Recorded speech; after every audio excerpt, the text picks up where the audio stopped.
Ladies and gentlemen, welcome to the Division 4 Deakin University Women's Grand Final. It's a beautiful day at H.E Parker Reserve in Heathmont. It's going to be a massive day as well, with 3 more Grand Finals following this one. Of course, the first one to play here is Vermont and the Eastern Devils. I am Matthew Foddy, and joining me today for all 3 games in commentary is Jono Van. Jono, we'll go straight off the bat, mate. We will pull down the curtain. You are heartily supporting the Eastern Devils today in both Grand Finals. Pretty much, but look, a game of footy is a game of footy. Usually I tend to be unbiased, and I think that's the way it's probably going to stay.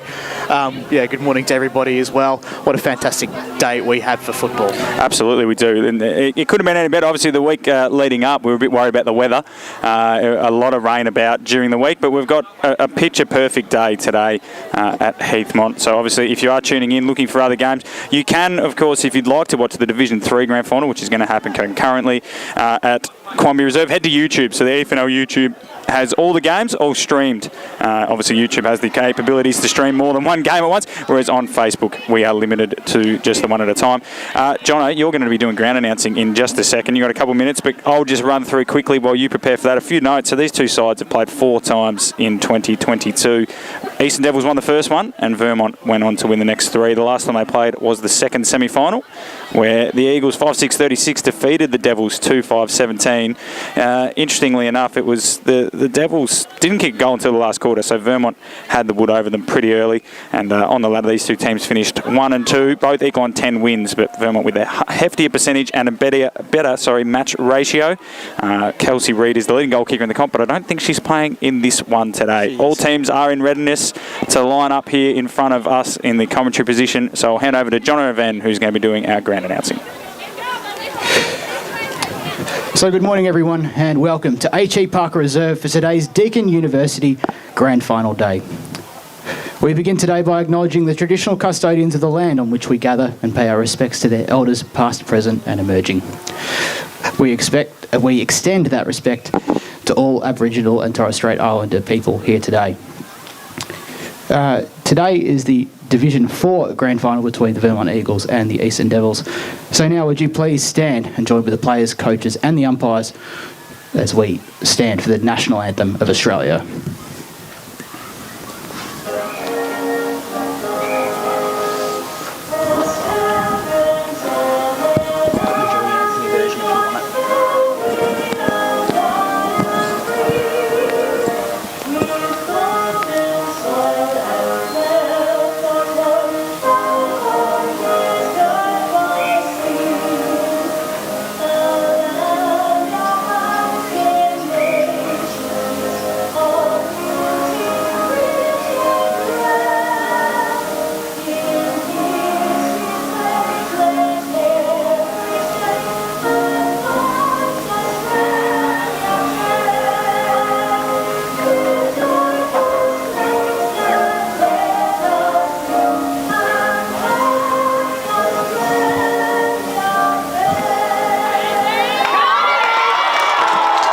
Ready to go here at H.E Parker Reserve. Still got 10 minutes until the official first bounce. I was about to call it bounce. We don't really bounce the ball in local football, Jono, but not exactly. I was running through a few notes there before you went into your ground announcing there, mate, regarding these two teams. So Eastern Devils, they were on top of the ladder pretty much all season, and then Vermont pipped them at the post. I was going through the goal kicker, so Kelsey Reid has kicked 21 goals this season. She's on my team sheet here, so I unfortunately didn't say. I thought she was not picked. She is picked. She is out there, yes. So she has played a few games in the ones, though, I believe. She has? She has at times, yeah. And then obviously Holly Flanagan and Tegan Doran kicked 19 and 18 goals respectively for Vermont. Players to look out for: Murray, Beach and Fahey from Fahey from Eastern Devils, and then from Vermont, Ella Hartman and Nicola Junjinga. We're probably going to pronounce that one incorrectly, but we will give it our best shot. There's a couple of tongue twisters on the Eastern Devils sides of things as well. I know who you're supporting, Jono, but who are you tipping? We're going to go with the Eastern Devils by the barest of margins. Is that your heart or your head tipping that one, mate? It's both. It's both. Show you're working.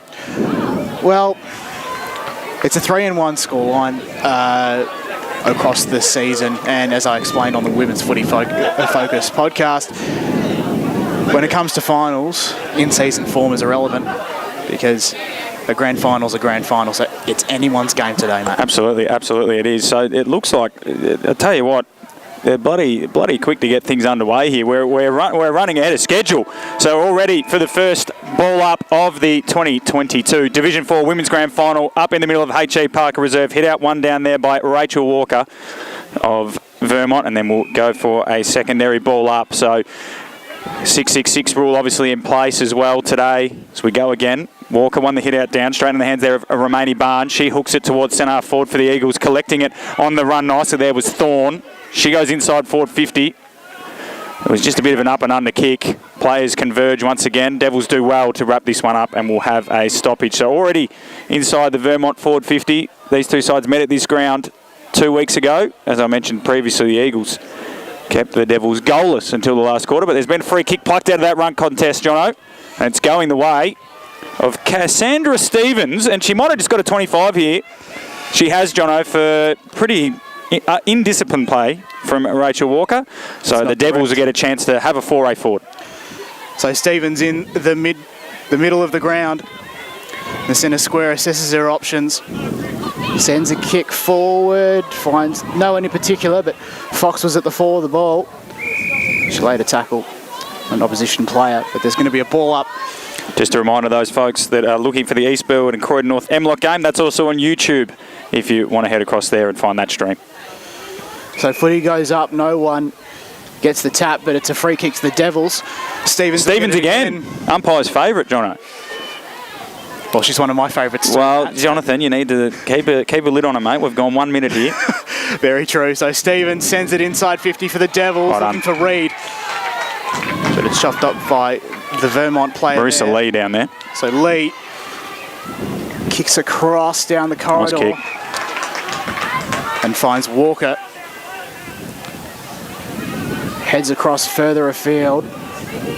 No one really at the fore of the ball, so the Devils might look to turn it over here. It missed Ionesco Taylor. She goes to ground with an opposition player. Play still continues though.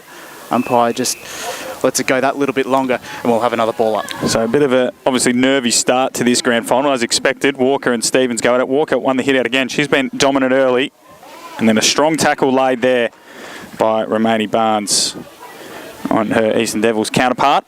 So a ball up again, half-forward flank for the Eagles. Still no score in this game. Socket out of there by the Devils towards the centre square. Bit boggy, the centre square, but it all works out for the Eagles in the end. Handball comes out. Lee flips it over the top once again there to Junjinga. Nicola, star player this year for the Eagles. In the running for the best and fairest, no doubt.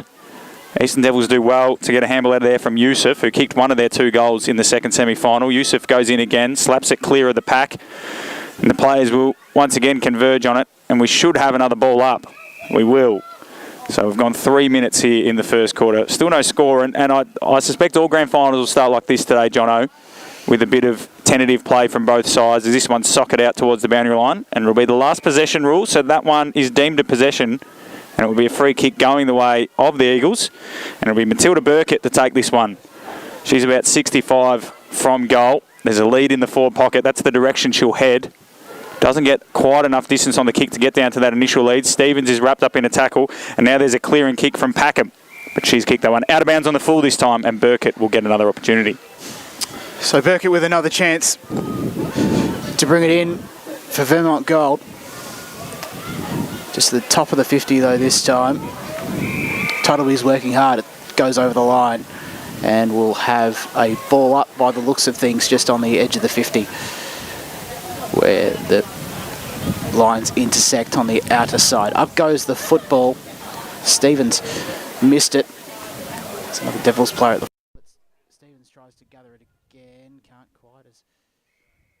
There's a micro scrum, and we'll have another ball up on the inside. Just another update for those looking. Division 3 grand final. That's over on our YouTube channel, Croydon North M-Lock and Eastfield. Up we go again.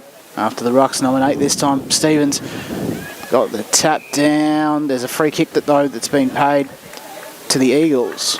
Decent crowd brewing here, Jono. There's an interesting case, of course, with the Devils that most of their supporters will have to go play the next game, so they might miss an enthralling finish. Indeed, there's a going to be a few people on Devil Hill in the Premier Division Grand Final as the first score is recorded for the day. It's Vermont 1, Eastern Devils 0. So just the behind there, going the way of Vermont. Not who kicked that behind, Jono? Did you get a clear look at that? Sorry, I interrupted you with my little quip about the fans. As the Devils bring it out of defence, it's a nice piece of play to get it back out to that far flank, but the mark's dropped over there by Strickland, and then it'll be socket over the line, and it should be a free kick going the way. No, it's going to be indisputable. So it'll be a ball up on the far side of the ground. Stevens and Walker going at it again. Stevens jumped early, didn't get the hit out. It's slapped forward by Muscat. Stevens got a little handball away. Players on hands and knees. Little kick from Vermont goes about 3 metres, and then it's pushed over the line, and we should have another ball up here. Good defensive effort there by the number 13, Weller. Deanne usually wears a 54. It's a big promotion, 54 to 13, Jono.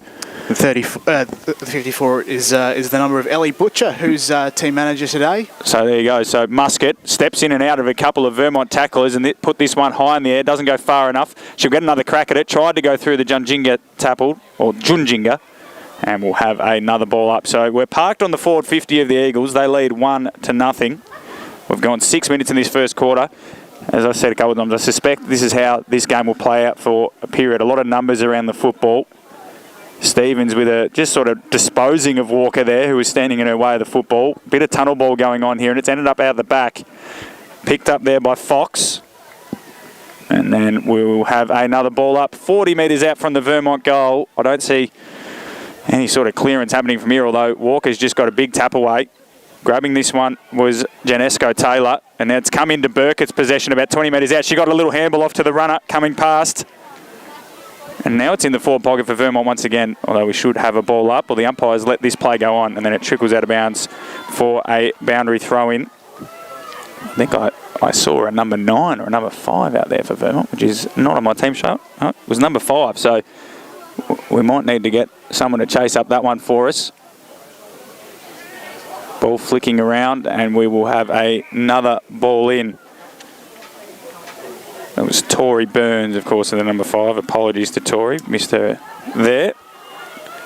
So it's a free kick in the forward pocket for Vermont. Playing on, runs around to improve the angle, puts it on the boot, and it is through out of bounds on the full. So Eastern Devils get another reprieve. They're yet to score. Vermont 1 behind. We've gone 7 minutes in this first quarter. So it's Jess Coyle to bring it. No, it's not. She was thought to. You know, that Devils player gets it off to Fox, the president. One of the 2 2008 Premiership players out there today looking for Mel Murray, the co-captain, along with Georgina Beach, but she couldn't mark. It goes out of bounds, and we'll have a ball up. Murray to do the work. Gets the double-hander down, but it's all Vermont at the moment to the top of the 50. Walker they go. But the mark is taken by Packham, who's known as Tupac. Down the line, immediately cut off though by Burrell. And the Eagles will mount a challenge. Inside 50 they go. Can't find anyone in particular. I think they might have the first goal of the day here through Lindsay. Yes, they do. The Eagles have the first. Vermont 1-1-7. So the Eastern Devils yet to score. 8.5 minutes gone first term. Yeah, not much the Devils have really been able to do here. The ball's been parked inside that Vermont forward 50 for the first half of this quarter. So they'll be pretty glad, actually, at the end that there was a goal kicked, because they just need to get it out of there, Jono. And sometimes the best way to do that is to concede the goal and go back to the centre and start again. So they'll be looking for Stevens to give them first use. And a nice finish there from Hannah Lindsay. Just under pressure, put her straight through the middle of the goals down there at the bottom end of H.E Parker. So back in the middle we go. Stevens with the leap, of Walker with the hit out, and followed it up and got the tap straight into the hands there of Stark, who smacked it on the boot. And we're inside the Eagles forward 50 again, running up at the football. The Devils defender doing well, but she's wrapped up in a tackle. Might be a free kick. Comes out again. Barnes missed her boot. And then Thorne got a kick away too, but Eastern Devils get a chance to clear, and the kick will come to centre wing, where the player coming on the ground there in the number 9 was Muller. She couldn't get there and affect the contest. And then Marissa Lee takes the mark and plays on. Left football inside forward 50. It should be the Devils' mark. It's dropped. Thorne puts pressure on. Lindsay around this footy as well. And we'll have a ball up 25 metres out from the Vermont goal. So looking to kick their second of the first quarter, as we're almost halfway through. Walker slapped it forward towards her goal. Might walk out all right for Tori Burns. She'll get a chance here. Flicks the handball off. Lindsay could have two in a minute. Doesn't quite gather the footy cleanly. And we will have another stoppage. Oh no, Lindsay's extracted it. Little check side. Might bounce all the way through here. Vermont have got their second, I think. And Hannah Lindsay's got her second. The Eagles 2-1-13. Eastern Devils yet to score. The umpires convene. He's in the middle of the goals. A bit of fanfare from the umpires there, Jono, but that's a major. Vermont 2-1-13. Hannah Lindsay 2 straight. The Devils yet to score. So this is where things get a little bit interesting. Struggling in defence. The team in black and white at the moment. They had a really good second half last time against the Eagles, but just came up short.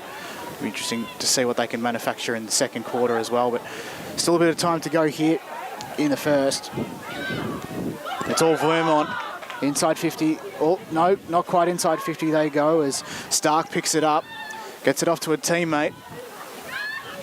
And there's a bit of a scrap there. Players converge.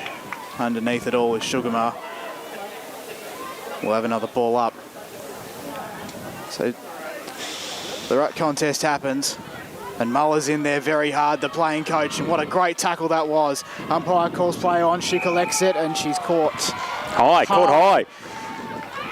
So Trish Muller played her 100th game last week. Goes across to Aish Youssef. She takes the mark. She immediately plays on. They've got the forward momentum, the Devils. One-on-one contest. And what a great mark taken there by Nat Muscat, affectionately known as Cookie around the four walls of the Eastern Devils. Inside 50, she goes towards Mel Murray, who couldn't quite take the mark, and she takes it over the line where the 50 intersects the boundary line. The junction between the arc and the boundary line, Jono, would be how I'd refer to it, the junction. So up again, Walker is really getting the best of Stevens at the moment, into the path of Barnes, but well done by Yu. Wiki Yu, that's a great name. There's so much to work with there nickname-wise for Wiki Yu. She's had a pretty decent season as well. So Stevens again, no one's manning up on Lee. She couldn't fumble it and Walker went back in and got it. Walker's been everywhere for the Eagles, who lead 13-0 here. No real breeze to speak of. It's just been dominance out of the middle. Handball comes again. Nice little piece of run, and Hartman's got a chance, although it's smothered by Yu. And then it's into the forward pocket. The Devils might have a chance for a score. Lovely kick around the corner. Mark taken in the goal square. And we've got our first one. Is that Kelsey Reid? It is. Devils get a response. They're 1 straight 6. Beautiful work in the pocket. I didn't quite see who it was down there in the pocket. Was it Catherine McBride down there in the pocket who just hooked that one back to the top of the square, John? A great vision. I think it might have been an absolute masterstroke from McBride's pass to Reid, who gets her 22nd of the season. She's had a great year. There. Sorry, there's... so it wasn't McBride. Apologies. Might have been Chloe Larn. It was a number in the 80s, and it wasn't Stevens. But beautiful play from the Devils. They're back on the scoreboard. 1 straight 6, Vermont 2-1-13. And the crowd on Devil Hill is pumped. And that's goal number 22 for the number 50 in Reid. Back in the middle then. Sugarmar's wrapped up. She escapes the tackle. In hard there is Muller again, who's caught high, but the umpire says nothing doing. Sorry, that's Kathleen Fahey. And play just moves away. We're all nervous, John. It's a grand final. For the moment, indeed. So Fox, it's the cheeky tap. Sugarmar gets it again. She's wrapped up. Out the back is Muller. But another ball up just on the edge of the centre square on broadcast side. Just another update from that Division 3 game out at Quamby. 5.5 minutes gone there. Croydon North 1. Eastfield yet to score as the ball's just being slapped around here. Dunjinga doing well below her knees. Might have been pushed in the back. She is, or was. So she will get a free kick, Nicola. She's going to just play on, run past the McBride on the mark and kick it along the centre wing. 2-on-2 out there, although it might work out here for the Devils if Fox can get around to it. The playing president, as John has already alluded to, hard to drop the playing president. It's a tough conversation to have if you're the coach. Ball comes clear once again onto the wing. Vermont have the numbers. Barnes does well. Handball. Burns off to a unsuspecting Pavlidakis. She was wrapped up in a tackle. Burns go in again. The players come from everywhere. I think that goal from the Eastern Devils given them a bit of confidence, Jono. They've lifted in intensity in the last 2 or 3 minutes. So we've gone 15 minutes now. It is the Eagles 2-1-13. The Devils just the 6 from that beautiful goal there. Beautiful team play that ended up in a Kelsey Reid goal. She couldn't miss from there, Jono. The definition of point-blank range. She doesn't really miss. Would have had to kick it backwards to miss. Stevens with the hit out down. A lot of numbers around the football. Coyle. And then it's just sort of pinballing around. Who's that wearing the number 52, Jono? That would be Catherine Arlov. She's not on my team sheet. Barnes goes towards centre-half forward. Good mark taken, though, by Georgina Beach. And the Devils will get another chance. GB, one of the 2 co-captains out, looks for her coach in Muller. Behind the play there is Tuttleby. She runs it over. Catherine Arlove, did you say? Yes, indeed. Arlove. Phonetic? Yes, Arlove. There's been a goal in Division 3. East Burwood 6, Croydon North 1. Footy goes up. Sugarmar at the fall of it. Play goes to open space, but it's all Vermont at the moment. Kicking it forward is Burns. It's cut off by the Devils. McBride sending it back from whence it came, but it's the Eagles to turn it over. Oh, here we go, Jono. Walker. Maybe not. Tuttleby centres the footy into open space. Good gather. He's only got Chloe Lan, who handballs it over the top of Strickland's head. She's got a bit of work to do to try and collect the footy. Armstrong. Nice hands. Nicely worked there. Chloe Lan goes goalward, but only as far as that Vermont play. Oh, she's gone, Jono! Mel Murray, affectionately known as Murray Cod. Well, how about that? She's very good at doing that sort of thing. Pressure acts and shots in front of goal as well. You can hear the crowd chanting Murray Cod on Devil Hill. Has she got the journey here, Jono? She's kicking for about 20-odd. I reckon she does. A very reliable kick at goal. Mel Murray strolls in. It's on its way. It's wide. That's a goal. It's a goal, and nobody suspected that. Umpire just strolled in. Jono, it didn't go over the goalpost, so surely Mel Murray knew where that went. What was the confusion? Nobody else did, but anyway, it's a goal to the But even Murray didn't know. Oh, it's amazing. So 2 straight 12, the Devils trailing Vermont by 1 point. Well, this game's opened up. This game has opened up. Murray getting a goal. I'm uber confused as to why no one was confident that went through the goals. The goal umpire, at no point did he indicate it was behind. It didn't go high enough for there to be confusion. The stadium held its breath, Matt. What more the stadium, the open stadium. It's a new design. Ball in the middle of the ground. Vermont have dominated this area. Hartman, kick inside forward 50, or not quite. Arlove does well, knocks it down, and then Hartman came through again. There's a free kick though, sling tackle going the way of Ella Hartman. We've got 2 minutes left in this quarter, so opportunity for Vermont to extend their lead. The lead by point at the moment. Beautiful kick from Hartman. Almost fell onto the chest there of Burns, who dropped the mark. Burkett, handball to Lee, under pressure, great tackle, has to be holding the ball. Trish Muller, beautiful tackle. And then she'll get a chance. There's 2 minutes left. I find it hard to see the Devils getting another score here, so it's probably about, Muller doesn't even want to take a kick, does she? She's going to have to. You can't just hand it off. You're either taking your kick or you're off the ground. So, minute and a half left. She's going to handball immediately. And then the Devils will go down the line. I think the target was Stevens, but Stevens wanted none of it. She's absolutely gassed. And her opposing number, Walker, takes the mark. No real urgency from Walker, despite the fact they've only got 90 seconds to get another goal here. Nice left foot mung down the line. Lands on the chest of Burns, but bounces off it. Collecting here is Muscat. And she'll go high, up the line again. This should go out of bounds on the full. Sugarmar's under it, but it's out of bounds on the full. And then Sugarmar piffs it back to the boundary umpire for some reason. Interesting decision, Jono, by Sugarmar. She's got away with that one. You could argue that was 25, but Walker will get the ball now. Minute to go. She's gone the grubber inside forward 50. Doesn't work out. And the Devils should get a chance to handle away. Good pressure coming there from Georgia Bowden. A nice little bit of footwork, but it ends up in the Vermont hands again. Tumble punt inside forward 50. Arlove does well. Might have got a push in the back. Umpire said no. Ball tunnel balled out of there. And the Eagles swarm again. Bowden around it once more. It's pinballing around in front of the synthetic cricket nets here at H.E Parker Reserve. It's still in play. 30 seconds to go. Can the Devils hold on? Strong tackle from Muscat. The ball spills free. Umpire letting this go on for a very long time. And now Vermont have escaped the wreckage. A ball to the top of the square. Will it bounce over the back? It will. It's bouncing goalward. It's hit the post. It's slapped into the goalpost padding. That stray boot didn't quite catch whoever sent that one goalward, but Vermont 2-2-14. The Devils 2 straight 12 with 8 seconds to go in this quarter, Jono. So here's Coyle now. She'll probably run out of time as the siren sounds to end the first term. It's Vermont 2-2-14 leading the Devils 2 straight 12. We'll be back with the second quarter right after this.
Welcome back to H.E Parker Reserve Division 4 Women's Grand Final. It's the Vermont Eagles leading the Eastern Devils 2-2-14 to the Devils 2 straight 12. The goal kickers, 2 to Hannah Lindsay from Vermont. She kicked it 2 in about a minute, Jono.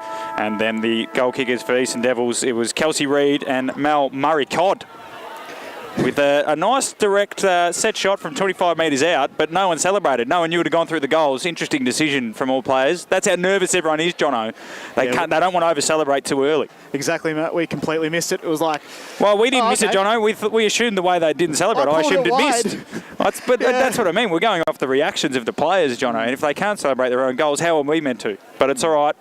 All's well that ends well. So... looks like we've got a tasty little matchup coming up here, Jono. As you mentioned, so as I mentioned off the top, Vermont have won the last 3 between these two sides, but you're pretty confident this Eastern Devils crew, with a long list, they've got a lot more players named than Vermont, might be able to run over the top of the Eagles. There is a stray border collie on the ground. There should be no dogs at the venue. That is correct. There should be no dogs at the venue. So for those listening, if you are thinking of coming down, do not bring your dog. You're not allowed a dog. $7,000 fine. Whose dog is it? No one is trying to get the dog.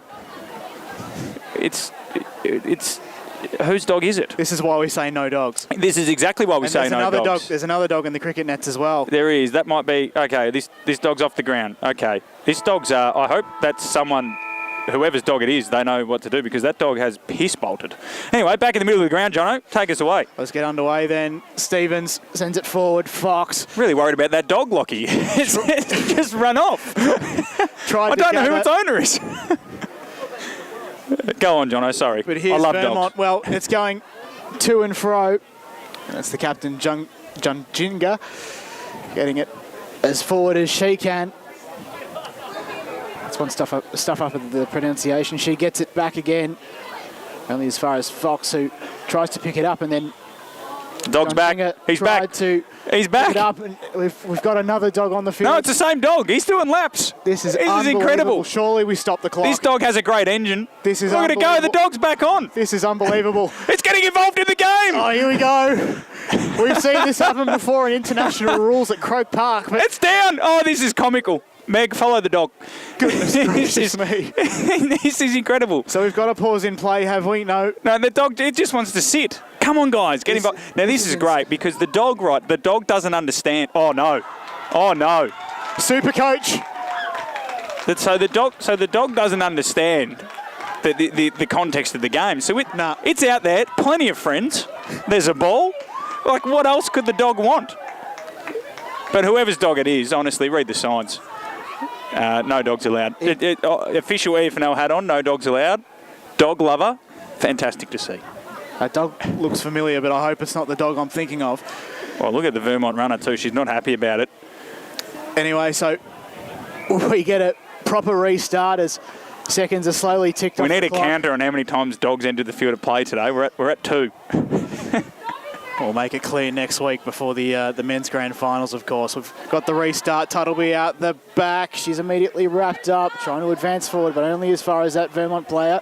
Tackled by McBride. Play continues. As the umpire just lets it go. Players tackling left, right, front, behind, but here's Vermont trying to get forward through Burns. She can't quite. A few players wrestled to ground. Getting it up was Packham, and then Weller. And as far as that Vermont forward who sends it inside, looking for Flanagan. Gathers might have another goal here. No, it goes out of bounds on the full to the right-hand side. I've only just come down from my dog-based high to call this action now, Jono. Amazing. Incredible. It's all happening, as Bill Laurie once said. Well, always says. No one ever knows. We still don't know whose dog it is, as the ball comes out of defence here for the Devils, but there's been a drop mark. So Vermont, this is how Vermont have been scoring too. It's causing turnovers inside the Devils' defensive 50, and Barnes just dribbles one along the ground towards Flanagan. It's cut off in the end there by the number 27, Packham. And then we'll have a ball up at the bottom of that pack for the Devils. Look to be Arlove. Does a lot of work, Arlove. Here's another a famous commentary line. What was going on there in the no dogs department? I'm sure it was going on in the brain department of the dog. Vermont get another inside 50 here. Lee, she was hyperactive in the first quarter. She's caught by the Murray-Codd. Murray-Codd a long way from home. Usually you would have thought being parked in the forward 50, but she's down there. on the half-back line. So we've gone 3.5 minutes in this second quarter. The Eagles still leading by just the 2 points. It was a similar vibe to the opening 10 minutes of the first quarter where both sides had a lot of numbers around the football before it opened up and we got 4 goals in the last 10 minutes.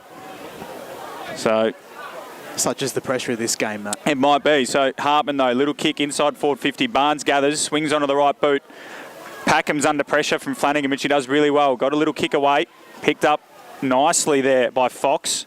Handball back to an under pressure teammate. And that should be a free kick, and it is, going the way of our love, who's been impressive for the Devils in defence. And she's an Olympian too. An Olympian? I didn't know that. Who? Judo. Judo? For Australia. Tell you what, don't mess with her. Although she's just given away the football to Lee. Took the mark and played on immediately. Left foot wobbler will find its way to a teammate in Stark. She fumbles it a couple of times. Devils could be away if they can gather through Yusuf. They've got a free kick here, the Devils, for holding. So Yusuf, and then the immediate stand from Stark. That is brilliant standing on the mark. Yusuf plays on. Kick down the line. Lee dropped one she usually takes. Coming through there was Yu. Did well. Tackle. Might be a sling. Umpire says give it to me. Good strong tackle there from McLeod. So the Devils turned what looked to be a Vermont shot at goal into a rebound 50. And Stevens got to run and jump at this one. Lee does well. Got the hit out down. And the Eagles through Walker. Kick it down the line right in front of us in the commentary position. Right on by Yusuf. Tries to get around Stark. That might be holding the ball. It is. Incorrect disposal from Yusuf. Either way, she was giving a free kick. Don't know what Stark wants. She wants 25. That's where the mark is. So she's going to kick it into the man on the mark there. And luckily, her coaching staff are right there. So she pops over top. Nice kick. Lee will fly. Collides with her teammate in Walker. And now Yusuf can gather. Got the handball to Stevens. And the Devils are away. Long down the line. McBride, the target, goes past her but might sit up for her. She can gather. Soccers it in front of her. It's an open forward 50, Jono, if she can get some space. The Murray Cod swoops. But well done by Vermont. They'll get it away. First for Junjinga. Over to Barnes. Oh, sorry, McLeod. And then McLeod's there again, trying to kick it forward. The ball's just, it's a bit fumbly at the moment. Murray, drop punt, inside forward 50, where it's a one-on-one. Is that Punton? Or it is Punton, Punton yes. Gathers, 40 from home. Little handball is smothered there by Molly Murr.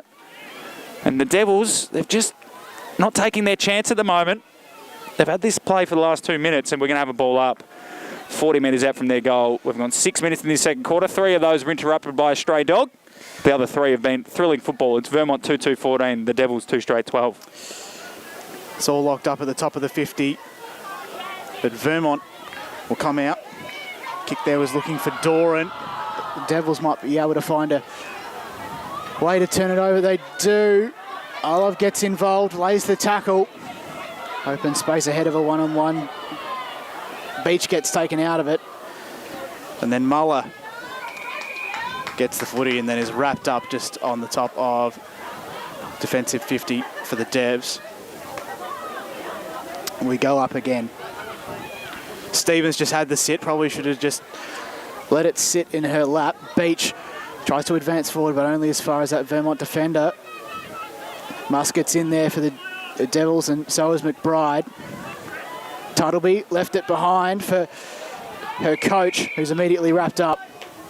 And we'll have a ball up. So to all those joining us on Facebook and YouTube, if you want to catch the Division 3 game, you can. It's also on YouTube. And the score there currently, quarter time, Eastfield 7, Croydon North 3. So inaccuracy hurting the Kangaroos. So we've got another ball up in the exact same position at half forward at defensive end for the Devils. This time it's Stevens. Landing it in the hands of Trish Muller once again. Got another ball up. This time it's the Vermont ruck getting the tap down. And got a dog update for you guys. hot. It's got a lead on. That is amazing. So Packham out on the 45, clears it, but only as far as Junjinga. Junjinga, exactly. I thought it was 14, but it turned out it was 41. Oh, nice kick from Murray. Kicks to open It's space. a foot race, Jono. Only as far as G. Punton, who's inside. Doesn't elect to kick it off the ground. Well she done. falls over, immediately tackled. Doesn't have it though. Vermont come out with it. Clever clearance, but only to the top of the 50. And then a great mark taken by that Devils player. Muller. It's Muller. And she just... Great work from Molly Muir there, because Punton had all the space in front of her. If she gathered cleanly, would have kicked a certain goal. And great closing speed there. So Trish Muller Kicks to a 1-on-1 contest. Punton couldn't quite take the mark in there as well as you. Vermont, though, come out to the top of the 50 once again into open space. Players come to meet the footy. Well, it puts pressure on, and then a clever little kick by that Vermont player as Fox was held. So it's been kicked out of there by Fox to the boundary line. If this goes over, it will be a Vermont free kick. Certainly has to be. No, he's called a ball up, the umpire, so they've got away with that one, the Devils, because the president, she was looking for the boundary line and she definitely got a possession. So it looks like Lee's put herself in the ruck. Tori Burns around this one as well. She's been hyperactive inside forward 50 for the Eagles. Stevens and Lee. Stevens won the hit out down, but it is all the Eagles at ground level, although just tried to take on too many there, Thorne, and got wrapped up by Musket. So it's all the Devils at the moment. They've had the last 2 or 3 minutes of play. She'll go to centre half forward. Punt in the target with Murr for company. Well done by Vermont. Slapped it forward in the hands of Barnes. Little kick into the corridor is a dangerous one. It might pay off, though. It's fallen into the hands there of Lindsay, who kicked the 2 goals for the Eagles in the first quarter. It's a foot race on the outer side. Burkett. The ball bounced, unfortunately for her. And then Lindsay's soccer went straight into the shins of Sugarmar. This time she soccers it out in front of her teammate Bowden, but there's been a free kick. Kicking in danger, going the way of the Eastern Devils, and it'll be Carol Sugarmar. First year of footy, is it? At the Devils for Sugarmar. Basketball background. Recruited by Georgina Beach, the co-captain, playing a game of social basketball. Well, there you go. Must have been an impressive game of basketball for the football recruiters to get out there, but the kick is intercepted by one of the better players on the ground. Looks to be Lee. She goes to centre forward for the Eagles. A lot of numbers around the footy. Tough one to mark. Hits the deck. Handball backwards from Musket. Found a teammate in Sugarmar. His kick into the corridor could work out. Tough to keep your footing there for the Devils player. And Lee gets another possession. Puts it back to where it came from. Now a kick to space. Nicely done there by Walker. The Devils should get there first and claim possession. They do. Muller steps in, ducked her head, gone! Interesting decision. She's a right footer as well, Jono. Could have gone around on her preferred side, but went back into traffic, and it looks like the free kick will be taken here by Thorne. Thorne had a target in Walker. It'll get to her on the bounce. Walker's got a nice left foot. She lowers the eyes inside forward 50. It sits nicely. Good turn of speed by Bowden. Bowden runs to 20. Out of bounds on the full. Exciting piece of play there from Bowden. Turned her defender beautifully. Great support from either side. How good yes, is the crowd is lifting. There's a bit of energy, Jono. There's a bit of energy at H.E Parker. Indeed. So Sally Packham Plays on, comes infield. Only as far as that Vermont defender who got Adam Sard got a kick. Smashed in the face. The old Falcon goes out of bounds, and gee, the boundary umpire's taken a tumble as well. Yeah, soft footing over there, and she's in the runners, so you can understand that. She's okay, though, by the looks of things. We get a restart directly in front of us. This time, Jamie Armstrong's in the ruck, trying to get the tap down to Fahey. It lands in their hands. But Tuttleby will have another ball up. So we've gone, 12 minutes, Jono, in this quarter. Neither side yet to score, but it feels like everyone's settled into things as the hit out works out well for Muscat, who's been good for the Devils, and that's a nice kick around the body and a nice mark taken there by the number 86, Coe Lan. So defensive side of the wing, but waiting for her teammates to flow on. She's got Fox on the wing if she wants her. Doesn't. Just goes with the long ball down the line. It's all Vermont, though. Lee at the back of the pack. Intercepted her teammate in the end. Barnes socketed it out in front of her. And then they just by toe pokes, Vermont work it back to the wing. The Devils should get a chance, though. The muddy number 14 there. Fahey down the line. It bounced on its point. The umpire said our Bowden's on the full. I tell you what, Jono, that's a bit harsh there, I would have thought, from the boundary umpire. It would have been a Vermont possession regardless, because Marissa Lee had position 1A. Obviously not a fan of leg spin bowling, that boundary Well, that umpire. did turn. That was a nice bit of turn there. So Lee, been very impressive on the left boot, down the line. Could be a big fly. Numbers come from everywhere. Fox got the spoil. Devils get the crumb, but immediately wrapped up in a strong tackle by Nicola Janjinga. And we'll have another ball up. Eastern Devils side of centre wing. We've gone 13 minutes in this second quarter. It's the Vermont Eagles 2-2-14, the Devils 2 straight 12, so no change in the score thus far this quarter. So on true centre wing, play restarts, and it's Vermont to come out of it through Ruby Barnes, open space ahead. It's Packham and Doran. Packham trying to win out. She does, but goes to ground at the same time. Danesco Taylor is in there as well. Armstrong got the hand pass up.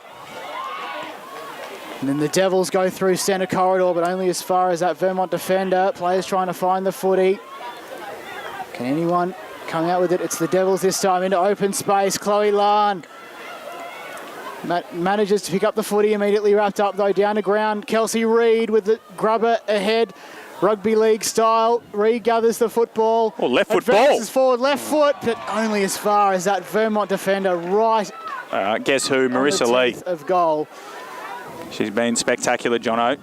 But her kick is intercepted by Murray Codd, Mel Murray, and she's already kicked one today.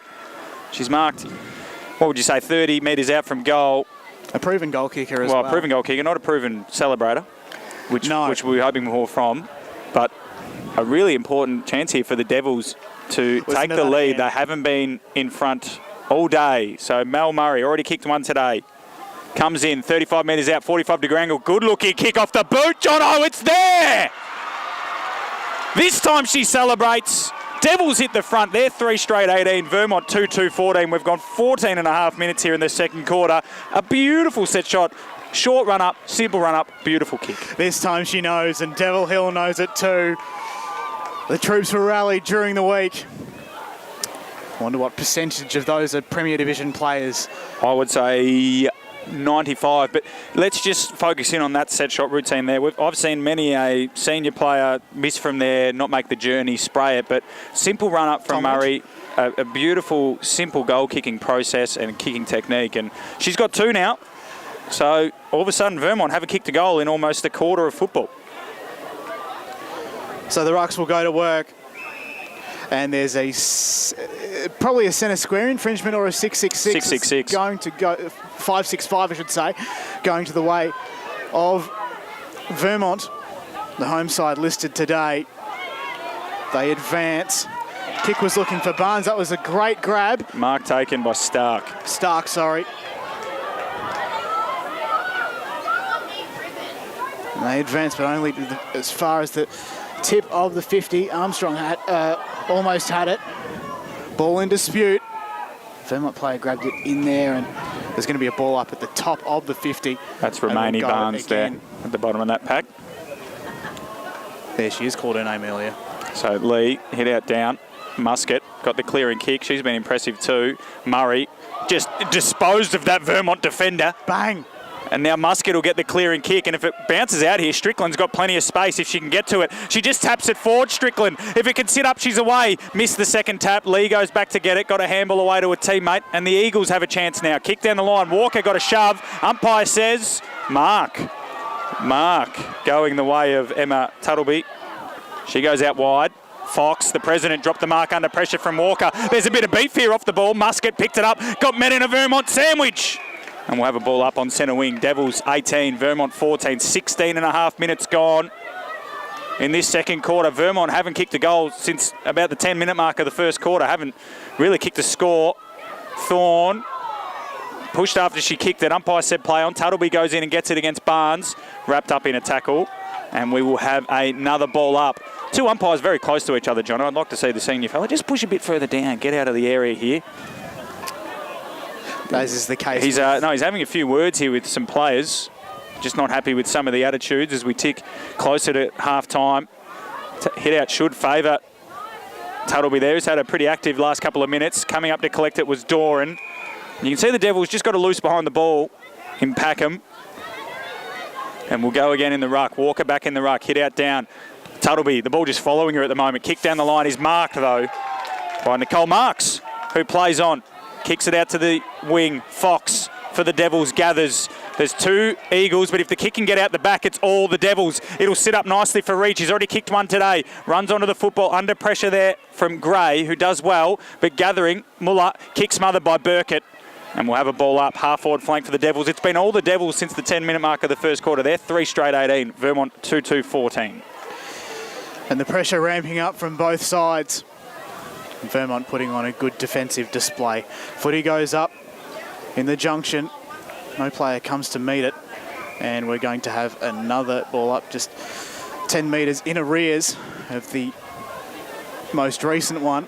Just checking that Division 3 score. Eastfield 14, Croydon North 4. So the Kangaroos having opportunities, not converting them. Up we go. This time Murray in the ruck. Taps it down to Muller. Puts on the Jets. goes goalward. No particular player has touched it. Sits over the back for Reid, who kicks behind. Now, she does have the soccer background, of course, Kelsey Reid, but in defence as a goalkeeper. But she's... As a goalkeeper and with a round ball, contrasting. Indeed, but she's kicked a few goals off the ground this season. So the Eagles get a chance to exit. And that kick, though, looks like it just will roll out of bounds. And it should be a ball up, although it's kept in by the Vermont defenders. And then Mel Murray, who's kicked 2 goals, kicked the last 2, both from set shots, lets that one dribble out of bounds. So, minute to go. So really only the Devils can score from here. Murray got the hit out. Muller roved it, ran to the boundary line, and then brilliant smothered by Walker. But Muller goes back and gets it, runs to 20, drop punt on goal! Is across the face for a behind. Devils 3-1-19, Vermont 2-2-14. And we've gone 19 and 20 seconds. So Vermont just need to read the clock here, Jono.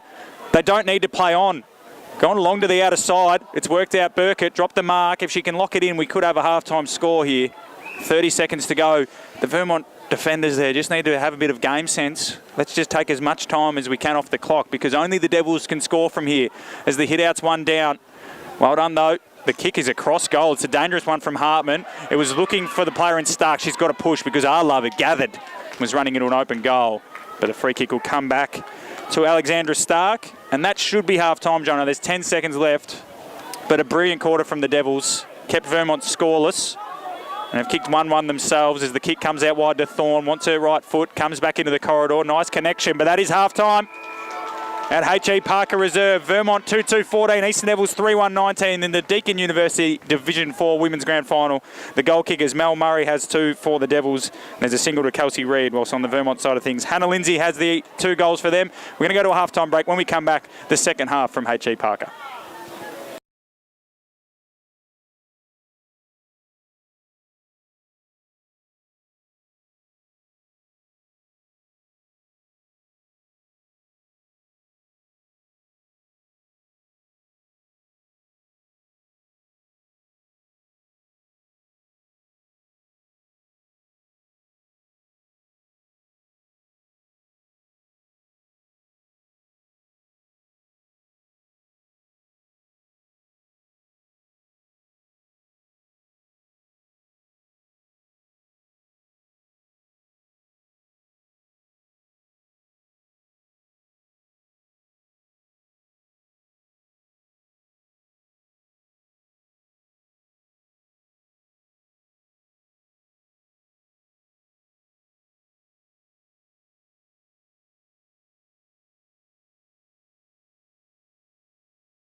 Almost ready to get underway here.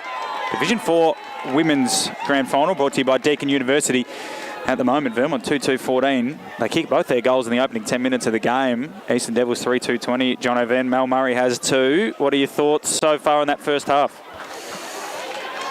Well, at the start of the game, we thought Vermont might jump ahead here, but the Devils have well and truly held their own.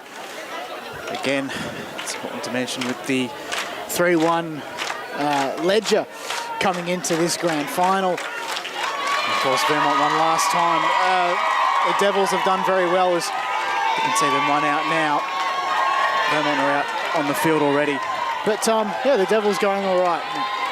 Yeah, absolutely. The Devils have been quite impressive since that, first 10 or so minutes. But both times we've seen the first 5-10 minutes be really congested, which is a little bit of a worry for mine, the way that's happened. Especially for Vermont, because early on it looked like they had the run. They had too much run for the Devils, but since then it's been a congested start to each quarter, and then as the game's worn on, or as the quarters worn on, it looks like the Devils just a tiny bit cleaner with their ball use. Vermont look like they might have the leg speed, but at the moment don't really have the ball use they're using. The other game, Division 3, of course, if you do want to watch that game, head to our YouTube. So every game is on YouTube today, including South Croydon Blackburn in the men's at 2:20. On Facebook, we'll just have the H.E Parker coverage that'll roll into one another. But yeah, in this situation, if you want to watch any individual game, head to YouTube. They're all there. Halftime in that one, East Burwood 22, lead Croydon North 4. From here, John, I'm still going to stick with my pre-game tip of Vermont. They've had the wood over the Devils, so they'll take that confidence in them. But it's a picture-perfect day here. Crowd building nicely as we get ready for the second half. So we begin proceedings again for the second half, and this time it's Vermont heading to the top of the 50, but only as far as Georgia. They've dominated the clearances all day. Soccer's one towards the boundary line on broadcast side. The co-captain gathers, immediately dispossessed though, and then it's Packham who's wrapped up and will have a ball up just on the edge of the junction. So up we go in Vermont's 50. No player can quite get it. But the Eagles, they try and advance, but only as far as Emma Tuttleby, who settles things at half back. It's been impressive. Tries to go forward and does well into the hands of Mel Murray. So slow play for the moment for the team from Mulgrave. Up they go in the direction of Ricky Yu. Missed both players. Trying to juggle it is Kelsey Reid, who's a bit frustrated, kicking it over the boundary line and turning it over. How old is Wiki Yu? Because she's not had a break today. She's been on the ground pretty much 100% of the time, Jono. Wiki is 41. There you go. That's incredible. So kick down the line from Gray, finds a target. Marissa Lee, I got to say, Vermont get up today. There's only one name getting that blue ribbon medal. Lee plays on. Left foot ball is a beautiful looking kick down the line for Thorne, who does well to contest, but Cassandra Stevens was a bit quieter in that second term. She takes the mark. Defensive side of the centre square for the Devils. Kick up the line. Was looking for a Tuttleby, but missed Tuttleby and found Tegan Doran, who's got 18 goals this season, but hasn't hit the scoreboard yet today. She runs around onto the right boot and just mungs one down the line. Yusuf dropped the mark, went back and got the handball away, though, to the runner. Strickland, short ball, looking for Fox, missed her. Doran will get another chance here. Fox went bang! Ran through her, and Doran hits the deck. Fox wraps her up. Incredible work from the wily old veteran there, Jono. Well, that is Brooke Fox to a T. Tap that one up for the Sports Cars highlights, me, and that's a big hit. So we get a restart on broadcast side. Players fighting for the footy. The players go to ground, and we've got another ball up. About 70 metres from goal here, from Vermont's goal that is. Footy in dispute. But Vermont try and come out with it, but only as far as Muscat. And the Devils, what can they manufacture? Not much at the moment as it heads over the boundary line on broadcast side, about 80 metres now from the Eagles' goal. And we'll have a ball up, a boundary ball up, as I like to call it sometimes. Up goes the footy, down it comes. Good handball. The Eagles just peppering away, trying to find an inside 50 entry. They will get one through Burkett.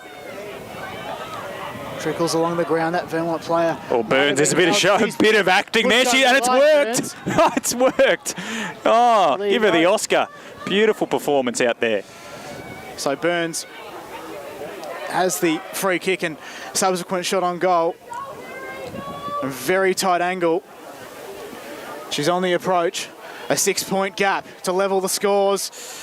I'll be honest, John, I don't think that even entered the field of play, that one. I sometimes think when a free kick is paid, the player often gets what,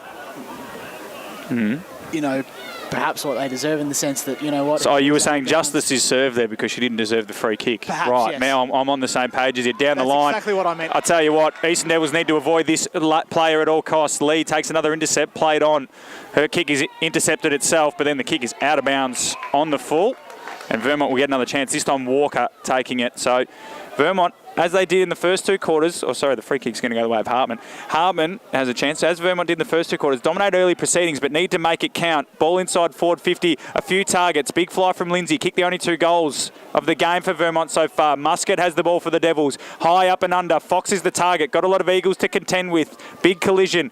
Can the Devils clear their lines? It's all Vermont at ground level. Fox puts some pressure on Doran. The ball will come out eventually, before some Devils players push it back in, and we'll have a ball up about 40 metres out from the Vermont goal. 2-2-14 the Eagles, Devils 3-2-20. Gone 4.5 minutes here. Thanks for joining us on Facebook and YouTube. Of course, Division 3 game over on YouTube. Eastfield leaders at half-time by 3 goals over the Kangaroos of Croydon North Hemlock. So we have a repeat stoppage. There looks like Stevens is playing the goalkeeper role on the goal line there for the Devils. So Vermont, if they do get a quick kick, the Devils do have the extra behind the ball. Murray and Lee up in the ruck. Lee won that hit out, although Fox just went back into traffic, got a handball away. Barnes is trying to get her hands free, looking for Hartman with that handball. Fox, good pressure, but there's a free kick going the way of Hartman. She's at centre half forward. Got options ahead if she wants them. Swings onto the left boot, pokes it to the top of the goal square. Can a mark be taken? It is by Catherine R. Love. Solid from Kath. Defensive stability at its best. So Arlove brings it to open space, only as far as that Vermont player in Doran. They try and bring it back from whence it came, if not for a great tackle there from Packham, as they look to advance the team in black and white, only as far as that Vermont player. But then Tuttleby was lucky to pick it up, or was she, as a free kick's been paid to the Eagles, presumably for some sort of prohibited contact, and Lee is left a bit worse for wear.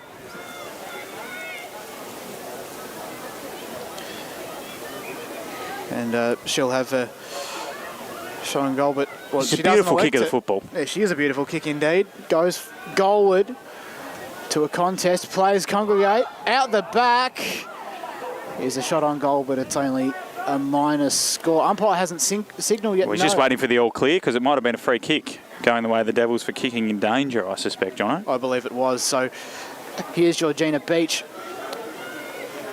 She's inside the field of play. Vermont have had a lot more of the play than the Devils, but the Devils do well at hitting them on the counter-attack. There's so much more space when the Devils get it going forward, Jono. I think Vermont, it's always just so congested. They need to somehow clear it out. There looks to be an injury to the Vermont player in the hands of the trainers at the moment. Not entirely sure who it is, unfortunately. We'll keep you updated on that one.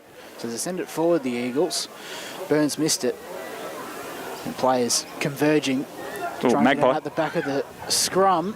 Hate magpies. While we're on animal chat. Swooping season. Lee tries to get involved. Her opposite number in Fox is there as well. It's like a rugby maul. And the Eagles will find a way out. Or will they? Only as far as Georgina Beach. Can she pick it up? No, she can't. Still they advance forward, the Eagles. Although it goes backwards. And then into the hands of Doran, who kicks out wide, and it's going to go out of bounds. And what's the umpire going to do is he's going to give a free kick, because there was one before on the wing where Brooke Fox socketed it, and it was deemed not a possession.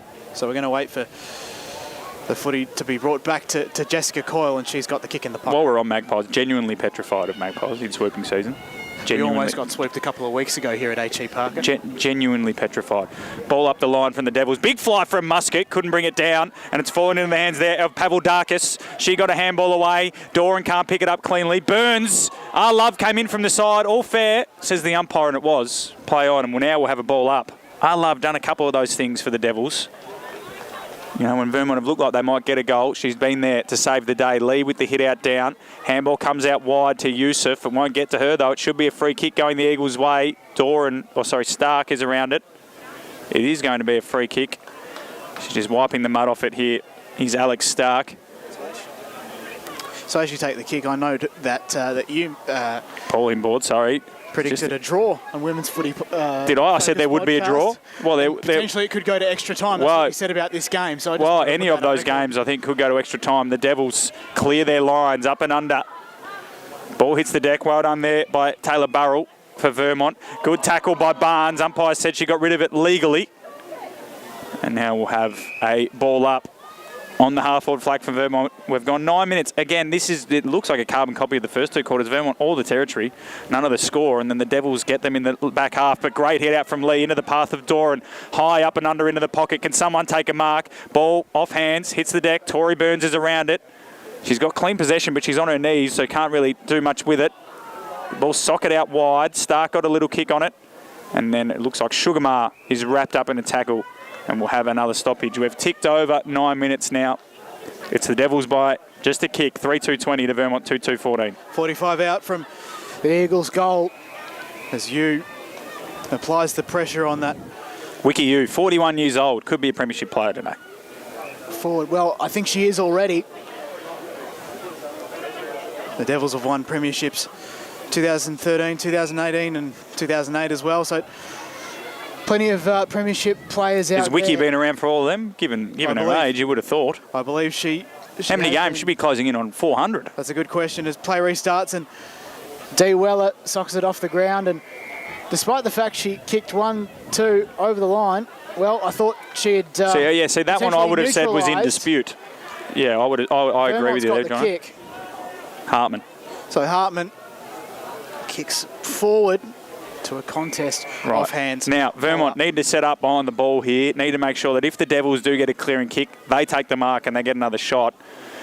Because as we've mentioned a couple of times here, we've gone 10.5 minutes. The ball has genuinely been parked down there. If the Devils come away from this quarter still in front, they'll be so happy. Stevens, both ruckmen or ruck women, misjudged the flight, and somehow Stevens has been given a free kick. I never understand ruck infringements, to be honest. But she'll clear her lines. Lee's down the line. Stark, big fly from the side. Brilliant mark. Is that Yusuf? It is. It is, Aish. Fantastic mark. And then her kick down the line. Here come the Devils. Kick was intercepted by Barnes. Muller, though, slapped it to the boundary line. Really cleared her lines there. Will that one be considered a possession? No, it won't. I guess that's not really a possession, is it? It's a slap. Really. Yeah, but it's deliberate out of bounds. I'm just talking to our a factor. Yeah, well, Megan, just slapping proverbial. I'm going to carry on here. I'm going into dangerous areas. Doran trying to come through. Bit of physicality here from Armstrong.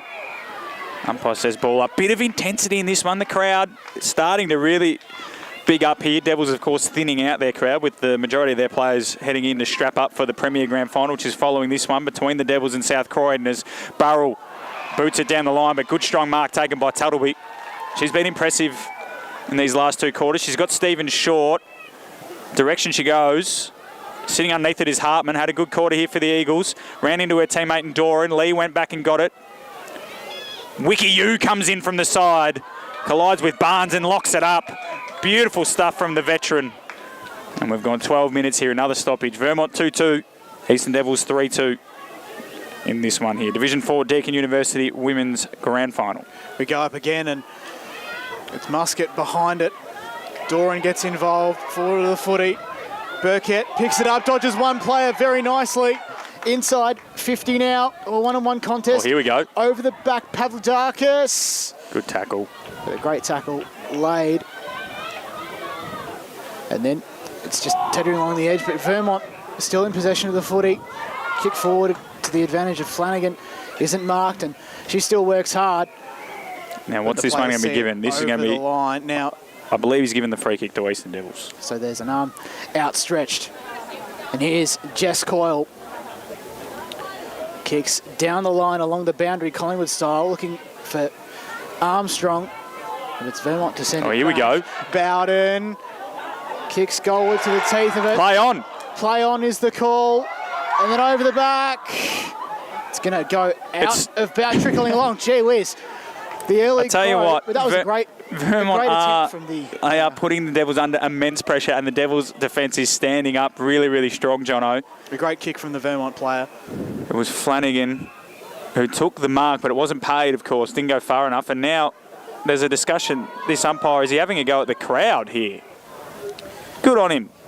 Don't know what exactly was said, but we don't condone any abuse of anyone at all. That's just a general way to live your life. As the Devils go down the line, good kick. Muller, been good as well. Trish Muller played 100th last week in the prelim over SBL. So she goes down the line looking for Sugarmar. She's missed her. And Stark will get another chance to put the Eagles inside forward 50. No one on the mark, so she can play on if she wants. She will. Take his bounce immediately. Interesting decision. Yusuf put pressure on her, and now Muller will get a chance to try and break a tackle. Ran into Walker, who just disposed of her. And we'll have a ball up. I'll tell you what, Matt. Stark taking the bounce one step in. Yeah. Almost a bit of rugby league. Thought she had to touch her foot to play on there as it's ball pinballing around in another stoppage. We could have, I was going to say short quarter. Of course, there's no time on in these games as Vermont get another chance. Kick around the body towards half forward. Sugarmar dropped the mark, but then wrapped up her opponent in door, and then we'll have another stoppage. 14.5 gone. Vermont 2-2. Eastern Devils 3-2. Division 4, Deakin University Grand Final. I was going to say about 30 seconds ago, that right there from Trish Muller is textbook Trish Muller. That she just bashes through the play. An absolute specialist of that and setting an example as senior coach. Another one who's hard to drop, isn't she? Fair enough. So Sugarmart tries to advance, and there's Janesco Taylor. Only as far as Burkett. Now Burkett, like Lee, often plays on immediately after she marks it. There you go, Burkett to Lee. To the top of the square. Players working hard to get it. One of them is Bowden. Falls in the midpoint of the 50-metre arc. Umpire calls play on as Coyle's brought to ground in a sling tackle. She'll get a free kick. Sorry, it's not Coyle. It's Wiki Yu again. She's everywhere today. Yu kicks to open space. Manages to find Mullet. Tries to collect, can't quite, as Yu goes in again. She's been absolutely everywhere once again. We'll have another ball up. What more can you say? I mean, she's been absolutely fantastic today, Wiki. Big last quarter to come as well. We're going to see what... well, especially if it remains the current margin, Jono. Free kick to Vermont, though. I think it's because the Devils player jumped a bit too high in the ruck, or a potential ruck infringement that perhaps neither of us would understand. They go forward, and then a mark was almost taken there. Coyle kicks along the ground. Footy in dispute. Arlov wrapped up, dispossessed. Musket on the bottom of it all. And we'll have another ball up. Inside 50. Vermont really need to work really hard. Stevens goes to work, gets the tap down. To the top of the goal square go Vermont. It was a barely legal kick, but nevertheless, it's 2-pack. Sally Packham. So Packham took the defensive mark and then goes to the outer side looking for Muller, who takes a fantastic mark against two Vermont Eagles and plays on. Runs past it, opposite number, and kicks to centre wing where it's a one-on-one. The Devils, after 16 minutes of defending, might have a chance to break. That's got to be legged. Handball away from Gray. Went to her teammate. Vermont fans want a free kick. Should have got one. Junginga is at the bottom of the pack now. Been relatively quiet by her standards. That probably should have been a free kick for legging, but fantastic mark from Trish Muller against two Vermont players. It was an interesting kick from Packham, but I guess with Muller can do that stuff. Just kick it to her at all stages. Another ball up. So 17 minutes of just flat-out defending from the Eastern Devils this quarter to hold on to their current 6-point lead. You just feel that if Vermont can get a goal, the pressure for the Devils to have to score might be a bit too much, as Muller is wrapped up in a tackle immediately by Gray. Sugarmar extracted it. Handball over the top towards Fox. There's Gray, met by Fox. Free kick. Didn't have it. Fox. Hits hard, though, Fox. So Gray will have to go back over a mark to take this free kick. So we've got 2.5 minutes left in this quarter. Vermont want her to go into the corridor where they've got two numbers. She doesn't. She goes down the line. Stevens came across, bringing it to ground there was Flanagan. Doran goes in. Little kick is smothered. Sugarmar lays a tackle on Barnes. The ball's swung forward. Mark by Walker. She's got the journey here, Rachel Walker. She can go back. 25 metres out. 45-degree angle. We are right behind this one, Jono. To put Vermont back on level pegging. Runs in. Kick on the way. Is there! And she loves it! Vermont kick their third, 3-2-20. The Devils 3-2-20. We've gone 18.5 minutes in this third quarter. Goal umpire in a very interesting position to judge that. Well, just looking at the depth, he had to choose one of the two. So, beautiful kick from Walker, and Vermont get just rewards. So this is where things get interesting. And the bulk of the supporters, the balance lies with the home-listed side, Vermont. So we get ready to go again.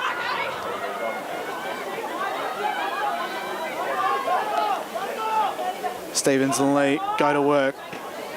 Sugarmar rows it, wrapped up. And we'll have another ball up. Same rucks go to work once again. This time it's Lee getting the tap down. Sugarmar. Back to Stevens, but then she dropped it. Stevens and Fox land the team tackle.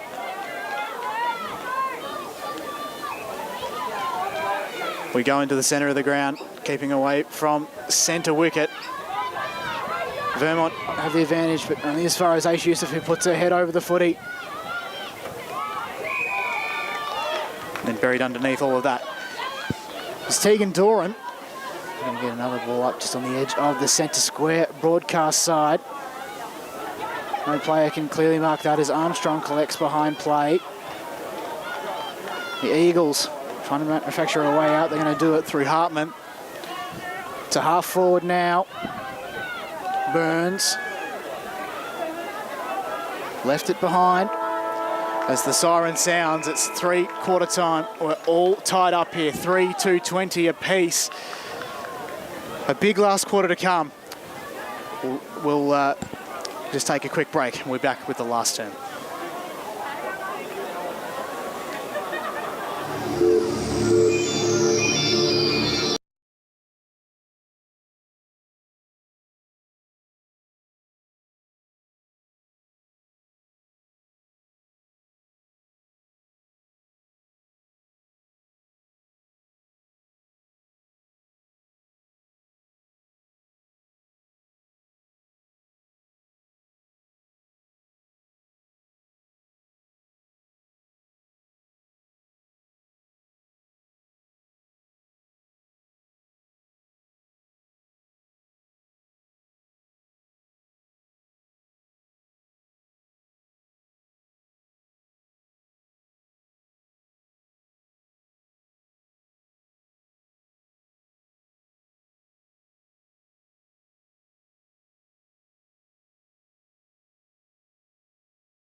Welcome back to H.E Parker Reserve here, Division 4 Women's Deakin University Grand Final, Vermont and the Eastern Devils, and we're all tied up, 3-2-20 apiece after 3 quarters of footy, and I guess, 16 weeks beforehand as well.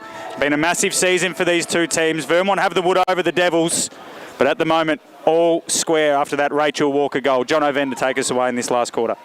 So Vermont try and advance forward as they've done all day, but then Sugarmart tried to send it back to whence it came in the direction of Wiki Yu. She's got a bit of work to do. Behind us, Vermont trying to advance again only as far as Muller. And then Muscat. Fox trying to hack it out. Ball in dispute. Doran wrapped up and will have a ball up here. Stay away from the centre wicket. Seems to be the order of the day here. Wonder how hard it is out there. I didn't get to the middle of the ground, but Armstrong has it down, falls for Fox. Players leave it behind, except for Fox, who follows up with a great tackle. An umpire decides to ball it up. About, we'll say 60 from the Devils' goal. This time it's Vermont to get the tap down. They work hard through John Jinger. A few players fall to ground. Muscat trying to get out the back. Tuttleby wrapped up. A great tackle by Tegan Doran. Great team tackle as well. The captain also getting involved there. So it looks like, sorry John, I to interrupt, there is an injury. It looks like Hannah Lindsay, she's got ice on the ankle, so she's done for the day. 2 goals, Hannah Lindsay, in this game. She's done for the day, so Vermont to play her down. So we have a ball up in a similar position. Rocks go to work. The tap had the sit for Burns, who advances forward for Stark. But turning it over cleverly there was Sugarmar, only as far as that Vermont defender, sending it back from whence it came to a contest. Bowden was in there. Over the back goes Burkett, inside 50. Falling for no one in particular. Coyle's got a bit of work to do. She can't quite pick it up. The pressure was well applied by Walker. Still in control here, Vermont to open space, only as far as Kath McBride. Gets it off. So no one in particular looking for Beach, probably, just for a bit of support. Players go down to ground. Left, right, front, behind, ball up in the pocket. Well, good call so far, John. So 2.5 minutes, this game already looks like it's opened up a little bit. Just all square at the moment. And the way that Devils defended, they could just have to score one behind, although it's parked inside Vermont's forward 50. As it has been for the majority of this second half. Fox gets a little check side around the corner. Burkett gets a shepherd from Barnes. Runs to 35, might have a ping at goals. Heads towards the goal score. It's all the Devils. There's 4 of them standing there, raffling it off. And Yusuf takes the mark, plays on immediately. Dangerous kick. It's a good one, though. Tuttleby marks. 30 metres out from her own goal. It's just space ahead of her. There's absolutely no one to kick it to at the moment. So she's going to go up the corridor in the Murray direction. Good-looking kick, but cut off by Barnes. And Romani Barnes is marked 45 from goal, directly in front. Got options ahead of her. Flanagan and Walker. It's the Walker direction she heads. Who will fly? Walker from the side! Takes the mark and just struts back. Full of confidence. She's going to go back from 25 out, kick her second, and put the Eagles back in front. Rachel Walker started in the ruck, comes in, 25 out, directly in front, off the boot. It's straight through the middle. Vermont hit the front. 3.5 minutes gone in the last quarter. 4-2-26 the Eagles. Eastern Devils 3-2-20. Well, a very good start here by the home listed side in the final term. And, well, Mel Murray probably just not in the right position to receive that mark as they tried to look, defence. I think Tuttleby maybe just telegraphed a little bit. The kick itself was beautiful. Barnes, great intercept. And Walker, what she's done is what no one else is going to do today, take a mark inside forward 50. We go up in the middle again. This time it's Armstrong getting the tap down, looking for Yusuf.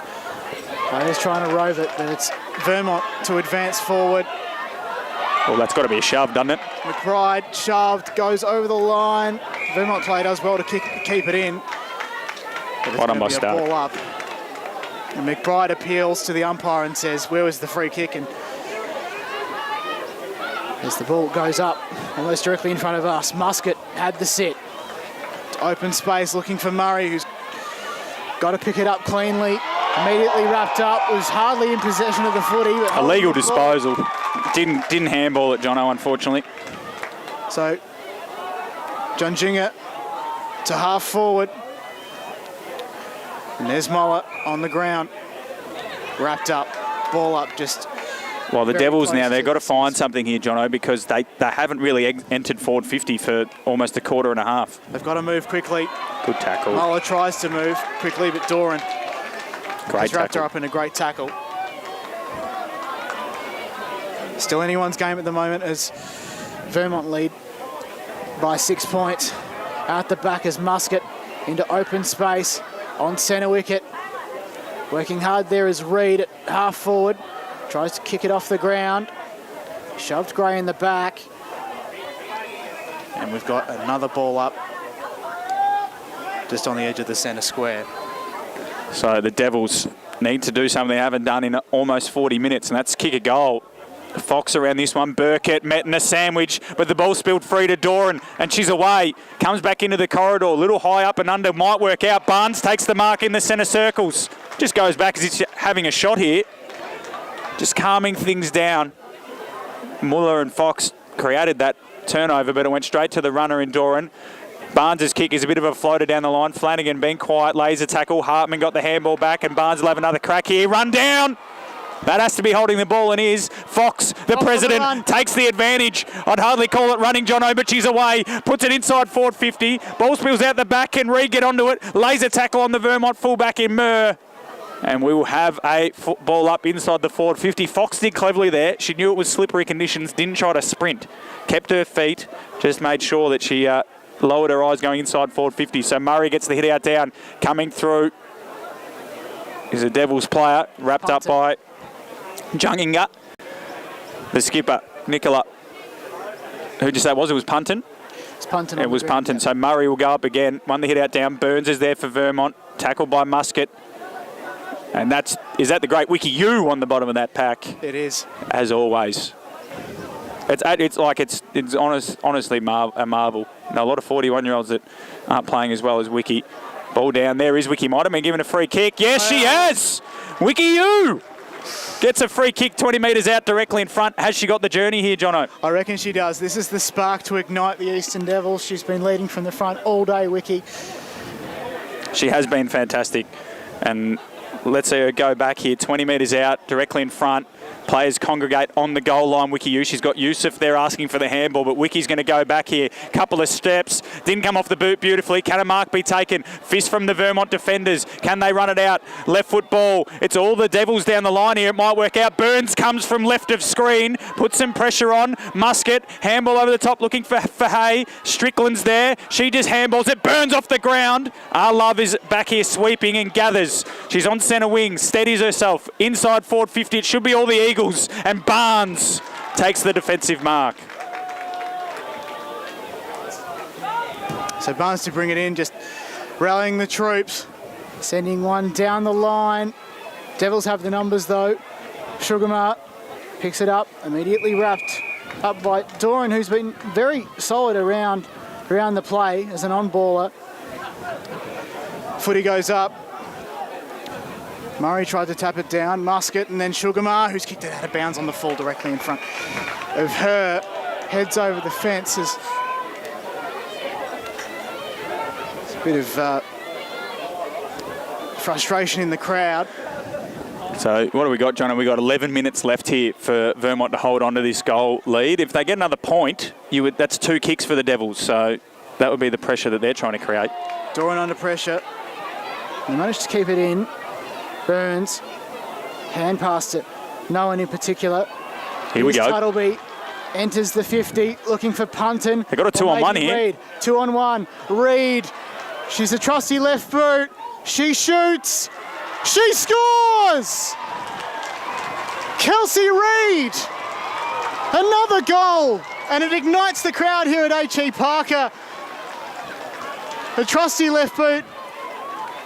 And she scores and she delivers. So scores a level here, 4-2-26 apiece. Almost 10 minutes gone in the fourth term. Kelsey Reid's second goal there. Somehow they had an odd number in their forward 50, so the Vermont coaching staff won't be happy with that. She's got a 2-on-1 down there. Great gather from Punton as well. Little handball, effective. Reid, as you mentioned there, trusty left footer. So that's her 23rd goal for the year. I might just add, I need to give a shout out to reigning Essendon VFLW coach Brendan Major. He's in the crowd. He's watching his assistant. Well, he's in the crowd. He won't be listening, Jono. But we're still, back in the middle. 4-2, 26 apiece. Deakin Uni Division 4 Women's Grand Final. Vermont and the Eastern Devils. The Devils looking for the double. They're following up the next game against South Croydon. Vermont in front of a packed house here at H.E Parker. Lee, hit out down. Hartman. Vermont have actually had all the plays. Probably in the best quarter they've played, but the Devils got one against the grain. Might have been a free kick to Hartman for over the shoulder. Umpire said not doing. Lee, handball to Burns. Just smacks it on the boot. Here comes Flanagan. Takes the mark. Great grab. About 80 from home. Wheels and goes. Holly Flanagan inside forward 50 in the Walker direction. Couldn't bring it down. Can it sit up for Walker? Already kicked 2 today. Keeps it out in front of her. Does well. Got support. Gave the handball off to Doran. Doran runs to 30. Heads goalward. Flanagan's back there. Bounce. Gathers. Goals! Burkett! Eagles back in front! This game's come alive, Jono! Burkett kicks their 5th. 5-2-32 the Eagles. Devils 4-2-26. We've got 11 minutes in the last quarter. It is all happening here. What a game to start Deakin University Grand Final day here at H.E Parker. And a belter of a day to complement as well. Matt Fodia, catch your breath. A fantastic call of that goal by Burkett. And the Devils need a quick response here. The clock ticks down. 9.5 to go. It's got to be hard for them because it seemed like that other goal was against the grain and then Vermont get one back immediately. But a great game of footy, John. Up it goes in the air and Burns is at the sit. It's all Vermont at the moment. Gets to +1 in Flanagan. She's really hard. It's Walker again. She's kicking this, Jono. She doesn't miss, mate. No, she doesn't miss. And there's probably a couple of protected area infringements as well to go with it. So a 25-metre penalty perhaps missed as Walker kicks. It's on its way, on the line, out the back. Still in play though. Players working hard. One of them is Beach. Trying to pick it up over the back is Fox, getting it out into the direction of Packham, who tried to send a handball forward in the direction of no one in particular, off the foot or maybe the hands. Pavlidakis getting involved there, over the line, ball up. Good call, Jono. Walker just didn't have the journey. I thought she'd have more in that, maybe tired legs. She's been fantastic all day. Ball up, Lee, hit out, into space. Hartman, under pressure from Fox. Umpire says play on. Musket now, handball into space. Packham slaps it away. Foot race, Burkett, who kicked the goal earlier, gathers, handball back to Doran, 40 from home, runs onto the right, steadies, heads goalward. Will it get there? Mark taken by Muller, and she plays on immediately. She might take a bounce here, Trish Muller, she does, and runs to the outer side, kick out the back. McBride misread the flight, it's all Eagles, 4-on-1. Back there is McLeod. Kicks it around the body. It'll dribble its way to Burns. She's about 50 from home when she gathers. Under pressure. Enters the arc. Sends it goalward. There's all Eagles out the back. Mark dropped. They can still goal from here. Under pressure. Good tackle. Just dropped that footy. Umpire says play on. Spilling clear. Fox. Handball back into traffic. Good pressure from Walker. The Devils keep working it forward. Burns is there. Fox just bumps her off it. And eventually we get a stoppage out on that far side. 6 minutes to go here, Jono. Vermont by 6 points. What can either side manufacture here? Vermont probably just need to park the bus of sorts. They try and advance forward. Love gets involved, uses her judo skills. She knows her judo well. I see you know your judo. Indeed. A succulent Chinese meal. Perhaps. So it's Packham and then Fox. With a kick over a few heads, but only as far as that Vermont forward. There's a foot race on. It's a 2-on-1 contest. Muller sends the kick out wide. It's still 2-on-1. The Devils have the numbers, albeit slightly behind play. It's Lan, the reigning VFL. She's kicked it on the ground top. Assistant coach looks for McBride. Strickland also getting involved.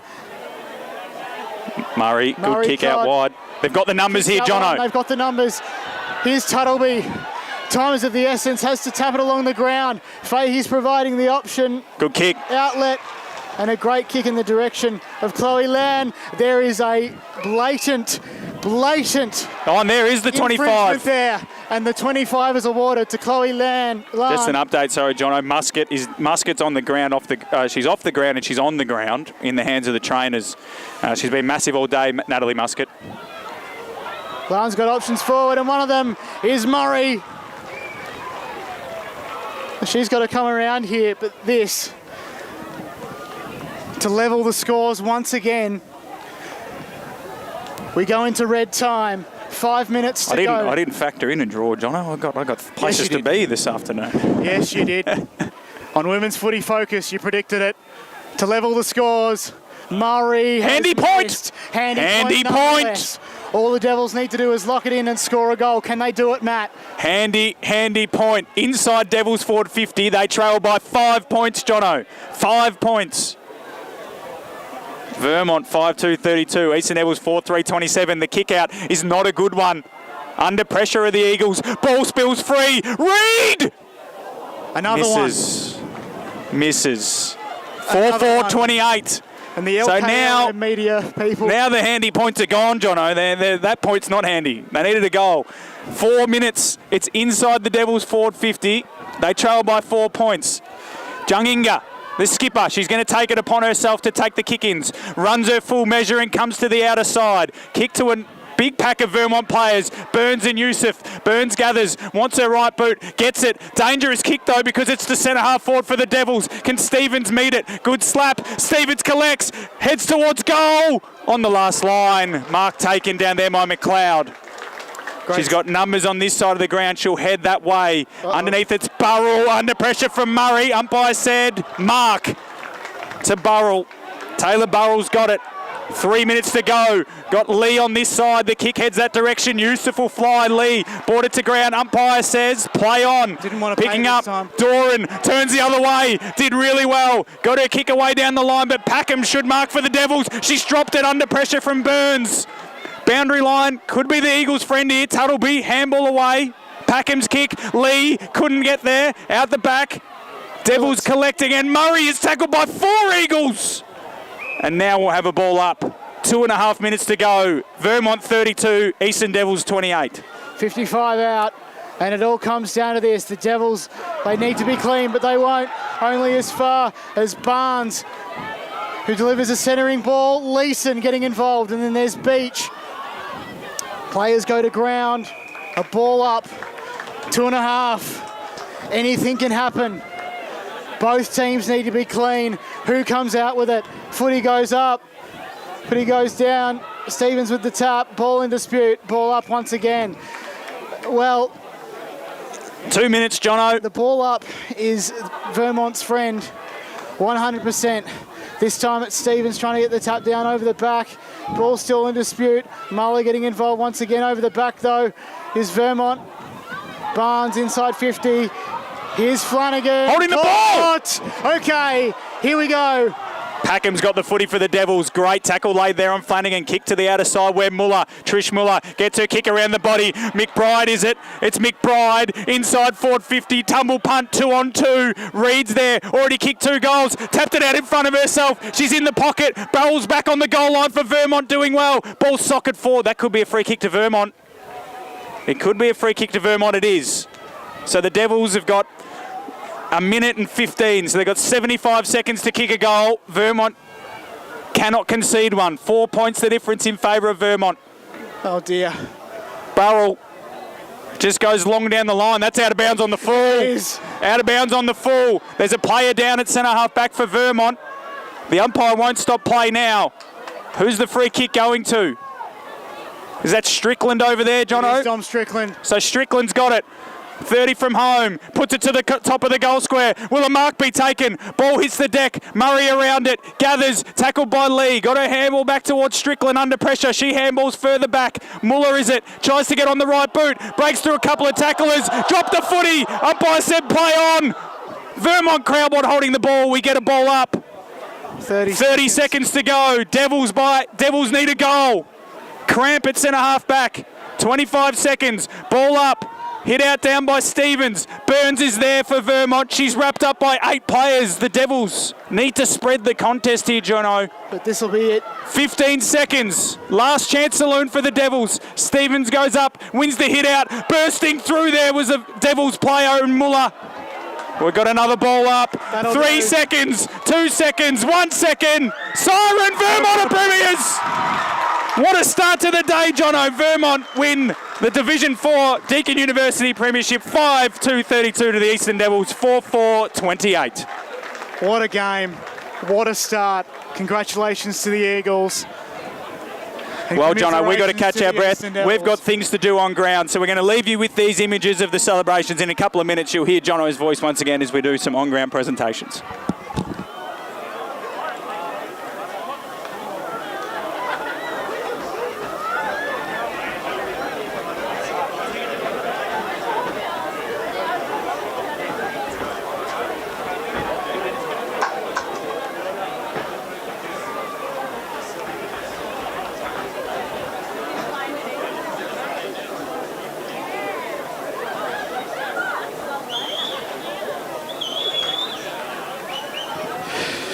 So congratulations to Vermont.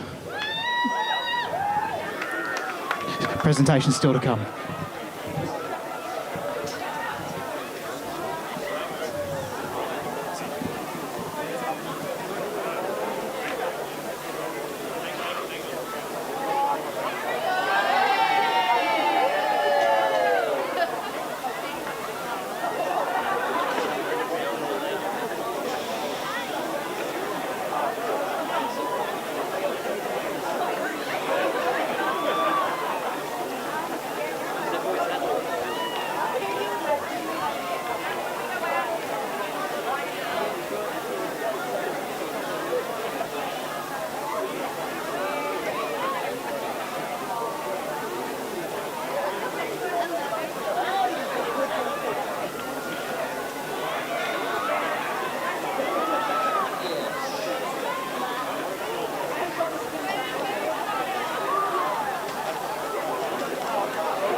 And if all players and supporters come make their way down to the dais on this side of the ground, on broadcast side, for the presentations.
So once again, congratulations to both teams on a wonderful Division 4 Grand Final. What a great contest it was.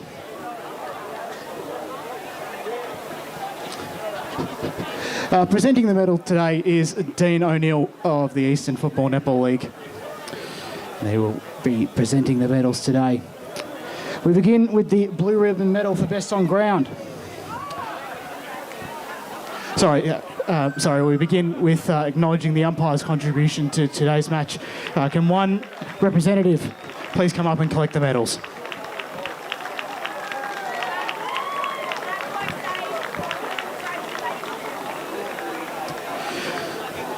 So now it's the Best on Ground medal, thanks to the Blue Ribbon Foundation. That player is from Vermont. It's number 3, Marissa Lee.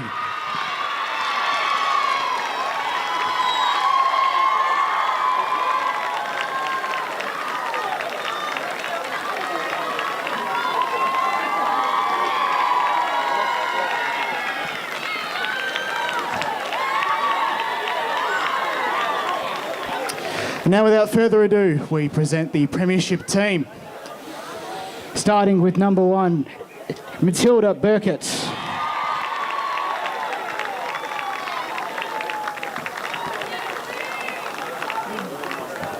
The Best on Ground, number 3, Marissa Lee.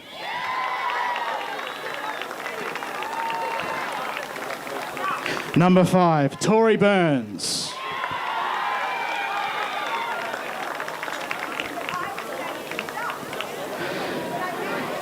Number 6 is Holly Flanagan.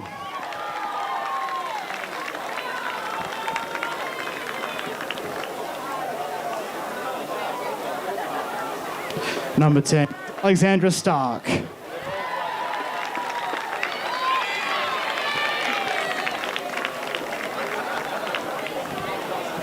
Number 13 is Romany Barnes.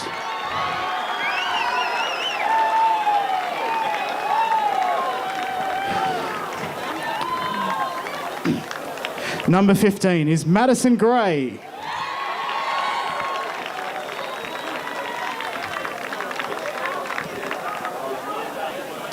Number 23 is Ella Hartman.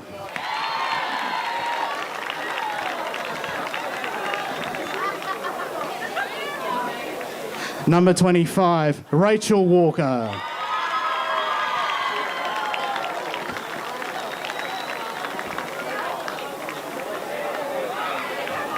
Number 27 is Catherine Pavlidakis.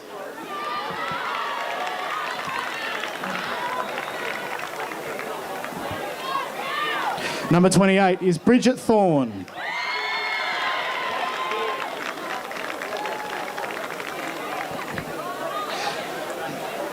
Number 30 is Tess McLeod.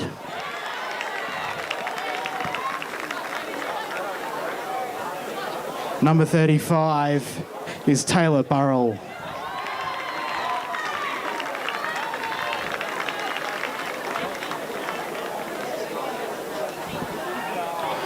Number 40, Tegan Doran.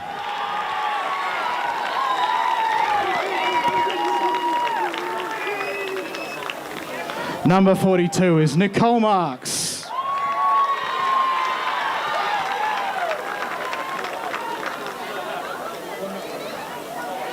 Number 43, Georgia Bowden.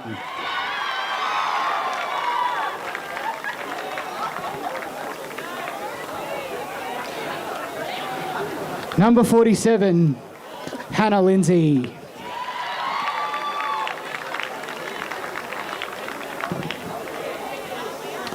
Number 49 is Molly Muir.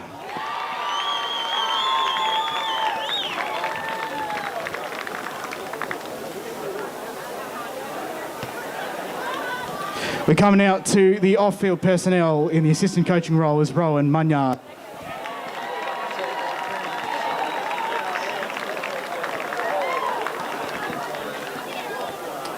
Another assistant coach is Tony Johns.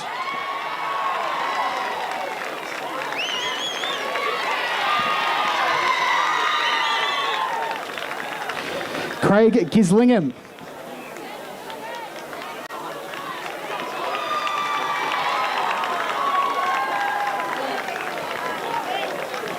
The runner today for Vermont is Bronwyn Coney.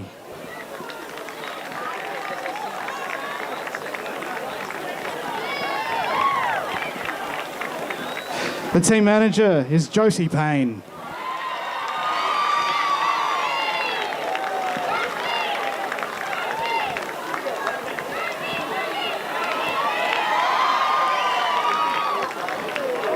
And the trainers Emma Tiemans,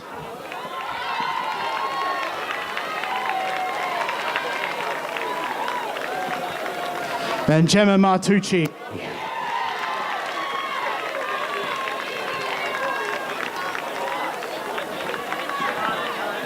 And the captain, number 41, is Nicola Junginger.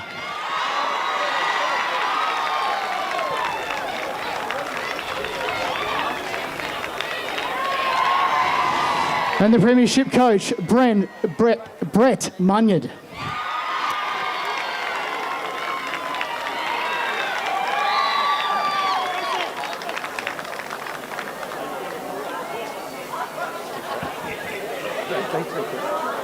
Thanks very much. Wow. Eastern Devils, thank you very much for the game and the season. Been, is that better? Sing a song?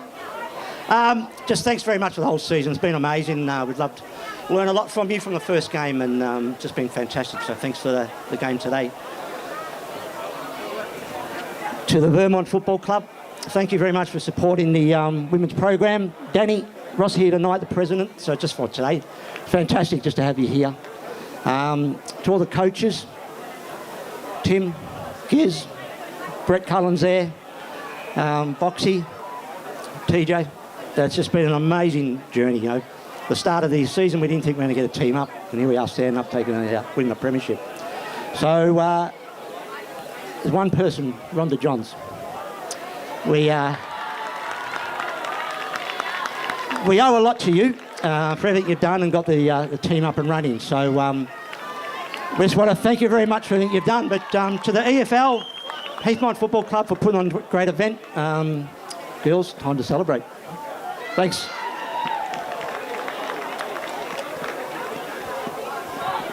And congratulations to Vermont. Here's the Premiership Cup.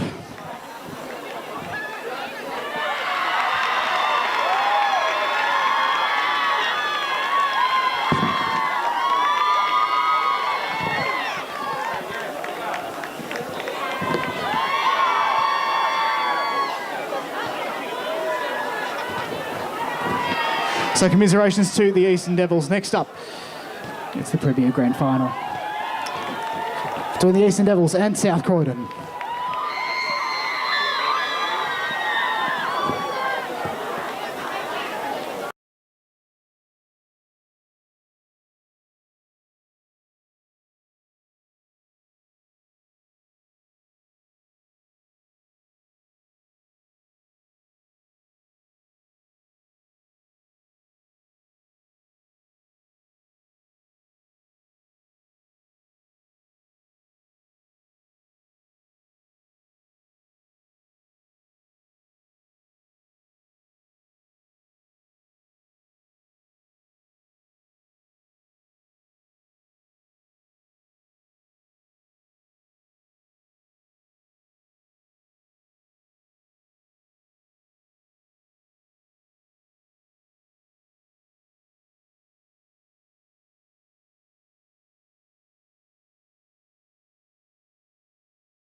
So welcome everybody to Eastern Football Netball League Grand Final Day, thanks to Deakin University. Game 2 of today's proceedings is the Premier Division game between the Eastern Devils and South Croydon. We begin today by acknowledging the traditional custodians of the land on which we gather and pay our respects to their elders, past, present and emerging. We also we extend that respect to all Aboriginal and Torres Strait Islander people here today. Now would you please be upstanding and join with the players, coaches and umpires as we stand for the Australian National Anthem.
Welcome back once again to H.E Parker Reserve, Deakin University Women's Grand Final Day. We're ready to go. Another Eastern Devils side in this one. It's the Devils and South Croydon Premier Division. 12:35 start. Thanks for joining us on Facebook and YouTube. Toss of the coin straight in front of us on the broadcast wing. It looks like South Croydon have won it. No Sarah O'Toole today, the skipper. I'm not sure why. She is here, so I'm hoping it's not an injury. There was I heard someone say work. I'll be honest, we probably should have done a bit more research before I answer that, but no Sarah O'Toole playing, so it'll be hard for the Dogs. So the skipper today is Brooke Smith. Looks like they've won the toss. They're going to kick down the hill. The game you just witnessed, if you didn't witness, go back and watch it at some point today, was Vermont defeating the Eastern Devils 5-2-32 to the Devils 4-4-28 in the Division 4 Grand Final. Marissa Lee of Vermont was awarded Best on Ground for a magnificent performance at centre half back and in the ruck. A well-deserving winner. We come into this game, Matt Foddy here with John O'Van, and you've got to say the Devils are runaway favourites. They've beaten the Dogs every time they've played. The smallest margin was 27 points for NAIDOC round out at Mullen Reserve. On the ladder, the Devils finished first with 13 wins and 1 loss. South Croydon 8 wins and 6 losses, finishing third, but they've played some really good footy the last month and have surged from third into the grand final with wins over SBL and Mount Evelyn. And then, obviously, players to watch out for. Shelley Beggs, 44 goals for the Devils, along with Chloe Hunt, 25. But Taylor Black has kicked 39 this year for the Dogs. Maggie McKellar has 5 in this year's final series. And she's also been in the best players 11 times this year, so she's one to watch for the Dogs. Jono, you tipped the Devils in the last time. You were wrong. This time I'm going to join you, though. Don't see the Devils losing this one. Well, thanks, Matt. I really appreciate the siding with the tips on this one. Good afternoon, everybody. Once again, what a fantastic day we've got for footy. Grand final day conditions don't get any better. The two best teams collide for one last dance in season 2022. And after the Eastern Devils lost a grand final in 2009 against their arch rivals, the St Kilda Sharks, in the old Southeast Women's Football League, they're ready to respond and have a tilt at the flag. Up we go. And it's Bielen getting it to McNamara, the captain, in the direction of Hunt. Got a bit to work though, as Devils players come to meet it. Doing well though, South Croydon, as they try and find a way out. Umpires paid a free kick. It's going the way of Ash Alsop. About 60 metres out from goal for the Devils. Alsop kicks inside 50 to a contest, and a great mark taken by Cara Henderson, who celebrates her 50th game today. Came back from an ACL injury, and she's directly in front. She approaches. Cara Henderson for the first goal in the grand final. It drops short to the top of the goal square. And a great mark taken by the captain in Brooke Smith. So Curran, went out wide. Found an option out there. Little chipping ball down the line from the number 6, McMillan. Finds a target. And Smith now gets it. The captain for today, long down the line. It should be all the Devils out there, and it is. But South Croydon come through. Lay was there. And now they apply good pressure. Maggie McCullough laying the tackle. So on centre wing, still tied up at 0 apiece. Heartbreak for the Devils in the Division 4 decider by 4 points. DeSanto around this footy in the pink helmet. Cridlin comes in and just grabs that footy off the ground and kicks it high towards centre half forward. Good contest. Wilkinson did well, but Allsop turned her and went inside forward 50. Foot race is on. Abby Marshall leads her player Henderson to the footy, and it's knocked over the line for a boundary throw in the Devils forward 50. So it is locked in. And Henderson's going to do the ruck work against a South Croydon opponent.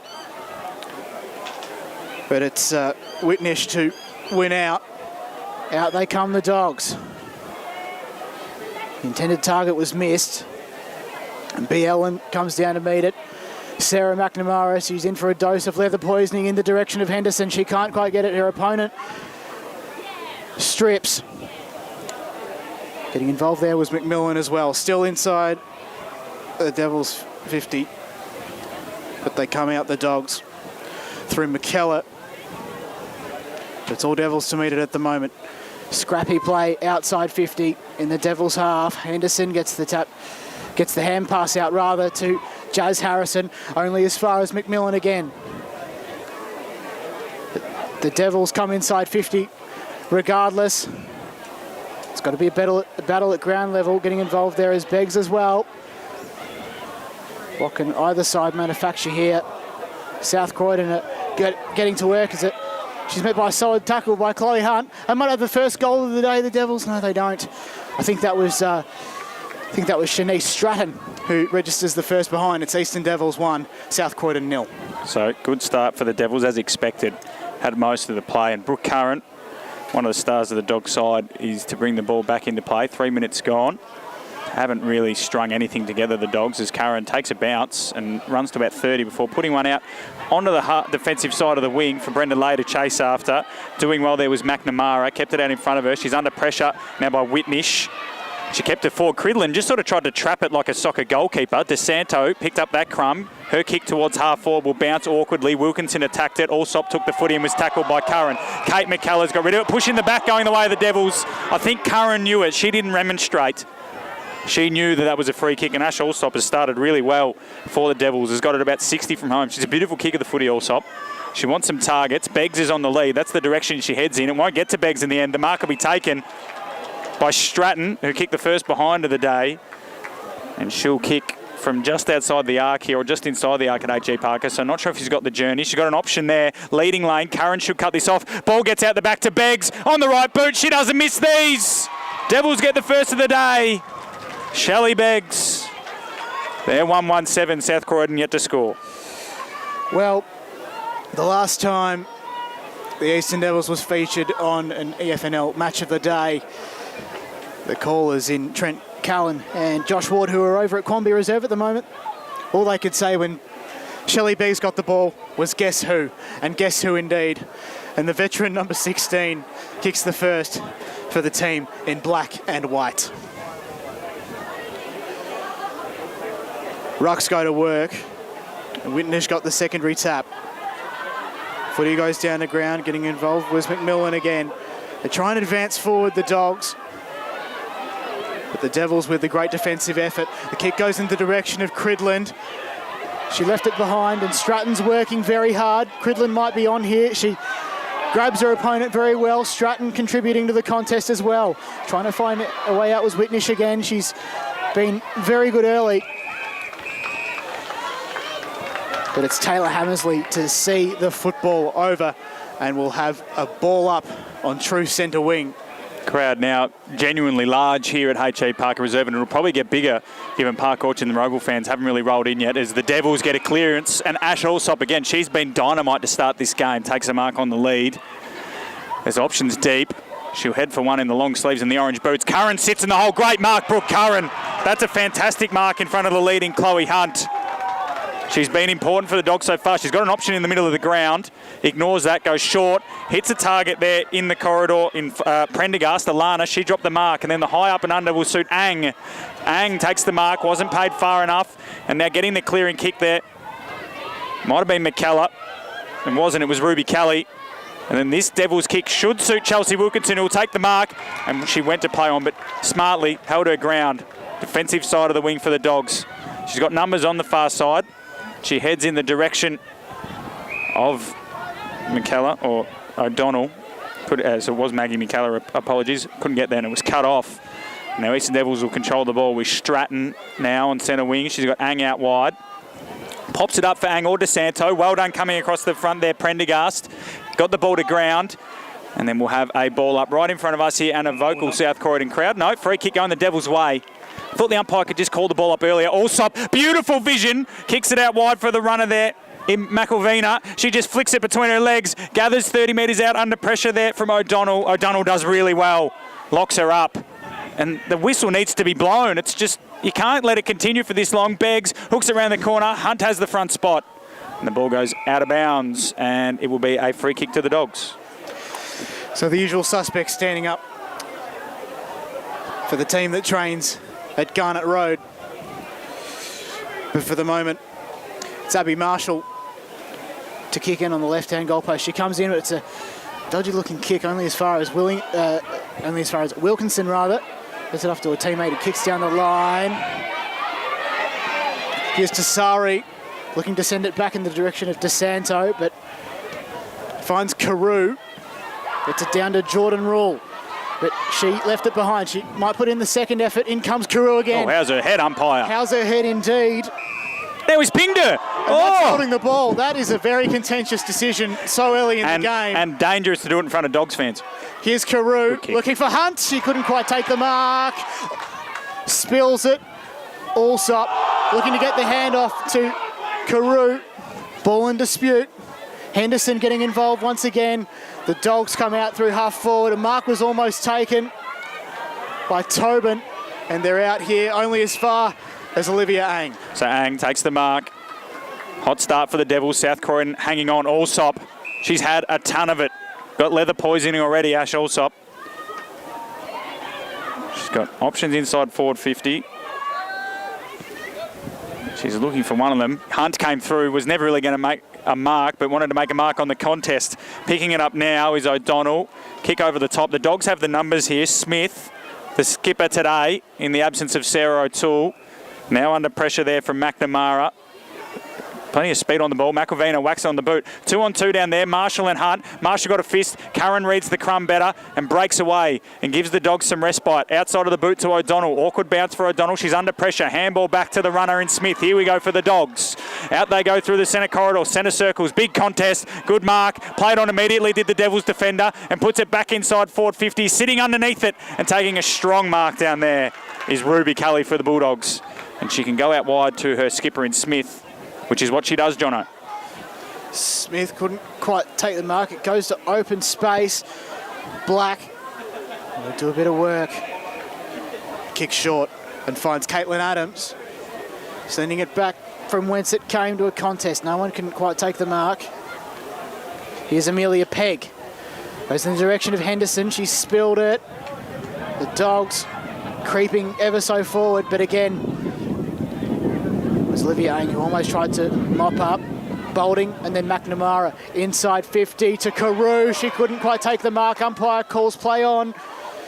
Picking up the footy was Curran. She's been infringed with. It's going to be a free kick to the Dogs. Curran lowers the eyes, goes short. In the direction of Tobin, going down the line. Open space, the Dogs might be on here. Inside 50 to a one-on-one contest. Cox couldn't quite take the mark. It dribbles behind the line. A cheeky kick off the boot. Behind. From Shanahan is a behind. So the Dogs, I look down and do a little bit of social media work, Jono, and they've gone end to end to the Dogs there. So good to see is the... great pace. It was great pace, wasn't it? So the Devils will bring it out of play. They've gone to the outer side. Contest out there. Bringing it to ground here, the Bulldogs. So a little bit of a good spurt. McKellar might get a free kick. She has. For a hold. So Maggie McKellar, being the star forward of the finals, goes inside forward 50, looking for targets. Found one. Brenda Lay takes the mark, 40 from goal. She doesn't have the journey. She's going to run onto the right boot. Poke it. Looking for a target there in Shanahan. Might have been a shove. Umpire says not doing. Taylor Black's around this footy. 39 goals for the year, Black. Wants a free kick. Dives in top of it. Got a handball away to a teammate, who then dives back on top of the footy, and we'll have a stoppage inside the South Croydon forward 50. Do you know how many times Taylor Black was in the team of the week this year? I'll be honest, mate, I don't keep track of those things. Fair enough. Free kick. Going the way of South Croydon. Here we go. Free kick. Katie Shanahan to level the scores. 12 minutes into the first quarter. She's got a free kick. Ruck infringement. 20 metres out. Slight angle. For South Croydon's first of the 2022 Premier Division Grand Final. Trots in. Calm approach. Puts it on the boot. Good looking kick. It's a goal. And look at Shanahan just say, get around me. 1-1-7 the Dogs. Easton 1-1-7 as well. We've gone 12 minutes in the first quarter. Great start from both teams. This is going to be an epic for the ages. And I reckon we're on for a high-scoring affair too. We're sticking over 12 minutes here in the first. Same at, and, well, it's on for young and old here at H.E Parker.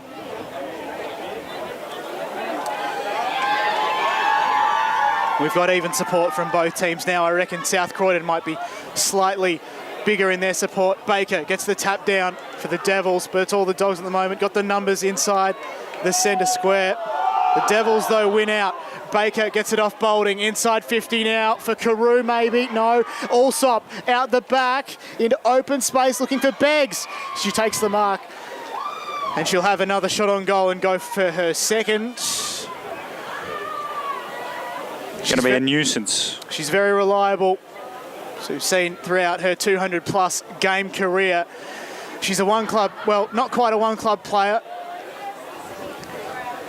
Been playing footy for years, but this time she doesn't score, and it's 7 apiece. Uncharacteristic, you would say, Jono. Uncharacteristic from Shelley Beggs.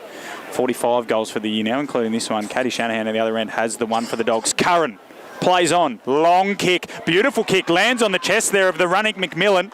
Heather McMillan now takes her time. Chipping ball into the corridor. Dangerous kick looking for Lay, who did well to make a contest. Picking it up is Stratton. Got a handball away under hot pressure from the Dogs.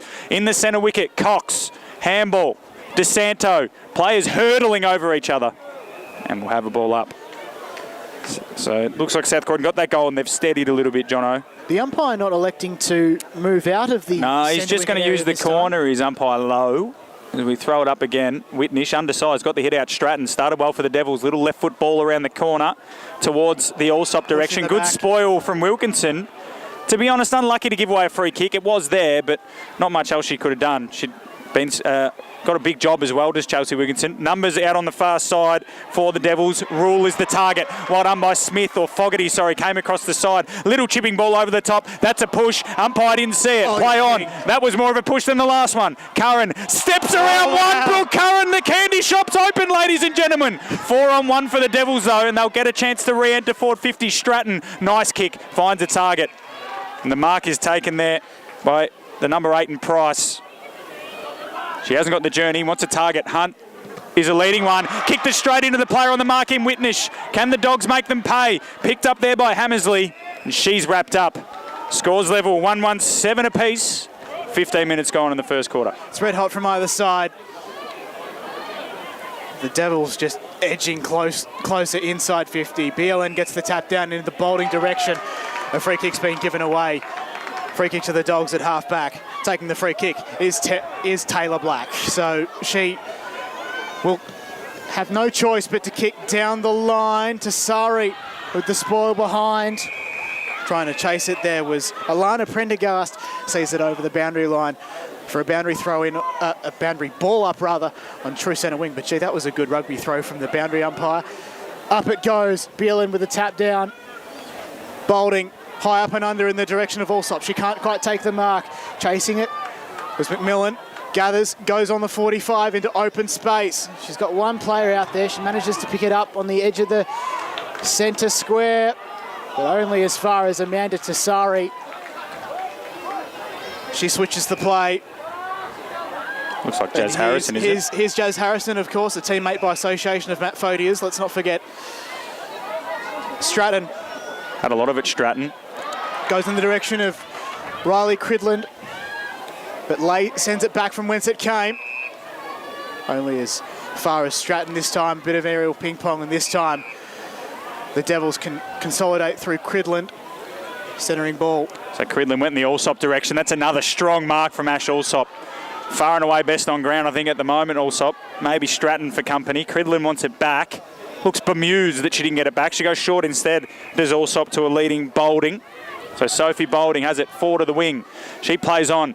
Pressure from Curran made her go up and under. Beggs and Hunt underneath this one. Beggs just put the two Jukes out. Said, that's mine. She's got no one on the mark. Marshall's zoned off on it, so she'll chip. No one was expecting it. It might even hit the South Croydon player there in Godwin in the back. It doesn't. Price picks it up under pressure from McMillan, so puts it on the boot. One Devil, three Dogs. The Dogs win out. Good spoil. Wilkinson's got it. Got a target out wide. Ignores that one. Tried to go longer, and it held up in the wind, and the mark is taken by Henderson. Henderson's got a target. Good kick. Won't get there. Good tackle from Curran. Turned her in the tackle as well. Learnt from her mistakes earlier, Jono. And we'll have a ball up inside the Eastern Devils forward 50. 17 and a half minutes gone here. Scores level 7 apiece. Kelly goes up. Hit out was won, though, by the Devils. Henderson got Cridland to her outer side. Good intercept there from the Dogs defender in O'Donnell. And then she just got rid of her. Threw it forward. Pressure there. Prendergast, Katie that is, hands and knees trying to win the footy for the Dogs. O'Donnell's a bull in there, wrapped up by Cridland. That probably should be holding the ball. Bit of heat in this one now. Bit of heat in this one. Henderson's up on her feet, which is good to see. Spent a bit of time down, and we'll have another ball up. Well, Cridland just got one to the face. Yeah, there, Cridland, there's a bit of heat in this one. Kelly goes up, good hit out down.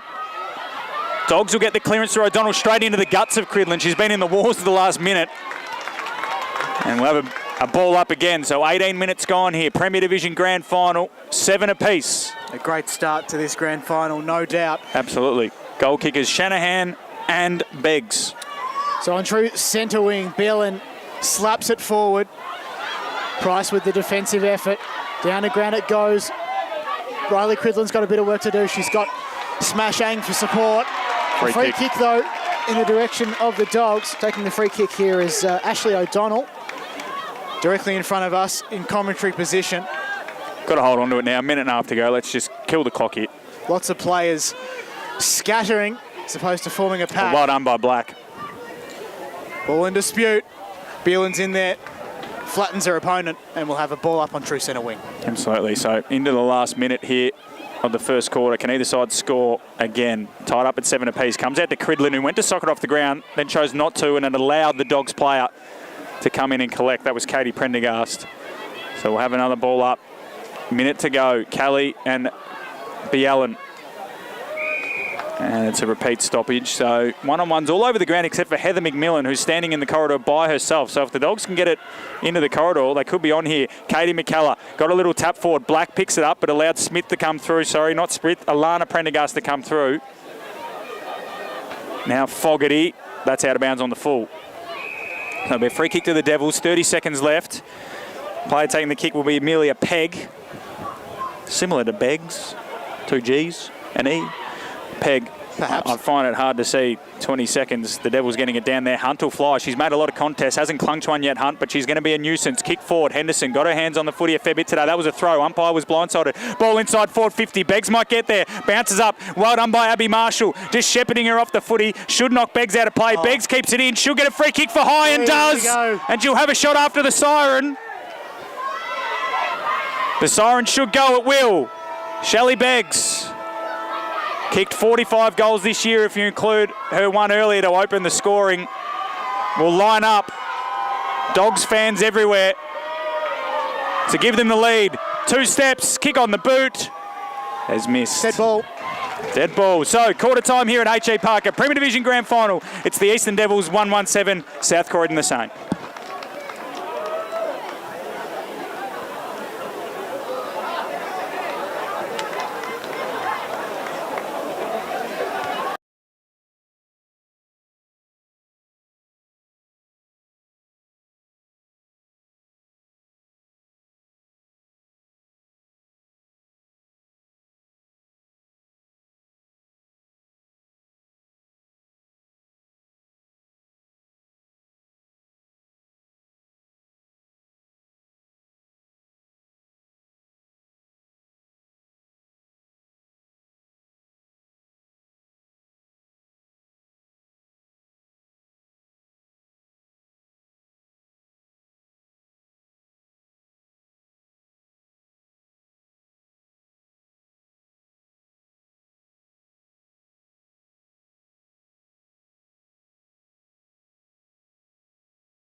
Welcome back to H.E Parker Reserve Premier Division Grand Final. All tied up 1-1-7 apiece. Eastern Devils and South Croydon. We're back in the middle of the ground here. Dogs, they've started red hot here. They've been in good form. 6 losses throughout the year. But that doesn't matter. They can just get this win today. They will be premiers. Handball should come free here from Hammersley. No, the umpire calls a ball up. Yeah. Commentating, mate, I can't. At the moment. I've already been told that, thank you. Ball up again, tap forward by the Devils. Handball away, and there's a free kick going the way of the Eastern Devils. It'll go to Sophie Boulding. So forward to the wing. Plays on immediately. Kicks it long inside forward 50. 1-on-1. Can the Dogs? Marshall's been good down there. Ball just sits up nicely for Stratton. Left foot snap to the top of the square. Beggs marks. Beggs goals. 2 to Shelley Beggs. She's been a thorn in the Dogs' side all year. Brings up her 46th of the season. Devils hit the front. 2-1-13 to South Croydon 1-1-7. 4 away from 50 is Shelley Beggs. And Shanice Stratton, affectionately known as Shredder, does the work early there. A great start here for the Eastern Devils. The second term, 2-1-13, 1-1-7. So it is well and truly sweeping season here, Matt Fodia. Lots of magpies around. We've got the restart, and Bielen sends the fist down, advancing forward for the Eastern Devils, but it slightly comes back, and Bielen gets it again. McNamara trying to get involved, off hands to Riley Cridland inside, almost inside 50. Allsop, a foot race. Trying to get the footy, edges out her opponent. Now she's got McMillan to deal with. On the rebound, the Dogs. Goes out of bounds, last kick. Of course, the last touch out of bounds is different to AFLW. Well, it's last possession, not last touch. So if it's a disputed from a kick touch. or a handball, I mean. So yeah. Good it's kick. Between the arcs. The Devils sent it forward. Guess who? And here's Guess Who. You took the words right out of my mouth there. Shelley Beggs centres the ball, looking for Hunt. And Chloe Hunt has the trustiest left boot in the business. She's been a train-on player with Hawthorn at times. The quarter time break thing's still in the corner of the screen. And Chloe Hunt directly in front to give the Devils a further lead. She kicks, she goals. Umpire did not have to move. It's another goal to the Devils. 3-1-19. South Croydon 1-1-7. Just under 3 minutes gone in the second term. Yeah, that's worrying, isn't it, John, for South Croydon? They started so well in that first quarter, but 2 quick goals to the Devils makes it, pretty ominous, especially with their 2 key forwards getting involved. Just an update from the Division 2 game. If you want to watch that one, you can head to YouTube if you're just watching on Facebook at the moment. All games are on YouTube today. Knox 13, East Ringwood 8 at quarter time. So 2 similarly close games. Back in the middle of the ground, Dogs need to get something going. Quick, smart, up they go. Bielen got the hit out. Cridland off the wing, got the handball off to McNamara, who's running past. Devils look really good. Allsop's on the lead. Collects it on the bounce. Handball inboard. Boulding runs inside 50. Ball in the pocket. Beggs has got a one-on-one. Beggs couldn't bring it down. She'll put pressure on Marshall, whose little kick over the top is a very dangerous one. Curran does well. Might slap it through for a behind. Eventually, the ball goes through for a rush behind. And the Devils get an important score there for themselves. They are 3-2-20. South Croydon 1-1-7. 4 minutes gone in this second quarter. So it's been an onslaught from the Devils in this second quarter so far. So although, to be fair to South Croydon, the first quarter started in this similar fashion. The Devils have just been a bit more efficient. So Curran will take the kick in, Jono. So Curran goes outside 50, but only as far as Stratton sends it back from whence it came. Allsop takes the easiest of marks. 45 out. And the opposition player runs right through the mark. A 25-metre penalty missed there. But she'll just take her time.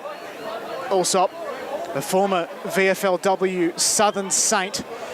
She wore the number 49. She is a beautiful kick of the football. She is a beautiful kick, and we're about to see that right now. Ash Allsop approaches. It's a long kick. Just touched on the line. It was a great kick, though. Great effort. So all the Devils in this second quarter, South Croydon need to do something about that. Stem the tide at least for a little bit. they've got some numbers out here, so they do go short from the kicking, but the umpire wants it back for some reason. So Curran will kick it back, and then they'll probably kick it back to Curran, although Henderson might have closed down that option in the meantime. So the Dogs now take this kick out for the second time. They trail by 14 points. Ominous start. Ball ends up in the Curran direction eventually, and this time it's 40 metres from goal. She's got Prendergast up the line. Katie, she heads in that direction. DeSanto does really well, but ran it out of bounds according to the boundary umpire. So we'll have a ball in, or ball up, sorry, rather than a ball in. Defensive side of centre wing for South Croydon, who trail by 14 points, 21-7. Bolding, been really impressive. Gets the clearance, kicks it long inside forward 50. Target down there, Allsop, Hunt, Beggs. Beggs is the one circling the football now, already kicked two. Swings onto the right boot, snap towards goal. No way indeed. Is it behind? Eastern Devils 3-4-22. South Croydon 1-1-7, 6 minutes gone, second quarter. Dogs' defence is terrified. Shelley Beggs is on fire at the moment. And the Dogs to kick it in.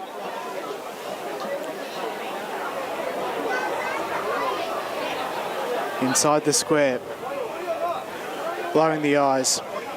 Here's Adams. Goes further down the line. Taking the mark there is the captain, Brooke Smith. Standing captain today, Oates Hall's out. Goes further afield. Gemma Owen sends it back in, looking for Henderson. It's a turnover and the Dogs will rebound. Send it back from whence it came. 2-on-1, but DeSanto wins out. What a great grab from the VFLW Seagull. She stands and delivers and then turns it over immediately. And Wilkinson takes the mark and plays on, kicks it out into Spayton. Prendergast and Harrison go at it. Harrison does well to close it down. Prendergast turns back on her right boot, kicks it up towards half forward. Taylor Black is the pressure forward here, chasing down Peg. Peg slipped over. Black tackled her, got her handball away. Little shove to Whitnish. Umpire said play on. McKellar, Maggie couldn't get her kick away. Good tackle from Katie Prendergast. We're going to have a ball up inside the Dogs forward 50. That's the way they're going to play today. They're going to try and rebound as quick as they can. Ball up. Bjelland, been good, won almost every hit out. Katie McKellar gets clear. Little chipping ball. Maggie McKellar, spoil. Black waits. Black steadies. Right boot. Pokes it up. There's a free dog in the goal square. It won't get to her. Bounces out of play. And we'll have a Eastern Devils free kick going the way of Gemma Owen. Well, the Sharon is very fickle. It can bounce every which way. Unfortunately, bounced in the wrong direction for South Croydon. As Gemma Owen comes in and finds Tassari in the direction of Allsop. Great grab there. Activating slow play for the Eastern Devils. And here's Emily McElvena. Sends it further down the line in the direction of Price. Couldn't quite take the mark. She's got Danica DeSanto for support. DeSanto kicks further afield. Henderson's there to help out, and so is McNamara. But the Dogs send it back from whence it came. So ball up to centre wing. Dogs have got the numbers. Good gather. Little handball off. Little handball again. Ends up in Brenda Lay's hand. She goes inside forward 50. McKellar. Will it suit the bounce? There's a dog in the goal score if they can get it past this last line of defence, but Cox does well. Clears her lines. Foot raise ensues. One Devil, two Dogs. The two Dogs win out. The first one getting there is Ash O'Donnell. Goes back on her right boot. Dangerous kick. They should have the numbers and get the mark. No one went up in the end. And now slamming it on the boot there are the Devils, and it'll work out. It lands on the chest of McNamara. She's got a leading target. Wobbles it her way and finds that target in Price.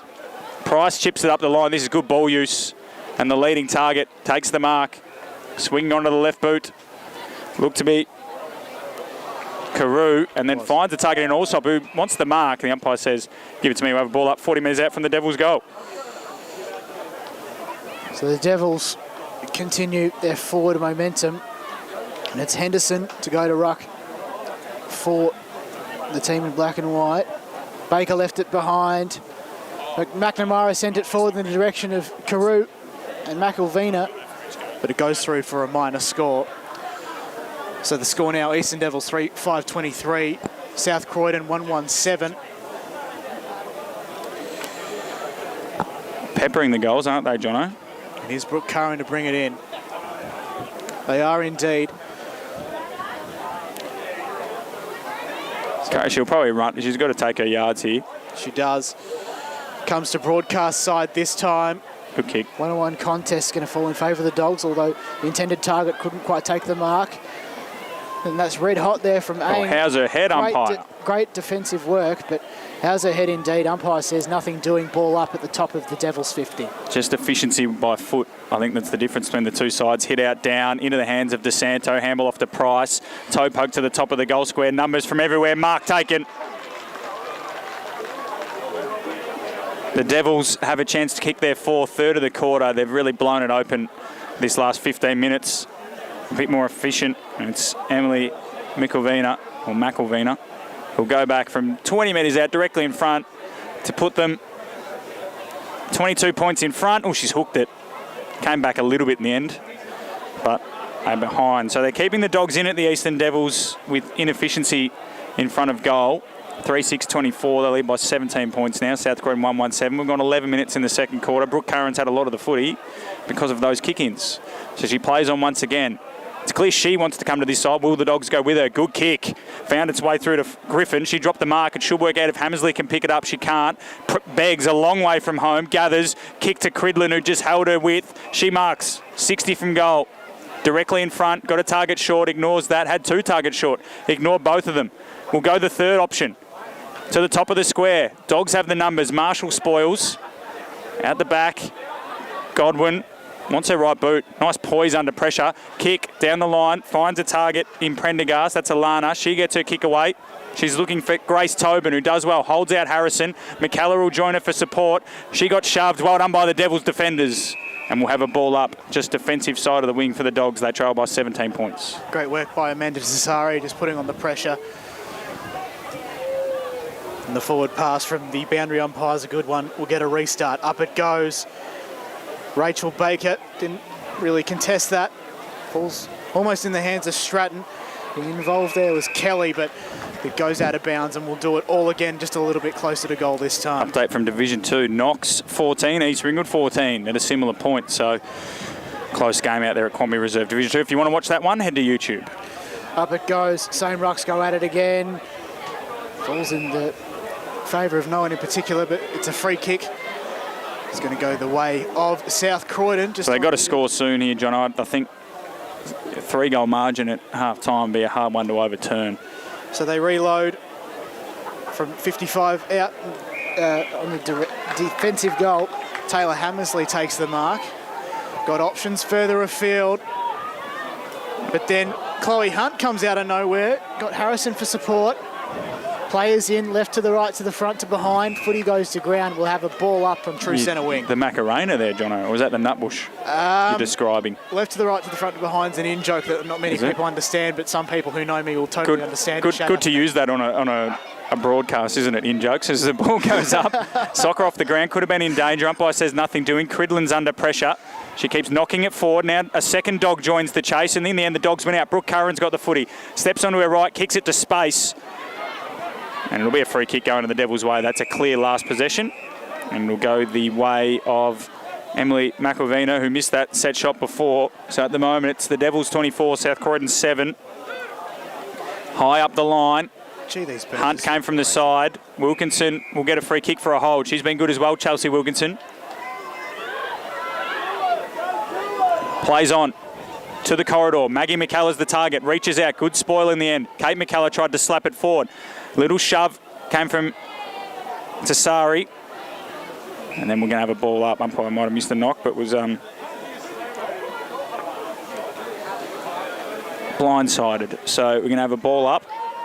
Just forward to the centre circles. Like I said, Devils by 17 points at the moment. They're 3-6. South Croydon 1-1-7. Good pressure, though, from the Dogs. And this happened in the first quarter. Devils dominated early, and then the Dogs finished strong. So if they can get another goal here, the Dogs, they'll be happy with this quarter, really. Staying in touch. Kate McKellar, handball forward. Could it work out for the Bulldogs? They have the numbers around this contest. Smith tackles Boulding, and we'll have another ball up. Good crowd brewing here at H.E Parker Reserve at the moment.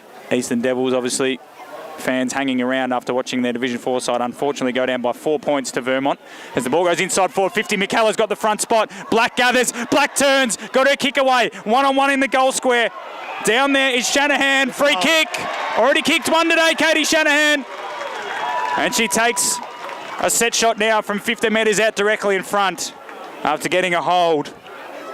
So it's her second goal from a free kick if she kicks this. A major and obvious free kick paid there. Well, just unnecessary too. The ball's on the ground. So Shanahan directly in front.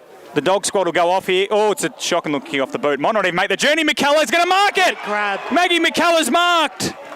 Played on. What's going on? Oh, no. Have the shot, Maggie. Cox sockers it off the ground. The Devils have escaped here. Wow. Handball from McNamara to Cridlin. Handball out wider to Cox, who kept running. She handballs over the top. Cridlin was there. Lay will recover it for the Dogs. She's under pressure, and it goes out over the line. We'll have a ball up. What was Maggie McKellar thinking? Just take your time. No. I really... Gee, that's inexplicable right there. We've got a ball up. Just in the flank, and Bielen flies high. They still keep running, the Devils. Bolding down the line in the direction of no one in particular. Plenty of open space for the Dogs to work. A great tackle there by Shelley Beggs. Here's Hunt on the left. Going in the direction of Allsop, but it's going to bounce at right angles, almost going over the boundary line. The Dogs collect. We'll move it further down, only as far as Bielen. Bielen takes the mark, gives the handball off, and they'll go to centre half forward again. Sitting in the hole and taking a good mark. Down there is Ash O'Donnell. She's been impressive for the Dogs. So again, the Dogs have been in the game. It's just their efficiency at the moment that's letting them down. They go wider still. Good attack on the contest by Maggie McKellar. Keen to make up for her error before. Handball comes out to Cridlin. Handballs it back to Sari. Puts it on the boot. Wobbles it inside forward 50. Well done. Great mark down there by Caitlin Carew. She's going to go back from about 35, tucked into the pocket. Doesn't look awfully confident, but no one's really presenting, so they're backing her in here. She can definitely kick from this range. So Like Carew, goal kicker. they really probably deserve to be more than 17 points up. The Devils, low one to the square, hands off hand, sorry. Will it be rushed through? Beggs tries to toe poke it. It's hit the post. Ooh. She sort of toe poked it towards the post. I don't know whether Shelley Beggs obviously a much better footballer than me, but don't know how she thought she was going to physics that one back through the goals. But another behind 3-7-25 now. The Devils, South Croydon 1-1-7. We've got 2.5 minutes left in this second quarter as Brooke Curran plays on from the kick in. She'll go out wide. Oh, kick was a shocker off the boot. Just swung back. They had all the Dogs. It just swung onto the chest of Sophie Bolding. Got it about 50 from home. Hunt wanted it across field. She pokes it in the Beggs direction. Beggs has brought that down. Wow. Umpire said play on off hands. And we'll have a ball up inside the Devils forward 50. Seems to be the order of the day. Seen them paid. Inside attacking 50. No one to compete with there. Here's Bolding, throws it on the right boot with a high up and under in the direction of Hunt. Oh, gee, that's tight. What's been given out of bounds on the full here? It must be if he's pointing up. She's pointing that way, sorry. There you go. So Abby Marshall awarded the subsequent free kick. Hunt almost. Oh no, dangerous kick. There. Dodgy kick indeed. Shanice Stratton will have it very close to the junction. She's got no choice but to bring it in, unless she thinks she can handle it herself. To the hot spot she goes. She's got Hunt. But the Dogs are going to come out through here. So Wilkinson up the line looking for Maggie McKellar. Tassari got the spoil and crumbed it. Tried to get rid of the footy. That's holding the ball. So the Dogs will get the free kick going the way there of Tobin. Got to move it quickly if they want to score. They've got a minute. They're down by 3 goals. It'll be handy for them to score, but also handy for them not to concede because the kick's gone straight in the Cridlin direction. She dropped the mark. Brenda Lay does well. Gets away from the first tackle. Got her handball back looking for Curran. Curran did well. Collided though. Brooke Curran's down, clutching something. Her arm as it's wobbled towards centre half forward for the Devils. Beats the first contest. Wilkinson should gather and does. They've got numbers on the far side, the Dogs, if it can get out here. O'Donnell marks. Has to move it quickly. Got 40 seconds if they want to score. Goes wider to Hammersley, who takes the mark under pressure. That might be 25. Right, umpire right's going to march her. Hammersley's got to go quickly. Got to run. It's been awarded 25. 25 seconds to go, Hammersley. She can keep running. No one on the mark. She does. Pumps it inside forward 50. Angle, get back. Drop one she should have taken. Black, under pressure. Tackled straight away. And we'll have a ball up. 15 seconds left in the quarter. 10 seconds by the time umpire Wright throws it in the air. Closer to 8, sorry. Ball up. Shanahan. Bjelland. Bjelland got the hit out and came through, got met in a Tobin tackle, and that'll be half-time here at H.E Parker. The Eastern Devils 3-7-25 lead South Croydon 1-1-7. We'll be back after a 10-minute break.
Welcome back to H.E Parker Reserve, ladies and gentlemen.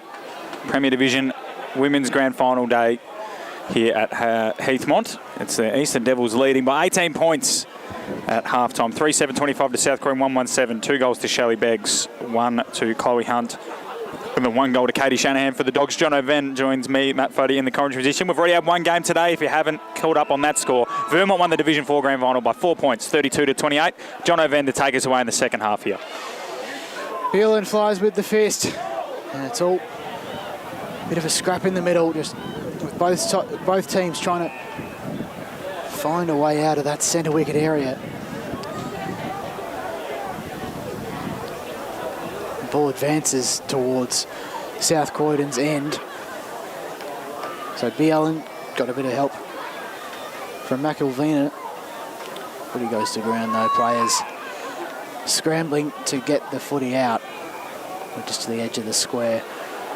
55 out from South Croydon's goal. We go up again. Ang's got front spot, couldn't quite get it, and then a massive team tackle. Sandwich. South Croydon player results in another ball up. The meat in the sandwich, Jono. Indeed. We go up again. This time it's Beelan with a very convincing tap. So Danica DeSanto has been given a free kick. Inside 50 they go. Henderson got a bit of work to do. She's had her shoulder strapped. Good kick. Here's also up in the direction of Jordan Rule, I think that is, who is tackled. Here's Henderson, goes goalward and then turns it over. So Goldwyn took the mark, played on, went to the outer side. Target coming at the football there. In the number 53 was Grimwade. Now under pressure from Smith. That's a good tackle on Cridlin. Umpire keeps letting it go here. DeSanto, Grimwade, DeSanto now. Dogs fans want holding the ball. The umpire continues to say play on. And somehow we've ended up with the ball up. A few free kicks missed there. Well, personally, it's either one or the other. It's either holding the ball, or it's a free kick to DeSanto for maybe High, or Cridlin for High, or McElvina, sorry. The hit out down by Whitney. She was in the path of Kate McCullough. She missed it. McElvina swings it inside forward 50. Hunt takes the mark. Beggs is 1-on-1 down there with Godwin. She goes to the pocket. That's where the kick heads. 2-on-1, but Beggs split the middle of them and took the mark, and she'll go back for her third. 10 metres out, slight angle. Ever so reliable throughout her entire career. It was Chloe Hunt's kick, though. Like, there was 2 dogs down there trying to zone off Beggs, and the kick was so perfectly weighted. So Beggs comes in and kicks it. She's got her third. Devils have got their fourth. They've extended their lead out to 24 points. 4-7-31. The Dogs 1-1-7. So guess who again? Except if you're playing an actual game of Guess Who, there's only one card on the board, that of Shelley Beggs, the number 16 from the Eastern Devils. And what a servant she's been of both the East Burwood Devils and indeed the Eastern Devils when they parted ways from East Burwood. They come inside 50 again. 2-on-2. Henderson was held. Umpire said nothing doing. They try and come out through The Dogs, it's Wilkinson into open space. It trickles over the boundary line. And presumably last possession. Sophie Boulding's got it, sending it back in for the Devils. Although not quite. They've got a bit of work to do as the Dogs clear it out. They've got open space ahead of them though. Hunt's got it chasing. Oh, McElvina missed it and then dispossessed by Beelan. caught with the footy. What a tackle there from the ruckman, Kate Beelan. Brenda Lay, it was a beautiful piece of play. Probably should have handballed rather than trying to take on the final tackler. The kick goes in the Hunt direction. She drops a mark she usually takes, and then getting a handball away there for the Dogs was Adams. It ends up in the hands of Allsop. She lowers her eyes and goes bang. Devils get their fifth. Beautiful kick. Bit of Stevie J about that one. Kept it low, aimed for the goal line. Devils extend their lead to 30 points. 5-7-37. South Croydon 1-1-7. Jono. Very Indeed. happily texting away there, mate. Yes, indeed. You're organising the post-match, are you? Texting our counterparts. our wonderful counterparts in the Eastern Football League media team, Josh Ward and Trent Callan, who we trust are having a fantastic day out at Cornby Reserve. But as a matter of elevation, we're well and truly on top here. Matt Fodia. Up we go in the middle. It's Beelan getting the tap down again in the direction of DeSanto. She's left it behind though for Boulding, who's got open space, almost turned it over. She's got McElvena for help, but sort of ignored her. The Dogs trying to move it back through Whitnish. Great twist and turn from her, sending it forward. And good mark. Great mark taken there by Taylor Black. Got to go quickly here. Indeed. Black. McKellar. And then to McKellar, perfectly spotted. She plays on, goes wide. And then a very simple mark taken by Shanahan. So she'll have, well, it's a big kick here, about 35 out from goal, more or less directly in front. Figuratively and literally. She had 2 goals last week. She sends it forward and a great 6-pointer. 4 points to the Dogs, and they have their second, 2-1-13. Trailing the Eastern Devils 5-7-37, 5 minutes and 48 seconds on the clock, third term. Best piece of play all day from the Dogs. They lower the eyes, hit targets. That's the key for them. It's not about actually winning the ball. They're probably even in numbers with the Devils in terms of balls, possession of football, but unfortunately for them, they just haven't been as efficient as the Devils. So a good goal there from the Dogs. They're back to 4 goals, the margin, 37-13, 5-7-2-1. Hit out. Cam Prendergast break away from this one. Might have been impeded by Bjelland. Ang's now over the footy. Tackled by Smith. And now there's a free kick for a throw. So the Dogs, things are starting to turn their way. Smith. Targets inside forward 50. Nice little kick in the Hammersley direction. Dropped the mark. Ball got out the back. Devils player coming through was wrapped up in a strong tackle by Hammersley. And we'll have a ball up inside the South Croydon forward 50. Umpire to toss it in the air. Kelly goes up, got the hit out. Black can shark it. Can't beat the tackle of Ang and just is walked over the boundary line by Ang. And we'll have a ball in. So you can 24 see, points of the difference. Sorry, Jono. Sorry, Matt. You can see why they call the number 1 from the Eastern Devils smash. Yep, loves that. Smith, kick to the corridor. One-on-ones might be a free kick going the way of the Dogs. Things starting to move their way. And Amy Grimwade can go back from 35 metres out directly in front or on a slight angle at worst to have a shot on goal for their second in a row.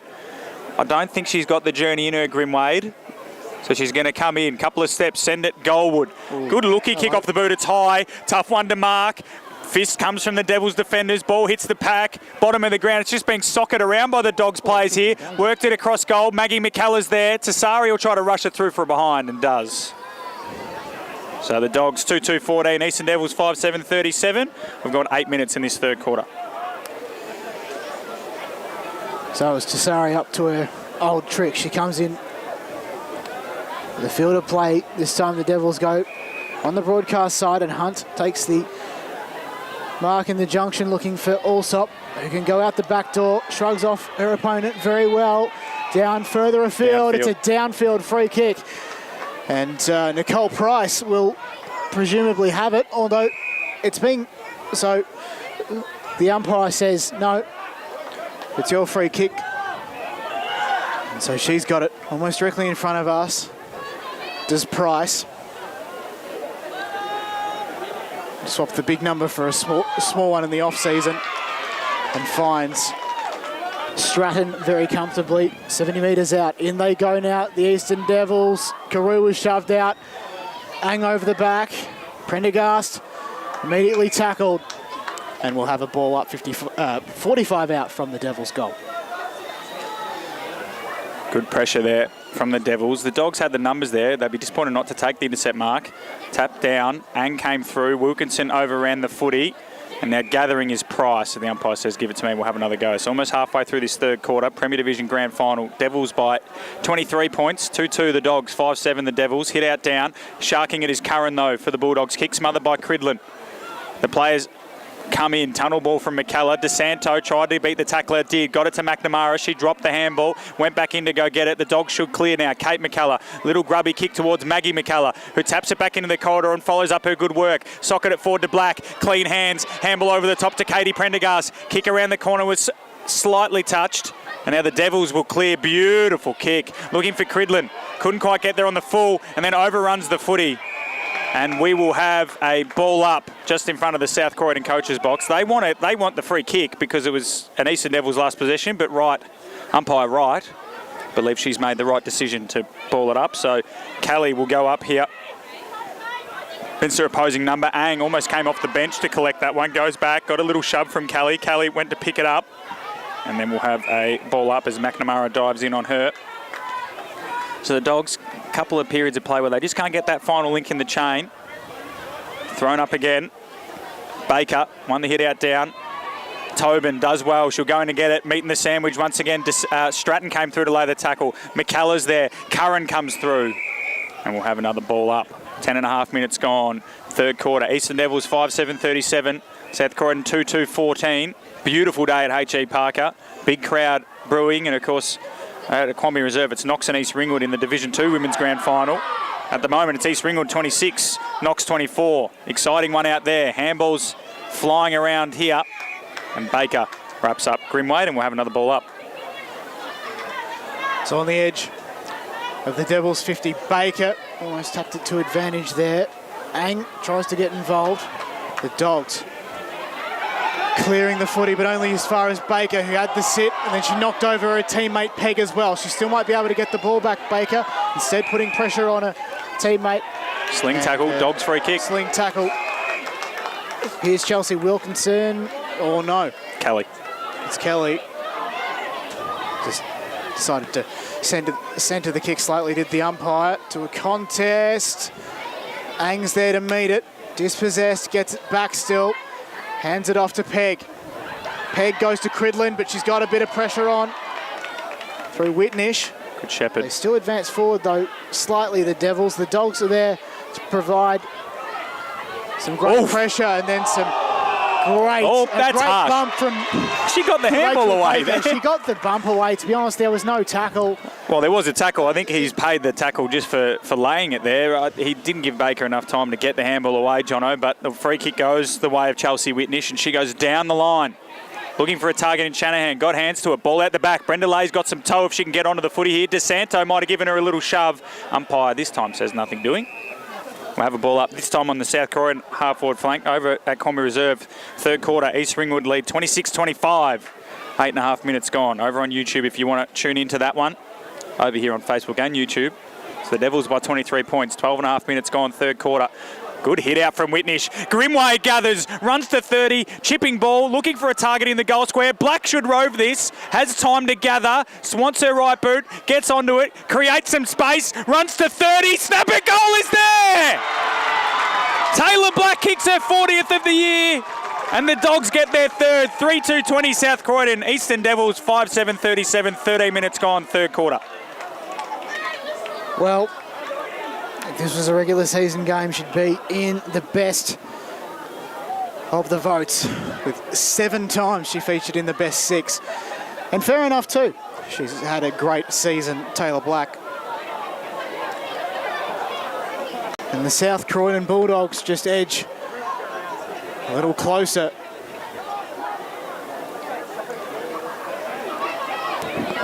Up it goes.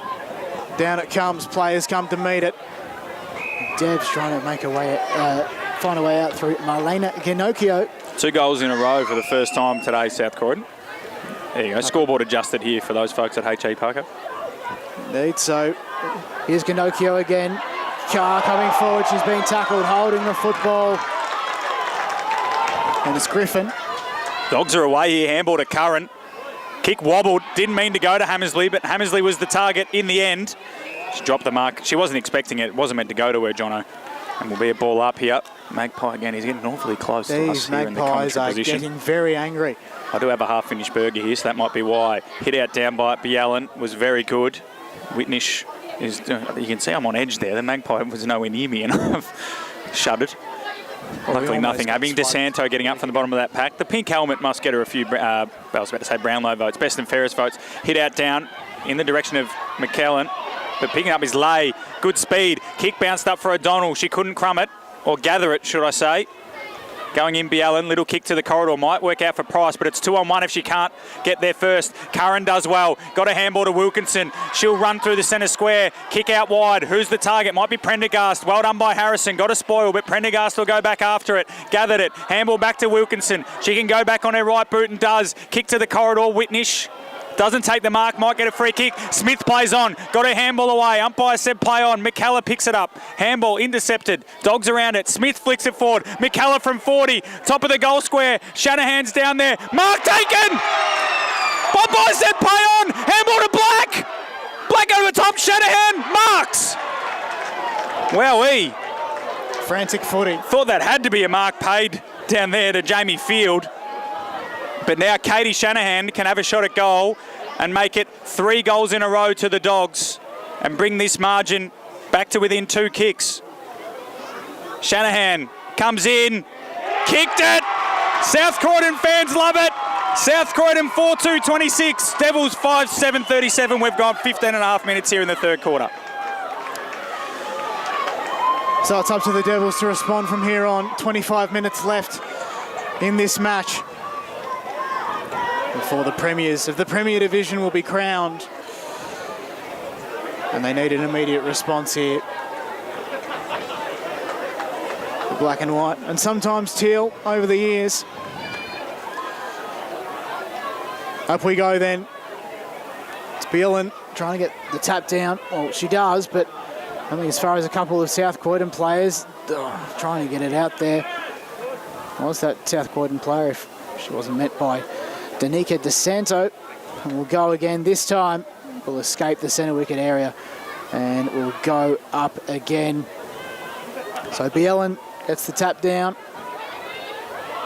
And she gets a solid tackle on an opponent.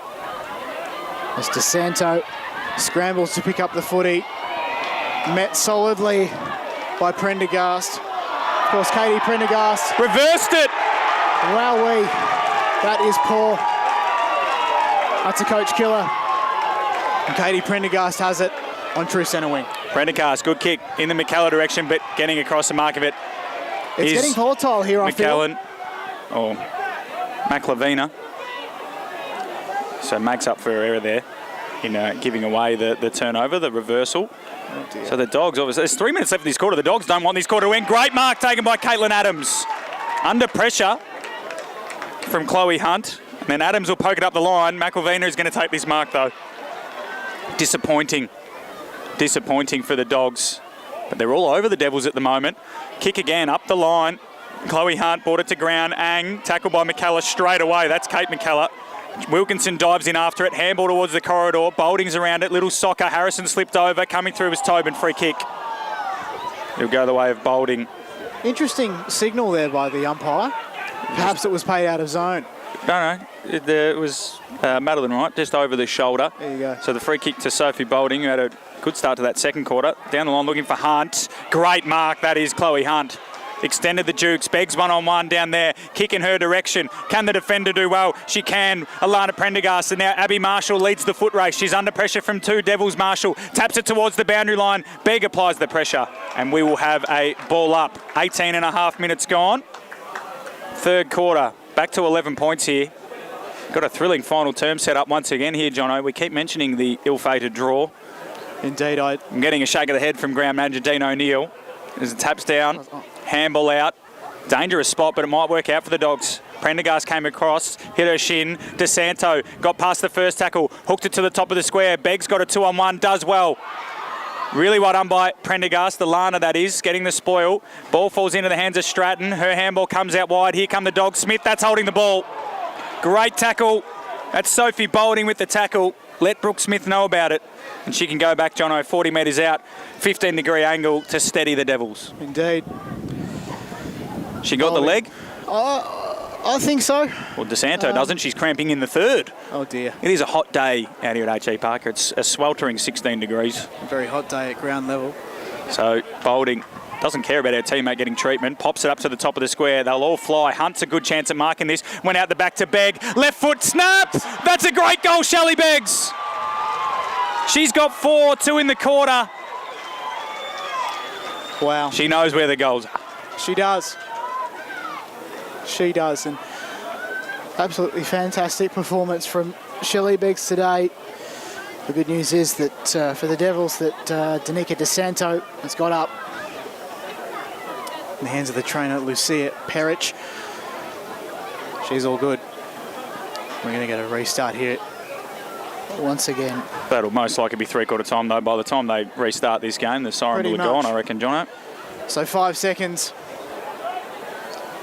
Baker will get the tap down. But that'll be all she wrote for the third term. So the score here, Eastern Devils 6, 7:43. Lead South Croydon 4, 2:26 at three-quarter time. Back after this.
So welcome back to EFNL Premier Division Grand Final now. Still one to come, of course, and then the Masters later on. It's the Eastern Devils and South Croydon are getting ready to go for the final term. Umpire holds the ball aloft. Let's get underway.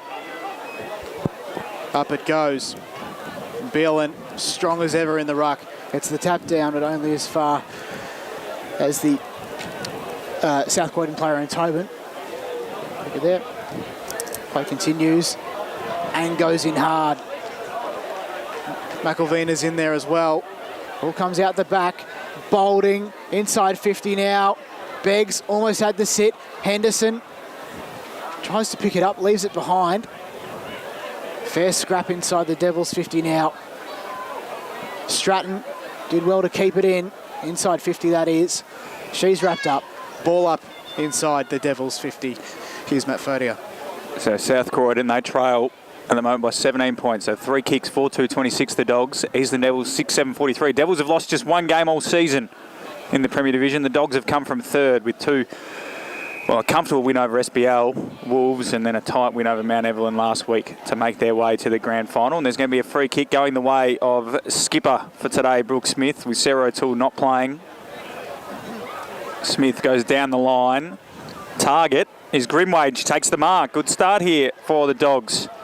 You would suggest they'd have to kick at least 4 goals. You can't see the Devils going goalless this quarter. Good contest by Maggie McKellar. Coming in and picking it up, though, are the Devils players. Gives it off to Bjellan, the ruckman. Gave it off, though. Intercept by Kate McKellar, who just hooked it into the corridor randomly. The bounce did for Morgan Cox. She'll get support. It's socket off the ground. Now Brenda Lay should win this foot race, but she's got no teammates. Kept her feet well. Cox turns into her. Handball away. Shanahan gathers. Shanahan runs inside forward 50. Long ball to the top of the square. Great mark. Great mark by Taylor O'Hagan. Had Taylor Black over the top for the handball. Did Shanahan. The kick went in the Brenda Lay direction. She got a push in the back from Cox. Good start for the Dogs. Lay plays on immediately. Long ball to the top of the square. O'Hagan there in front again. 2 marks in 2 minutes for the fullback for the Eastern Devils. She's got a short option in Boulding. The kick doesn't hit her. Boulding does well. Drop the mark though. McKellar to join in the party for the Dogs. Handball over the top from McNamara is smothered by McKellar. That's Kate this time. And then Olivia Ang watches it over the line for a boundary throw. So 2 nervy moments for the Devils, but well done to Taylor O'Hagan. Indeed. She's in the action early. As we have a ball up directly in front of us in commentary position. And McNamara nominated herself there, left it behind. Another ball up just to the right and slightly behind. We'll go up again then. Rucks nominate. And Bjellan gets the tap down in the direction of McElveena. She's stripped of it. Tobin gets involved, but it's Bjellan to send it forward for the Devils. In open space, the Dogs trying to collect. They can't. O'Donnell gets involved there as well. Umpire says ball up directly in front of the interchange benches. True centre wing. Big crowd in at the moment now. Still one more game of women's footy to come, and one more of the veterans as Baker won the hit out, but it's sharked by Katie Prendergast. She got a handball away. Umpire's going to ping her apparently. A legal disposal. So the Dogs will probably rue those couple of chances they had before when they had it parked inside their forward 50. If the Devils get the first one, you find it hard for the Dogs to kick 4 in a row. Long ball down the line. Crumbs to McElveena. Pumps it inside forward 50. Bounce. Does for Beggs. Does for her defender there in Alana Prendergast, and it's out of bounds. And it should be a free kick going the way of the Dogs, given the kick was a clear one for the Eastern Devils. And the free kick will be to Abby Marshall, who's had a good day in defence. Her brother Dylan, of course, one of the leaders at South Croydon in the men's. And Marshall goes short to Wilkinson. A dangerous kick, but it worked out. Wilkinson's got a target on the wing. That's where she heads. Hammersley gets over her head. Little hand on it from Maggie McKellar in front of Tassari. Tassari ended up in the football, though. Puts it back inside the Devils forward 50. Collision coming up here. Wilkinson went back with the flight. Henderson came across the front for the Devils. Picked up by Prendergast. Handballed at Wilkinson. Got a bit of space. Runs across her own goal. Smothered from Beggs. Wilkinson will go back and get it. This time she gets a clear kick away. And the Dogs could be away through the corridor. Whitnish. Can she get past the Ang tackle? She can't. Got the handball to Hammersley. Also under pressure from Ang. Olivia Ang. Well done. The Dogs were away there, Jono, but Ang was able to lock it in and force a stoppage at centre half forward for the Devils. Great use of the body there from Olivia Ang. Always in hard at the contest. Footy will go up, and this time it's Rachel Baker to do the ruck work. McNamara left it behind. Ang sends it forward. She's got Stratton, Beggs, maybe Stratton again. Ball in dispute, although I should say in the hands of the Dogs players, and they come out. Well, they're out if they want it, Jono. Lay.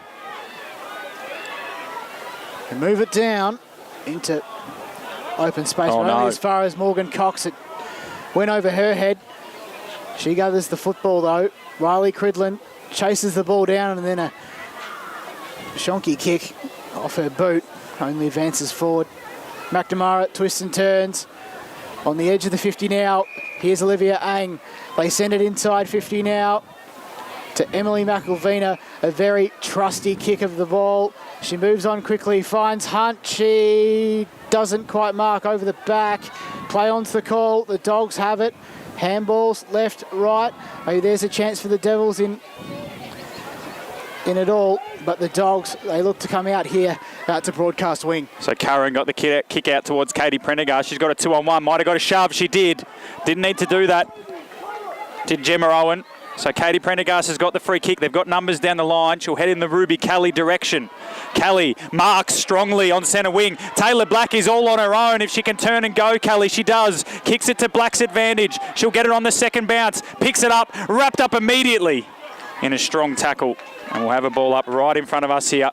Great tackle by Amanda Vasari there. The Dogs, if they can get the first, this place doesn't have a roof, but if it had one, it might fall off. Tap down, Black crumbed it, kept her feet. Little kick inside forward 50. Who can lead up at this one? Tobin was there. Jazz Harrison goes back. Great tackle from Tobin. Immediately pinged for a ball up, despite the South Croydon faithful forgetting the prior opportunity rule. It's funny how that happens. Shanahan and Cox. Shanahan kept her feet, got the hit out down. Coming through there was Griffin. Shanahan's kick smothered by Harrison. Cridlin got a kick away, a clearing kick, but it should come straight back. Adams should collect and does. Runs her full measure, puts it in the Tobin direction, and she's found her. Tobin can move quickly. She's got Field in the pocket. Black at the top of the square. She runs past the person on the mark. Puts it in the Black direction. Will it get there? Coming across the front, O'Hagan. Touched off hands, umpire says. Her little scrubby kick goes towards Cridlin. Couldn't mark it. Puts a toe poke out. Goes back, gets it a second time. Handball to the running out to Sari. And the Devils should clear with a check side down the line. It may bounce out. Ruby Kelly can get there for the Dogs. Does. And she immediately wheels and goes towards the half-forward flank once again. Tobin does well to body Harrison out of it. Gathers 40 from goal. Little snap towards McKellar might work out. Maggie McKellar gathers, gets a little kick. It bounces off the shin of O'Hagan. Fields got a kick away. O'Hagan smothers. Then it's socket off the ground and it's kicking in danger. Going the way of Taylor O'Hagan. Fair enough too. G. Taylor has well and truly turned it on in this last Had a great final quarter. From the point of view of the Devils' defence. She comes in field, down the line looking for DeSanto, who takes a simple chest mark in the junction. Lowers the eyes, looking for Chloe Hunt, who can't quite pick it up. She does, but then immediately turns it over. That South Croydon player is wrapped up. Devils come to meet it. We'll have a ball up to 55 out on a 45-degree angle. Up we go then as rucks nominate. A bit of confusion, but Bielan comes in. It's inside 50 for the Dogs. Can Tassari get onto this one? Bodies her way out of it. She's got no help. But here come the Dogs to the teeth, or to the top of the goal square, I should say. Scrambling ball. Bolding's in there, getting the hand pass out. Ball trickles along the ground. O'Hagan tries to clear it in the direction of McElvena. Now it's Bolding, who's immediately wrapped up. What a great tackle there from the South Croydon, but it's actually a free kick, and it's going the way of Sophie Bolding. So Bolding taken high there. A bit of a reprieve here for the Devils. The Dogs throwing everything at them. 9 minutes gone, no score has changed in this last quarter. It's still the Devils by 17 points, 6-7-43 to South Croydon 4-2-26 as Stratton goes short to Allsop. The two of them had a lot of the football. She just pumps it up the line. They look tired, the Devils, as Grimwade goes back and takes a really strong mark as O'Hagan and Field head to the bench in unison. Grimwade short down the line, has two options. Katie Prendergast marks. Got to move it quickly, the Dogs. They need to kick 3 goals to win this game unanswered. Ball to a dangerous spot at centre forward. McMillan got hands to it. Ball spoiled away. Coming through, though, for the Dogs looks to be Adams. Toe pokes it up in the air. Black will contest, but well marked by Bielen. She plays on immediately. Got an option at centre back and finds her. And the mark is taken there by Carew. Caitlin Carew. She'll go short for Hunt. She'll mark that. Good mark, low on the centre square. And the Devils may have seen off a South Croydon challenge there as Hunt swings it wide to an unmarked Emily Mickelvina.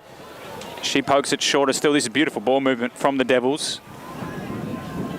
To the player out there on the far wing in Allsop, I believe. So it's Allsop now, again, sorry. It is Allsop, so that was Sophie Boulding, I believe, kicking the footy. Allsop got it.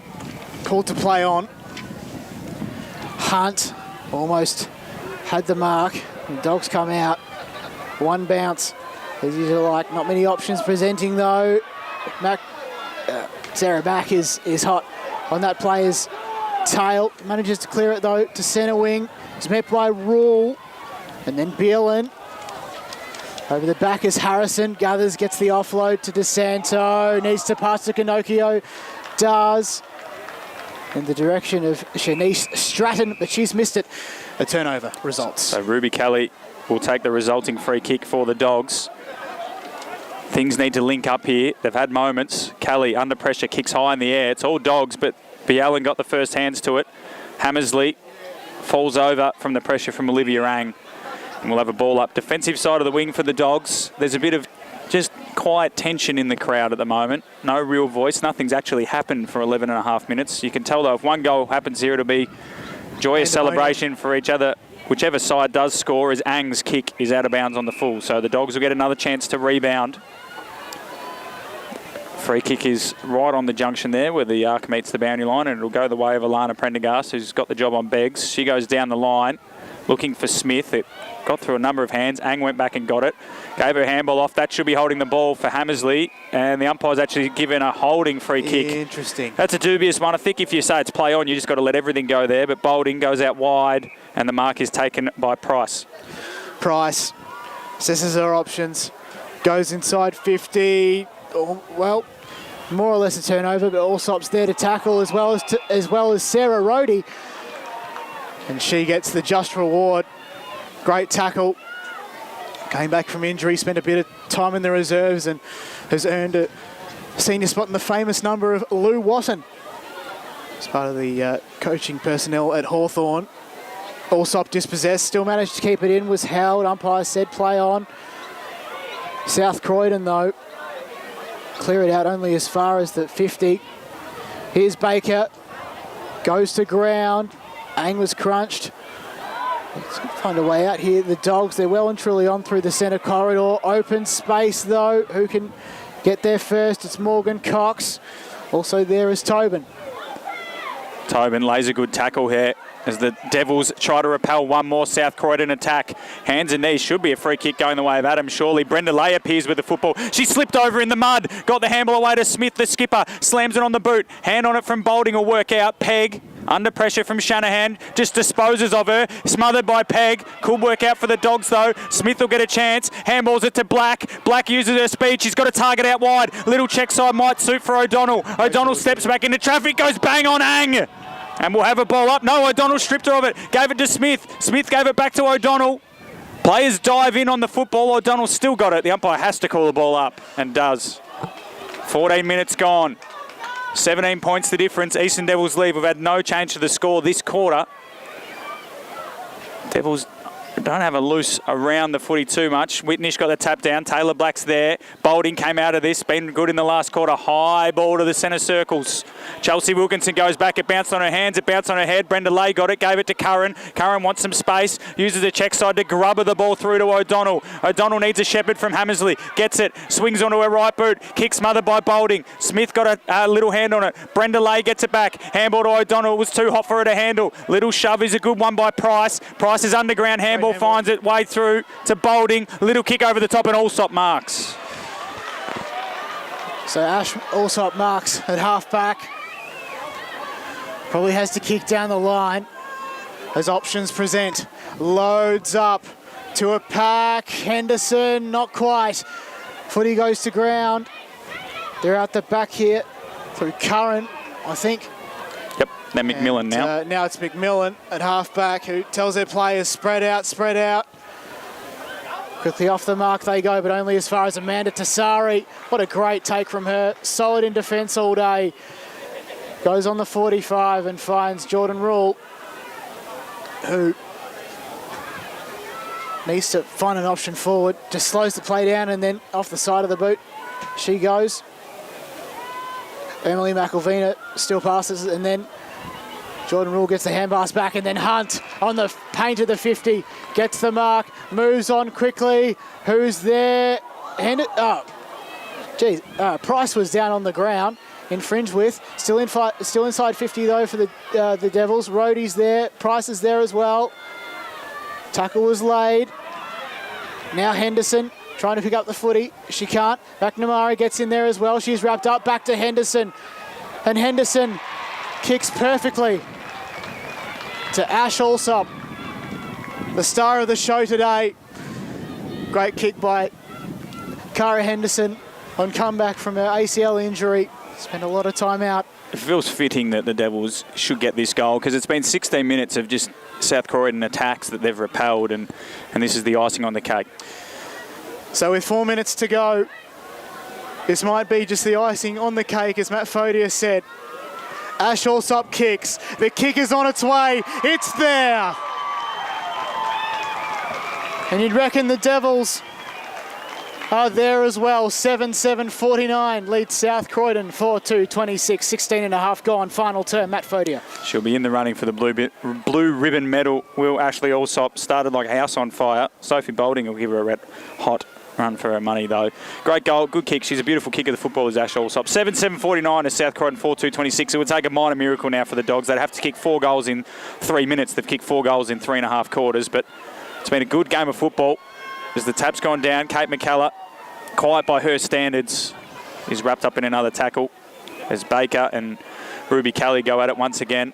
The Devils have been the benchmark, and it's something that South Croydon will probably relish the challenge of trying to reach out and hunt this Eastern Devils side. So the Devils should be 1-1 now as well. Obviously lost the Division 4 grand final. If you're just catching up, 5-2-32 Vermont to the Devils 4-4-28. And in Division 3, it was Eastfield running away with it by about 40 points over Croydon North Hemlock. And the Division 2 game at the moment over on YouTube is a tight one between Knox and East Ringwood as this kick comes towards the centre corridor where Brenda Lay is. Actually, no, it's not. Knox have kicked away, 71-41. Incredible work from Knox as the Eastern Devils work the ball to Henderson, 60 metres from home. Pokes it into the pocket. Chloe Hunt's down there with Abby Marshall. Marshall does well. Curran crumbed it, kicked it to space as well. Henderson should lead all comers. She'll have a friend there in Cridland who wants a bit of beef there with Griffin. Now running inside 450, also beautiful delivery. There's someone in the goal square all by themselves. McElvena, little snap, little goal. 8-7-55 the Devils, the Dogs 4-2-26, 18 minutes gone at the last quarter. EMAC, as she is known, has been fantastic today. And they get another goal, the Devils. And they are, well, they're premiers, one would think. 90 seconds to go in this match. And Devil Hill is happy. The Premier side, 5-6-5 warning, I should say, goes in the way of the South Croydon Bulldogs as we head to the last minute of this game. Kick goes in the direction of their forward, but it's Tassari to cut it off. Out wide to McElvena. Goes forward a bit more to Allsop, been instrumental today. McNamara twisted and turned perfectly. They still managed to move the forward. Here's Henderson, gets the hand pass off, albeit she's turned it over of sorts. A great tackle laid there by Chloe Hunt in defence. And there's 30 seconds to go in this match. And the scenes post-game, I reckon, will be one to savour and will be remembered for a very long time. 20 seconds. The Bulldogs move it down the line and Marlena Ginocchio gives a free kick away. 10 seconds now. The Bulldogs are inside 50, but it's the Devils who will be premiers in Premier Division 2022. Onwards to victory. They've done it. What a team. They won out victors 8-7-55. South Croydon 4-2-26. Well done to the Devs.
So if both teams can make their way over to the presentation area on centre wing, we'll get started.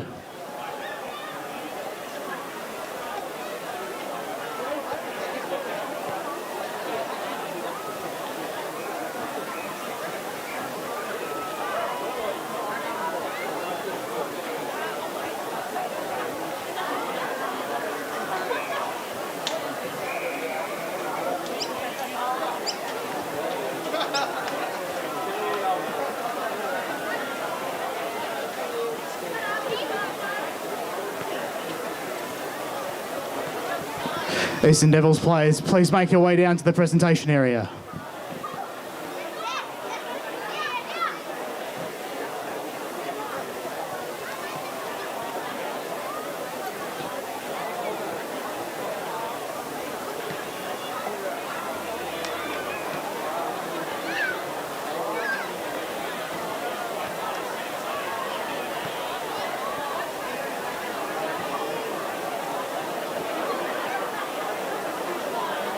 Once again, could the Eastern Devils players come down to the presentation area on centre wing?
Well, everyone, congratulations to both teams on a great grand final in the Premier Division.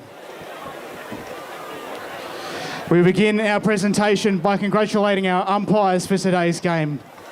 Can the representative from the umpires please come up and accept their medals from the EFNL's Dean O'Neill.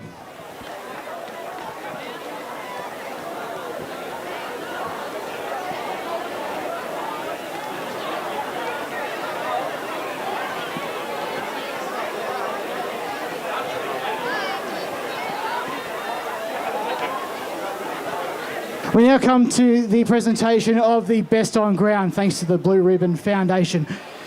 It's the Blue Ribbon Medal. And that Best on Ground is from the Eastern Devils as number 37, Ash Allsop.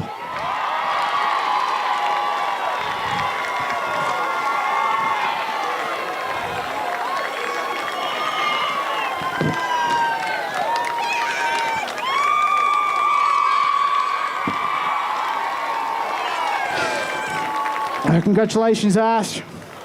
And now it's time to present the Premiership team for the Premiership side, the Eastern Devils. We start with number 1. It's Olivia Ang.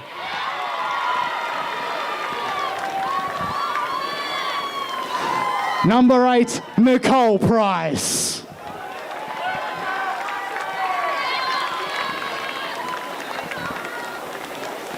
Number 9 is Marlena Ginocchio.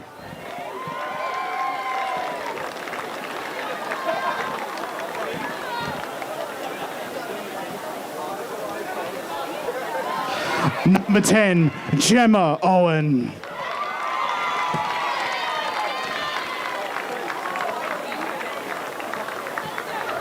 Number 11 is Emily McElvena.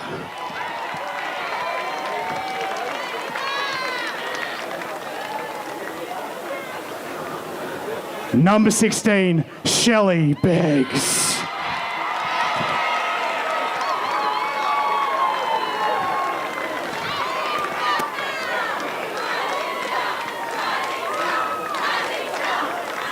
Number 17, Riley Cridland.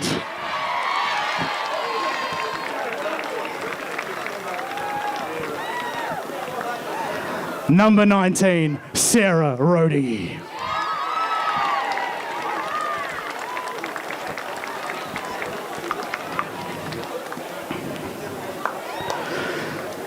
Number 21, Rachel Baker.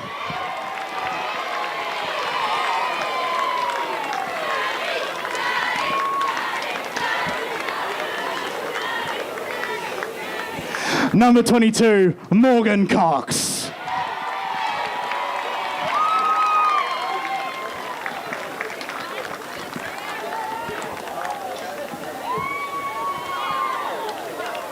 Number 28 is Natalie Bielan.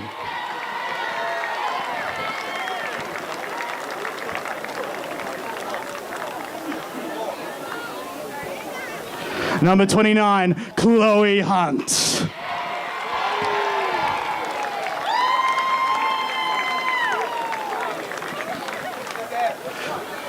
Number 32, Jordan Rule.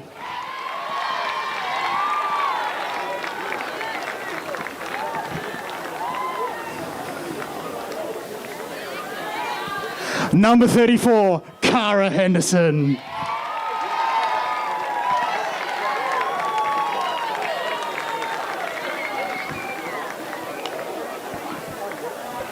Number 37, welcome back the best on ground, Ash Allsop.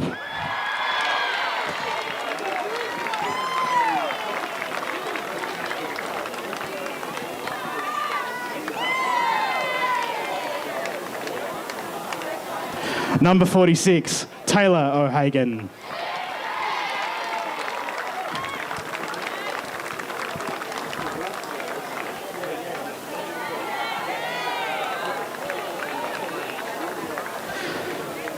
Number 61, Sophie Boulding.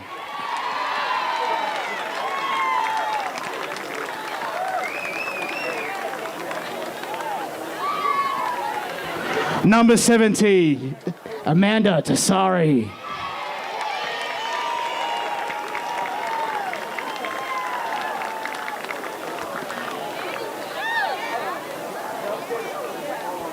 Number 71, Shanice Stratton.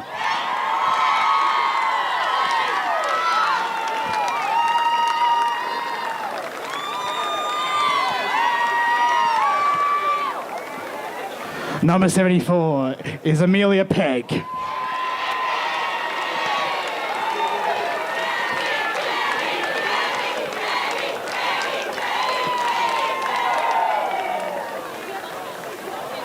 Number 76 is Danica DeSanto.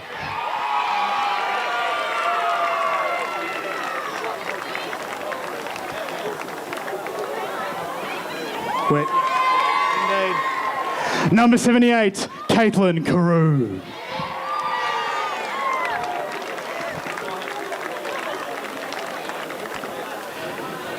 Number 95, Jazz Harrison.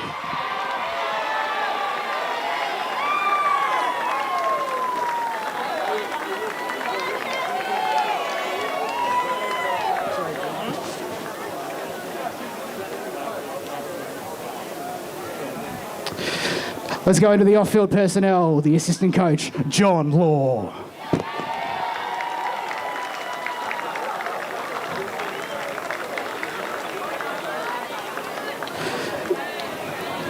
The other assistant coach, John McNamara.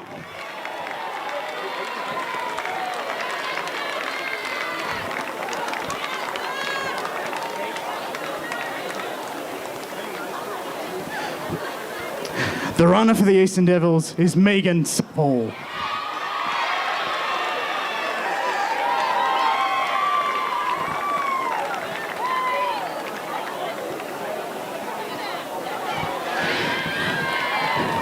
In the team manager's role, Lauren Law.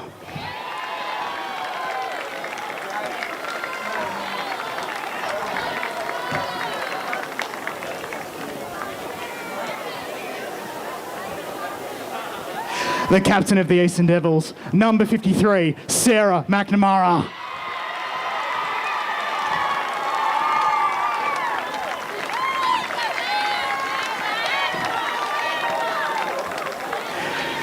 And the senior coach, Jason Cridland.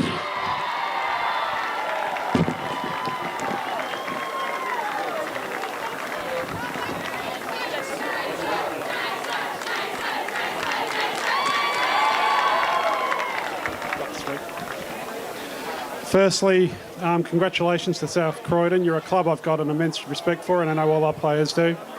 Had a fantastic season, and see you again next season for no doubt another hard-fought battle. So well done. To our players,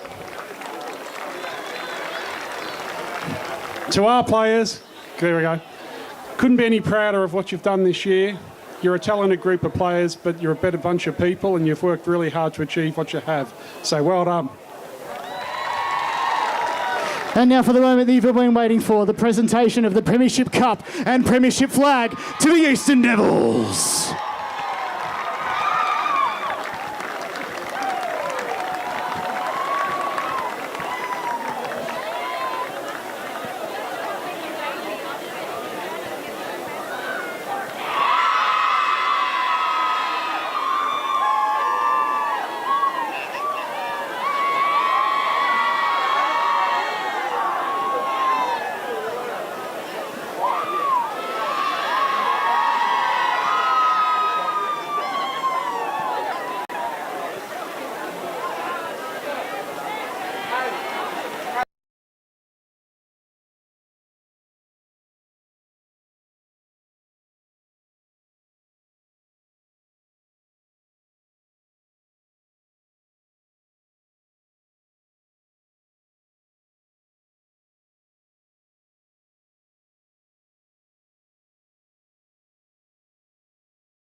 Welcome to H.E Parker Reserve for today's Deakin University Grand Final Day.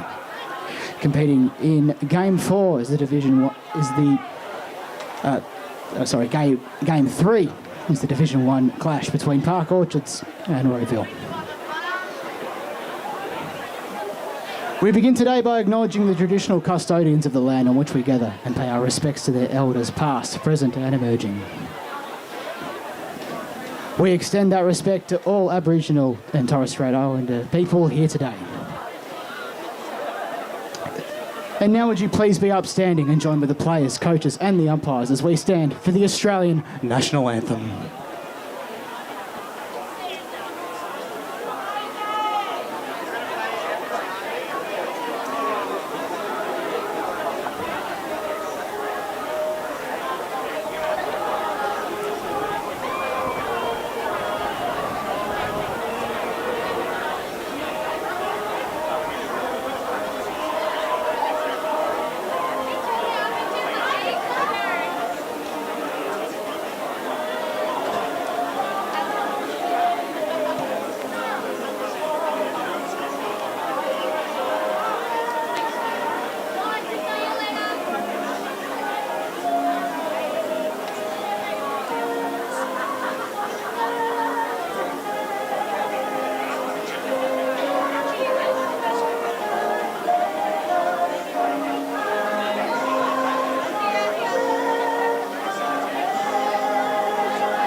Welcome back, ladies and gentlemen. H.E Parker Reserve, a beautiful day for football. We're on to Game 3. Today's bumper grand final day out here at Heathmont. Of course, there's games going on at Quamby. You've just witnessed the Premier Division grand final where Eastern Devils got a deserved premiership, defeating South Croydon 8-7-55 to the Dogs 4-2-26. Ash Allsop from the Eastern Devils adjudged best of field, a deserving winner of that medal. We're ready now for probably the game I'm most excited about, John O'Ven. Park Orchards and Rowville, the last two times these two sides played, it's been decided by 1 point in the second semi, and in the last round of the year it was a draw. So really super excited about this. Tipping-wise, I'm going to go with the Park Orchards Sharks. Don't know why, just going to go with them. They've had the wood over them in recent times. I'm going to go opposite to you. I'm going to say it's going to be Rowville. We love a bit of contention. This will be the first game where you'll actually get excited for both teams. I'm on the no Rowville Eastern Devils. You've got your scarf on now. Not as if you were hiding it initially. That's true, but no, I do have some partial connections within Rowville. Oh, here we go. So it's going to be worse. It's not back in the middle of the ground. We are underway. Update from Division 2. Knox won 60-49, so they defeated East Ringwood to win that premiership. Inside forward 50 straight away are the Hawks. But the Sharks repel. Handball out wide is in the Trussler direction. She gets a kick into the corridor, and it's a great mark taken. Setting the tone earlier, the Sharks. Handball from Bertoldi. Off to the runner, Livingston. Beautiful left boot. Usually. That one was a low one, hard to handle, but the Sharks are on song here. Well, inside forward 50. Pollock from the side, made a contest. Ball hits the deck. Little handball out to McAuliffe. She flicks a handball over top. Livingston kept running, wanted her left boot. She'll end up with it eventually. Got the handball away. Umpire has finally said holding the ball. And Rowville will get another clear possession. So they move it outside 50 to a one-on-one contest.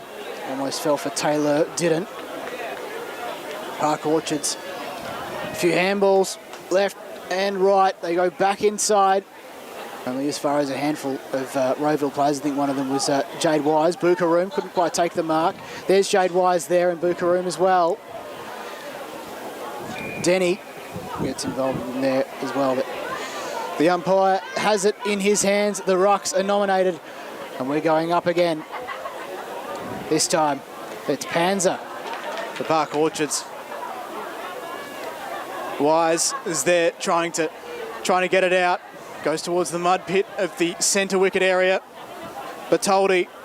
It's the hand pass off. Mia Kendall this time in the short sleeve. Going the wrong way, Jono. They're going the wrong way. They are indeed a Rowville. And so Park Orchards will mop up here.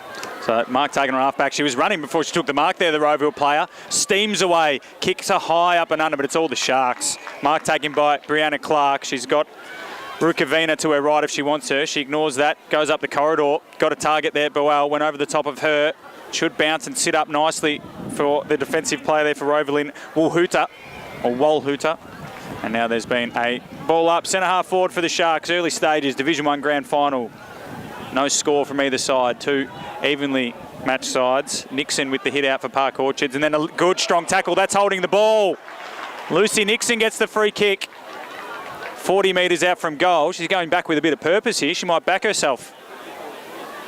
No real movement, so she just goes long into the pocket. It's a bit of a torp. It might land on the chest of Pollock. Drops it. Gathering it nicely, though, is the number 23, Taylor. And her kick is out of bounds on the full. So still no score. An update from the Premier Division Elimination Final. James Wilson has 3 goals as South Croydon lead 29-18 over Blackburn.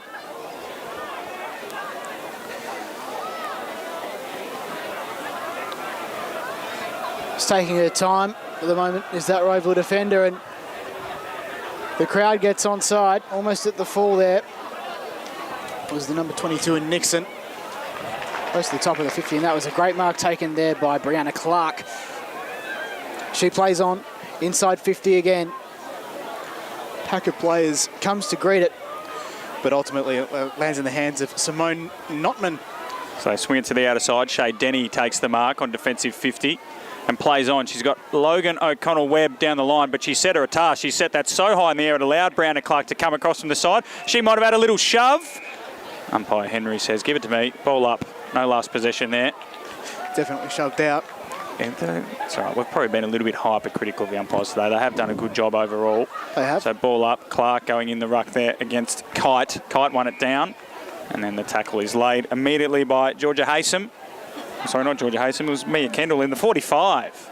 She's in the short sleeves this time, opted for the long sleeves. Well, it's such a beautiful day, Jonathan. There is Kendall. She might have just incorrectly disposed of that. Handball from Denny back to Kendall. Kick into the corridor is a good one. The mark's taken by Taylor.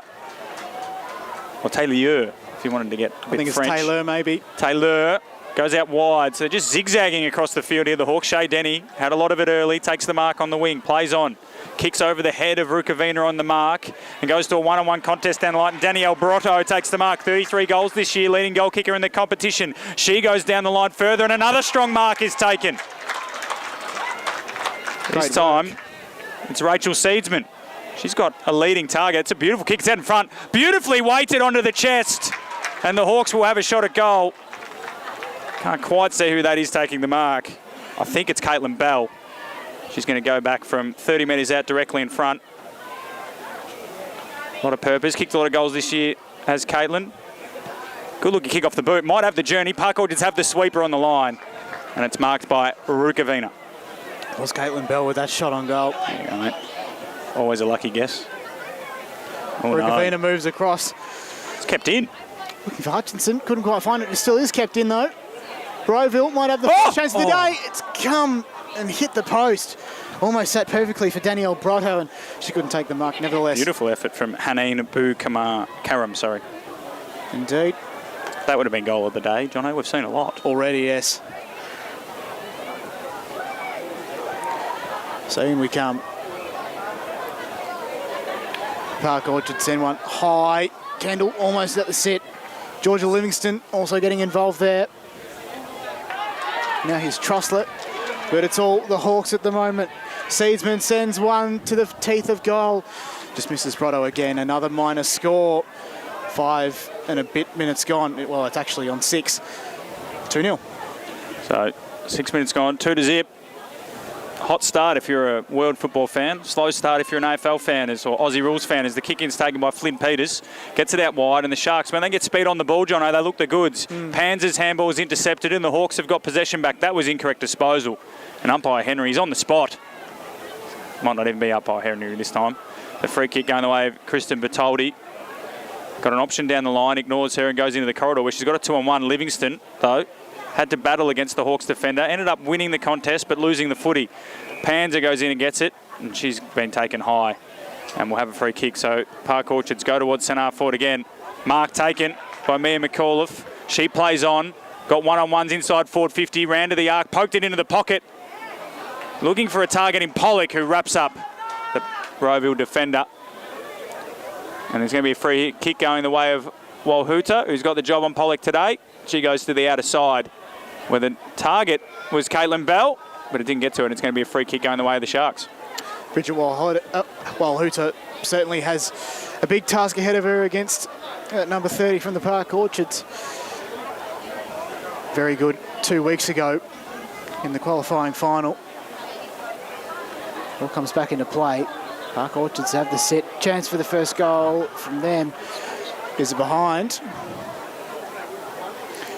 So that's their first. And it's now 2-1 in favour of Rowville.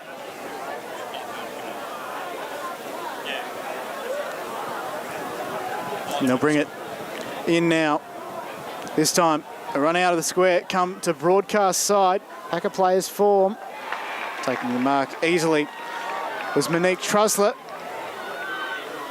who just decides what she's going to do. But she has no choice but to send it back inside 50. It's a wobbler of a kick, but marked very strongly by Livingston, who immediately let it go. Was it not 15?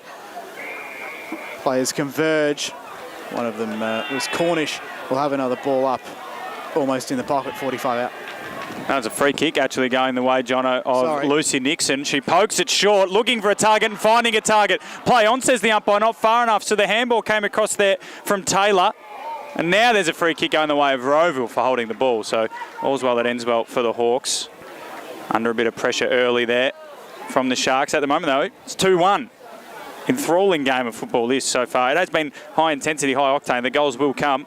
Just a few early jitters as McAuliffe started really well. Left foot ball around the corner, split the two targets she had in Livingston and Taylor, and then the Hawks go dangerously to centre half back. Intercepted by Bertoldi, gets away, handball. Here's Pollock, couldn't take it, laid the tackle though, could be holding the ball. Umpire said play on. Bell under pressure, taps it in front of herself and gets wrapped up in a nice strong Alana Boel tackle. And we'll have a ball up 55 from the Sharks' goal. Rucks just converging, ready to go. One of them is Tegan Kite. Inside 50 now to Park Orchards, but now to the top of the 50. McAuliffe missed it. That continues back inside. Now to the top of the goal square, and a great mark taken by the Park Orchards player there. That player, of course, is Ellie Hartnett.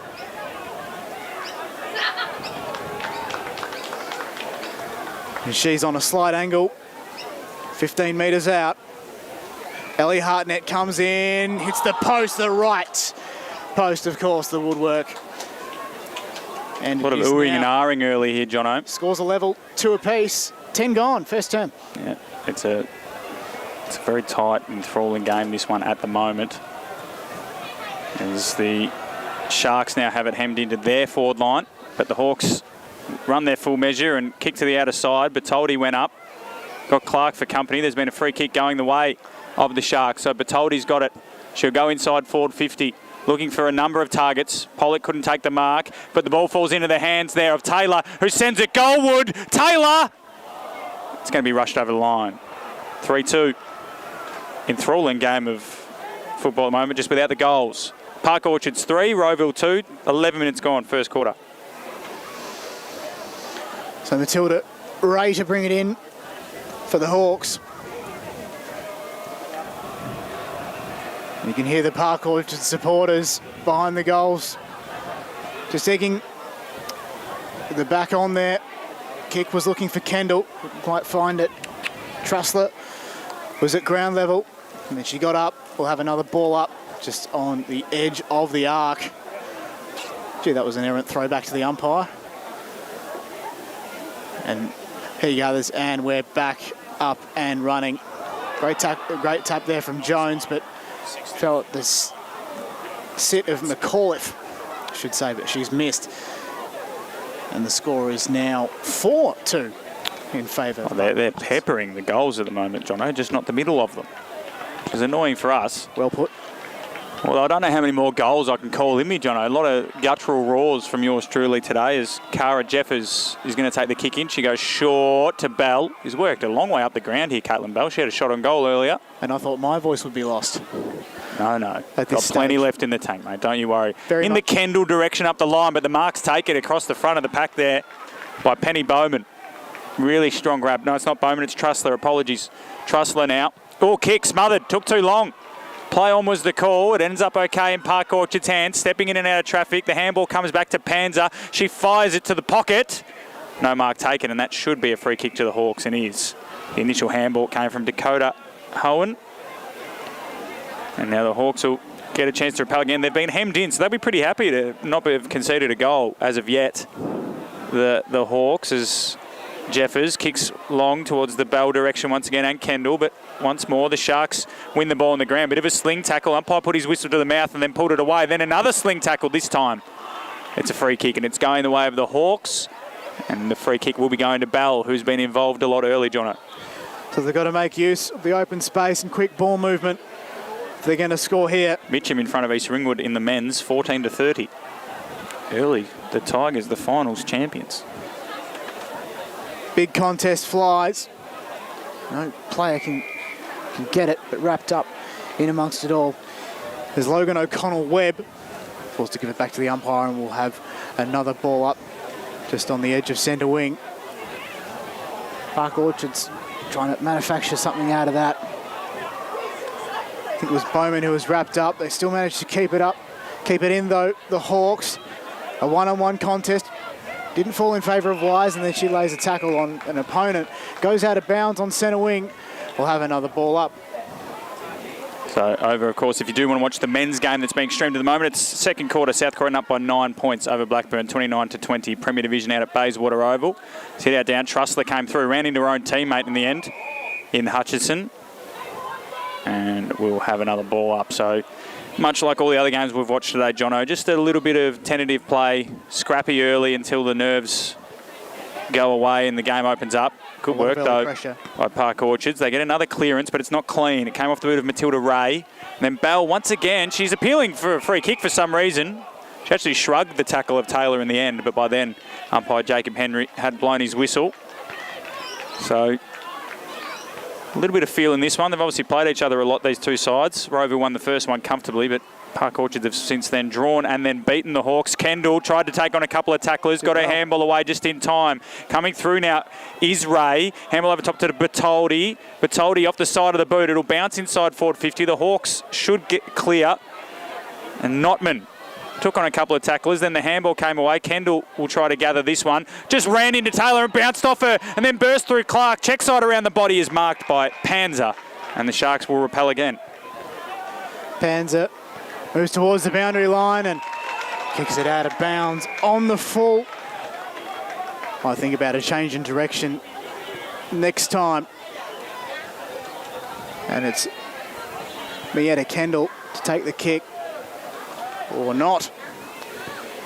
It's going to be O'Connell-Webb to take the kick instead. Good player is Logan O'Connell-Webb. O'Connell-Webb takes a bounce, 2 steps in. We've seen that earlier today and how well that can go to a contest. Well marked. Rachel Jones. Rachel Jones indeed, the number 34. Kicks in the Brotto direction. Turned over, Livingston to a contest. Missed the intended target. Down the ground it goes. Players have to do a bit of work at ground level. Collecting it and bouncing. Managing to collect it off the half volley was O'Connell-Webb again in the direction of Denny. She's been infringed with, and she'll have a free kick at 70 metres in defensive goal.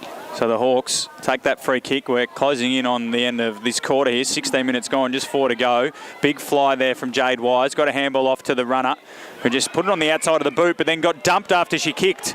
And speaking of runner, Did Kat Mastroianni? Yeah, Mastroianni. I reckon Mastroianni. Kate Cross, low ball, coming across, good mark. Jade Wise, courageous. Georgia Livingston came at her fairly hard there. But Wise took the mark and will go back. She's about 40 out. She gives the handball off to Bell. Bella on her right boot, puts it on there, drop punt towards goal. But it should be a mark and is a mark to Park Orchards. Taylor Morton on the mark there for the Hawks. So 4-2 at the moment. Going across goal is Peters. Plenty of time and space here for Jade Hutchison. who gathers, might take a bounce here, does, and then I think she wanted to handball to Bertoldi. Bertoldi wanted to Shepherd. Eventually Bertoldi gets the footy, but they're a bit fumbly now, the Sharks. They've allowed some pressure, but Livingston gets the football. She's a good user, takes one bounce, wants her left boot, might take a second, doesn't, goes long towards half forward. Little shove out, might have been a free kick going the way of Podolak. And the umpire instead says holding the ball. And they will have a go here, the Sharks. It's Pollock. Wheels around on that left. She loves a run. Runs to 40. Sets sail for home. Looks like it's across the face, but the mark's taken, is it? No. Ball's gone out of bounds, and it's going to be a free kick to the Hawks. Maybe my understanding is in defensive 50, last touch is also last possession. I'm not entirely sure. I'm looking for my umpire friend to the left of me to confirm that. He doesn't know. Nonetheless, it's a free kick to the Hawks in defensive 50. So, Notman kicks it out.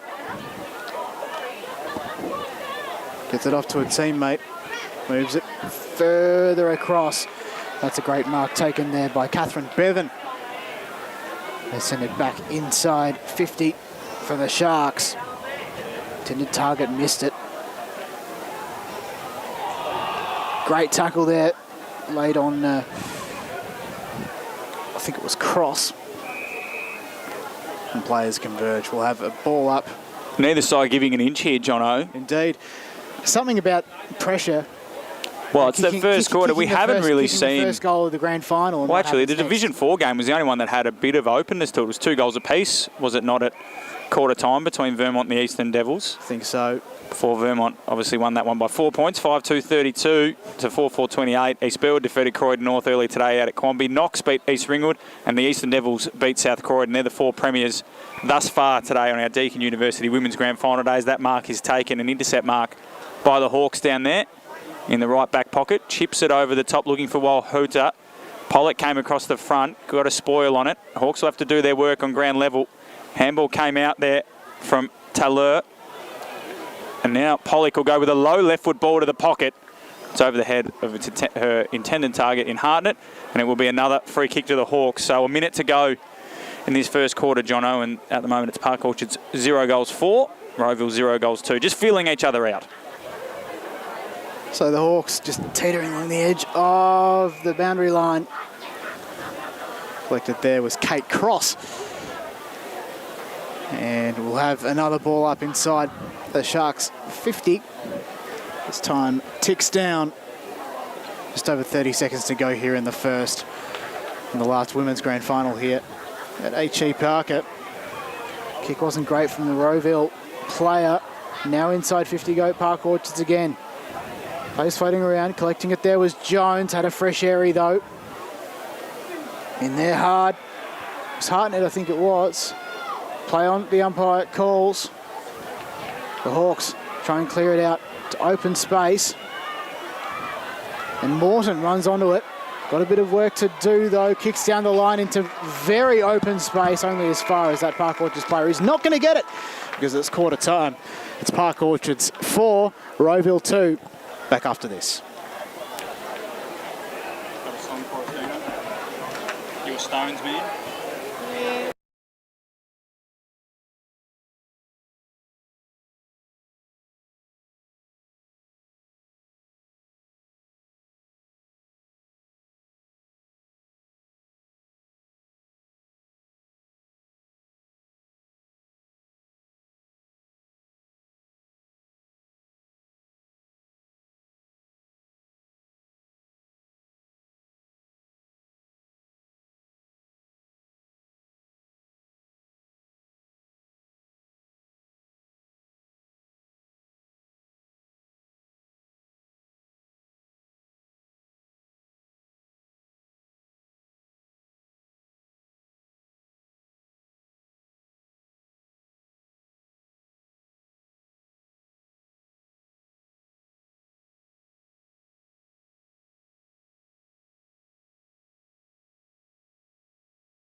Welcome back to H.E Parker Reserve. Second quarter of the Division 1 Grand Final coming right up here. Park Orchards 4, lead Rowville 2. Wasn't exactly a scrappy affair. It was a tense one to start us off in the first quarter, and the second quarter is underway straight away.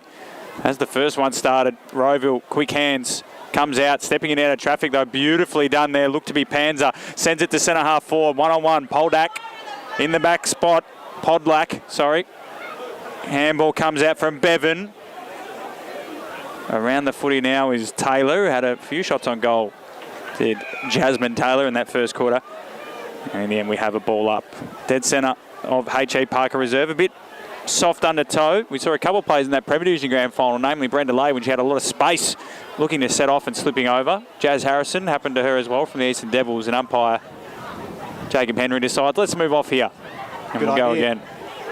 So Bevan with the hit out down. It's just players are wearing each other like a glove. Panzer wrapped up in a tackle by Jade Wise. And we will go again. Everybody matched to each other.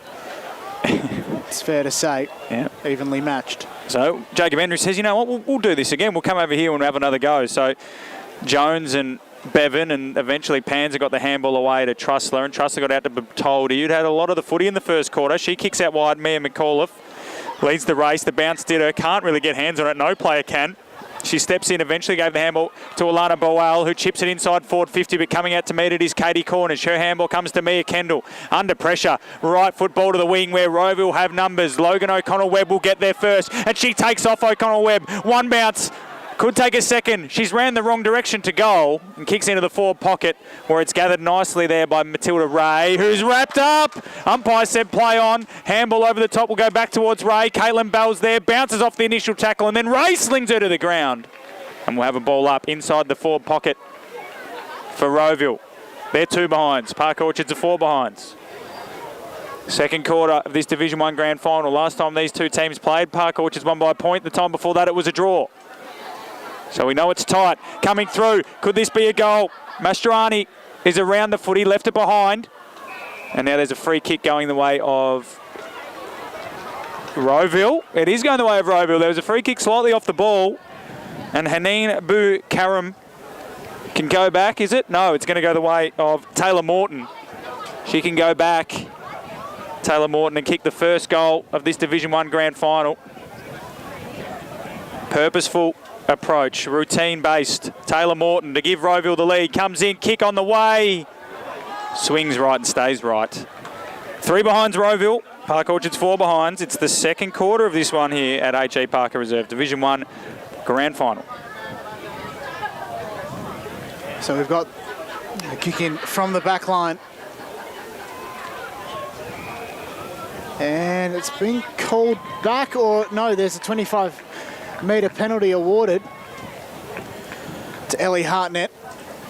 It was meant to be kicking in from the traditional spot in the goal square, but she decided to run out anyway and actually goes to the top of the 50. She moves on broadcast side, finds Trussler.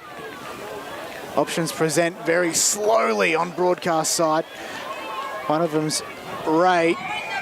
Sees their opponent over the line as Hawks fans are appealing for in the back.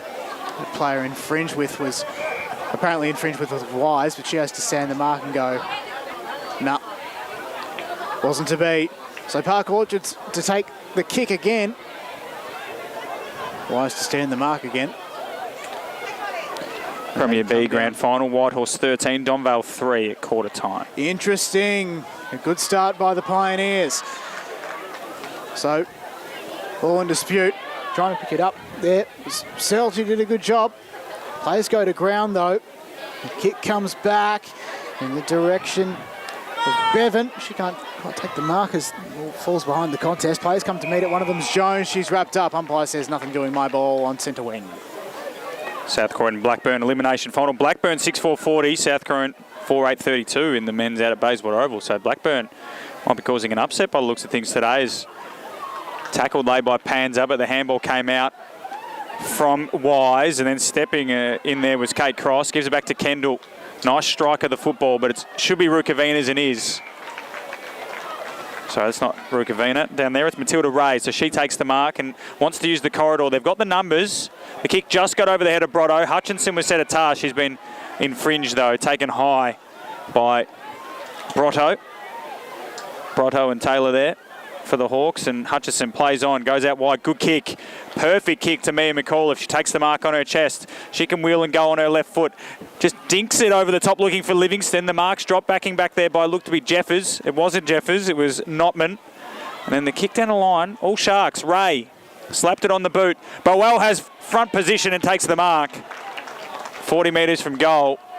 Alana Bowe is still looking for our first in this game. She goes longer still. Hartnett's got front spot. Hartnett can't take it on the second grab. Ball hits the deck. Livingston will want her left boot. Swings on the right instead. And kicks out of bounds on the full. Anticlimactic finish to that piece of play, John Oates. 4 behinds Park Orchards, Rowville 3 behinds. 6 minutes into the second quarter. Tough luck there for Georgia Livingston. She made a senior debut in round 7. She's been best, and she's been in the best 6 times this year. But for the moment, Kate Cross has to just regather for the time being. Kicking to a contest. Players converge. 1-on-1 scrap. Umpire calls play on. Kendall bustles her way through. But it's all Park Orchards. A little dinky kick comes forward. Coming out the back there was McAuliffe. And there you have it. The Park Orchards with the first of the day, 1-4-10. Lead Rowville. 3 behinds. It is 6.5, second term. There we go. We've broken the dam, Jono. We've broken the dam. Indeed. Park Orchards get the first. And to be fair, they've probably deserved it. They've had most of the play, have the Sharks, and definitely the better opportunities to kick goals. Although Taylor Morton did kick a goal, kick a behind, she would have backed herself to kick 9 times out of 10. But back in the middle we go. 7 points the difference, 7 minutes gone in the second quarter. The trainer's out there for Park Orchards, not sure why. So we go back in the middle. Good tap down by Jones, straight in the hands of Bell. She's going to get a free kick for a hold. It was an early tackle there from the Park Orchards midfielder. So Bell, can Rover get a quick reply? Sends it to centre half forward. Great mark by Matilda Ray. Been super impressive in defence so far for the Sharks. And she plays on. Comes to the outer side. Livingston's the target. Good mark over the top of Kendall, who wanted a free kick. Livingston wants some plays to present to her. Also wants 25. Gets neither of those, so she goes with the left boot down the line. And the mark is taken by Cornish. And Katie Cornish takes off. Pollock was there for company, laid the tackle, caused the turnover. And now there's a free kick going the way of Taylor. Jasmine Taylor for Park Orchards. She'll go inside forward 50. A lot of space down there. Front spot was for the Rowville defender, but McAuliffe, the goal kicker, got a spoil in. Then lays a tackle and might go in and go a third time. Did really well there on Jeffers, did McAuliffe. And now there's a free kick going the way of Georgia Livingston. Play on. Boel, top of the goal square. Hartnett. Henry, the umpire Henry's called it back. Called it back. Park Orchards faithful not happy with that. No. So Livingston had a lot of the footy. Got a bit of the Brett Peake taped forearm, which I'm a big fan of. If I'm correct, her father is actually director of football at Richmond, so obviously some good bloodlines. Puts it to a dangerous position. It's all the Hawks, though, and the mark is taken by Taylor. So Taylor, this is her options. Goes down the corridor. Big contest forming. Great mark almost taken by the Rowville player as Panzer was tackled. Holding the ball's the call. Here's Mietta Kendall at halfback for Rowville. She goes down the corridor. For a few intended targets for the Hawks. None of them could take the mark. Nevertheless, it's Wise sending the ball forward for the Hawks. And she easily finds Morton. Moves it further afield. 3 Hawks players collide. One is down for the count. And out they come, Park Orchards. So the Sharks are away, a running bounce, and they've got players on the outer side. Panzer and Pollock have a 2-on-1, but the bounce doesn't suit either of them, and picking it up is Bridget Walhota. She slams it on the boot. Kaylin Taylor should get there first and does. Will wheel onto her right boot and poke one towards centre forward. It's all the Sharks, and Jasmine Taylor takes the mark. She wants to play on immediately because she can see Georgia Livingston out wide, and she finds her. If Livingston wheels and goes, she's got Boel further field. Instead, she goes the shorter option to Pollock. Why not? Isabel Pollock takes off. She's got options aplenty. Low left foot ball is in the Mia McAuliffe direction. She got it on the bounce. Flicks the handball off to Trussler. Trussler gives it back to McAuliffe. She runs to 40. Sets sail for goal. There's 3 Sharks to 1 Hawk. Hartnett takes the mark. Handball's off. And Alana Boel kicks the second for the Sharks. 2-4-16 Park Orchards. Rowville 3 behinds. We've got 10 minutes into the second quarter. Rachel Seedsman just trudging off there after being in the hands of the trainer. She was down for the count in the opposite 50, so she'll come off. But Park Orchards off to a ripper start. 13 points in it as we reach the halfway mark of the second term in the final women's game on grand final day here at H.E Parker Reserve. The footy gods have really turned it on today. Still one match to come. It's the BJS veterans. Up goes the football. Rocks go at it, tapping it down. It was Bevan. Been good in the rock so far. It's all Park Orchards at the moment. Well, at least the momentum was there, but the momentum stops. Hawks ball. Jones. It's to a teammate. And Cross finds her. To the top of the 50, Wise collected it well. Look for Morton. She Free kick. has been awarded a free kick, infringed with, didn't have it. So this is a good chance for the Hawks to respond if she's got the distance from here. Taylor Morton, a former player from Blackburn. A lot of them came from Blackburn with Leanne Gill. Indeed. She's a bit of a genius, Leanne Gill. They kick forward, the Hawks. The chance of response goes begging. It's just the minus score, so that means they go now to 4 behinds, 2-4-16 Park Orchards. Well, they've got it hemmed in at least, have the Hawks, so they can try to lock it in and get a couple of repeat entries and hopefully get a goal of their own. They trail by 13 points, as Jono said. So the Sharks come out to the outer side. The target is Trussler. In the end, they all fell to the ground. Rukavina got the handball away. Jasmine Taylor's over it. Mia Kendall picks it up, but there's a free kick coming back to Taylor. She's had a fair bit of it, Jasmine Taylor, playing on this broadcast wing. She's got options down the line if she wants them. Just going to go long. Look, a good kick. Beautiful kick. And Jade Hutchinson ran very hard to get on the end of that one. She's got an option short. Uses it to Boel, who takes the mark in front of Denny. She plays on now. Kick the last goal to Boel. Long ball down the line. Pollock second in the queue. Got a fist to it and then crumbed her own spoil. And then went past O'Connor Webb. The speedster Pollock. Left foot ball is a wobbler. Might have been downfield. Umpire said no. And the mark's taken by the Hawks defender. And they can reset and go again. So they mongrel one down the line. Well done in the front spot there by Koros. And then O'Connor Webb picked it up. Smother Boal. She was mowed down by Pollock. And now Rukavina can get her kick away. It should be all the Hawks. And here's good mark taken by Notman. So just got to slow things down, the Hawks. Had trouble in responding this second term. It goes to a pack. At the fall of it was Clark. Putting the hands up and then turning it over. Mastriani. Top of the 50 now. Bukaroom almost at the sit. Jones hovering around the contest, and another one was Livingston there for Park Orchards. Back inside 50 they go. But only as far as Flynn Peters, who marks it half back. Oh, they're away here, Jono. They're away here in open space. If that player in Livingston can pick it up, and then the player from the Hawks looks a bit injured. They still come forward, though, to Park Orchards. Only as far as Notman, who managed to get the ricochet off to Mietta Kendall. Now the Hawks are away. Kendall hit up O'Connor Webb, who dropped the mark, but managed to zigzag through the Park Orchards defenders and puts it high, 40 metres out from her own goal now. Ball gets out the back. Mastroianni's circling around that one. Got a bit of speed. Umpire's whistle. Free kick going the way of Park Orchards. So Rowville are threatening, just can't quite get that final touch on it. And the free kick will go back here to Matilda Ray, who goes across the ground looking for Jade Hutchinson. Won't get her on the full. She'll be under pressure from Taylor. Taylor puts good pressure on the kick, which went straight up in the air, and then Jones gets the crumb, puts it inside forward 50. Contest coming from Bell. Can she gather at ground level? She can. Might have got a push in the back. Umpire said play on. Mascherani outside of the boot. Bouncing ball is across the face. 3 for 1 behind. Showing a lot of fight, the Hawks. Just need to convert. They're 4 behinds. Park Orchard's 2-4-16. We've gone 15 minutes in the second quarter. 2 kicks in it. Anything can happen and still plenty of time left. 45 minutes to be exact. At 5 in this second term. Park Orchard's defender nicely waits to Trussler. Centres the ball. Goes back with the kick 1-2 to a 1-on-1 contest, but only as far as Cross, who then plays on to Mietta Kendall.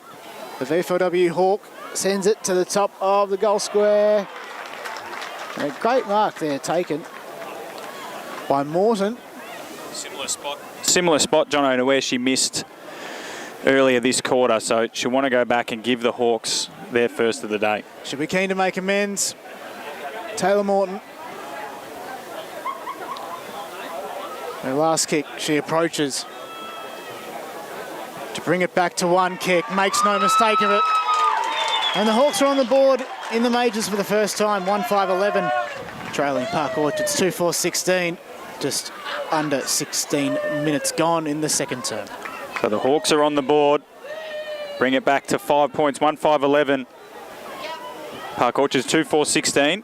16 minutes gone second quarter. So this game, 2 evenly matched sides in this Division 1 grand final.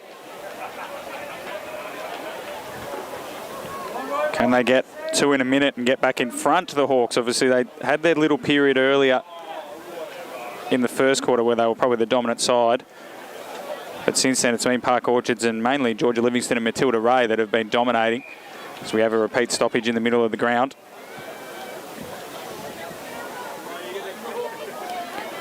The Rucks will go at it. Tegan Kite, Brown and Clark. Clark won the hit out into the corridor side. There's a free kick going the way of Park Orchards for over the shoulder. And it's going the way of Rowville. And it'll be Bridget Walhuta. Handball to Mia Kendall. They love her getting her hands on the footy. She goes long and high to half forward. Well done. Georgia Livingston been swung into defence, takes the mark and plays on immediately. Kick down the line is picked up by Jasmine Taylor. Goes back on the right, was under pressure, handball away. Umpire says holding. Interesting call. I will agree with some Hawks fans there, but Jasmine Taylor is the beneficiary. Defensive side of the wing. Was a bit unsure and then in the end had 3 targets to pick from. Pick Jade Hutchinson. She marks 3 or 4 kicks from goal. She'll go out wide where Livingston's just kept maundering down the field. And now she can have a run and bounce if she wants. She runs to 55. Left foot ball towards the goal square. Bounces out the back. Hartnett does well. Keeps it in but is eventually pushed over. And we will have a ball up inside the Park Orchards forward 50. They lead at the moment 2-4-16. Rowville 1-5-11. We've gone 18 minutes pretty much in this second quarter. Division 1 Grand Finals. So far, Vermont and Eastern Devils, the winners of the Division 4 and the Premier Division Grand Finals, respectively. Could be holding the ball. It isn't on Hartnett. And now we'll have another ball up. So 2 minutes to go in this quarter. Sharks kicked the first 2 of the quarter before Rowville got the last through. Taylor Morton. Kite hit out down. Hartnett might have got a bit of a shove in the back, but it's hard for Haysom and co to do anything in that situation. So Kite and Nixon this time will go up at it. No real space around there. Kate Cross is the loose, as is Kendall, but they're not really in what I would say constructive positions. But the free kick goes the way of Tegan Kite in the back pocket for Rowville. So Leanne Gill, Hawks coach, yelling at her players, instructions, pokes it to a really dangerous position. It might work out if they can get their hands on it, the Hawks. They can. O'Connell Webb wants a bit of space, went back into traffic, missed the Livingston tackle, then gave it to Kendall, whose kick was intercepted by Ray. Ray kept her feet while Morton didn't. Eventually, though, Rachel Jones dives on the footy. And we'll have a ball up. Defensive side of the wing for the Hawks. They're 1-5-11. Park Orchard 2-4-16. We've gone 19 minutes in this second quarter. Around the ground, everything is just perfectly contested. Just a matter of who's winning on the scoreboard at this stage. Park Orchards maybe one last chance to score in the final minute of the second term. Livingston was held. Sorry, it wasn't Livingston, it was Pollock. She moves on quickly. Oh no, she's got to come back. I thought the set kick was fine, but The umpire has the final say. Hands it off quickly to Trustler or not. He's a very detail-oriented man, Jacob Henry. I like that about him. Indeed. So here's Pollock. His timing looked like a great smother there from Denny. Agricultural, I think, would be the term. She smothered it with the right side of her face, Jono. All's well that ends well, though. I'd love to know the definition of agricultural in terms of a footy, because I know that.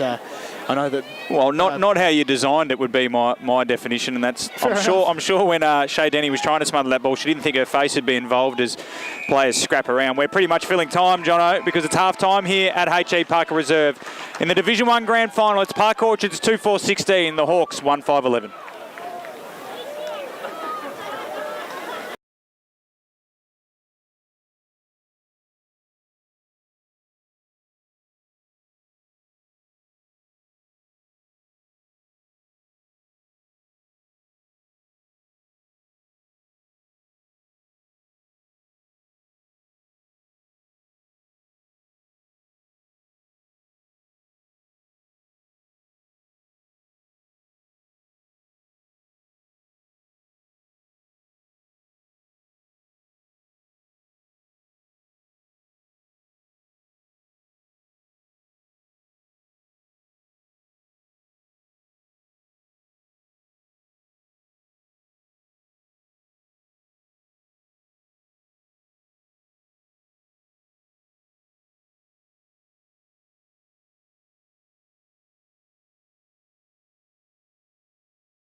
Welcome back to H.E Parker Reserve.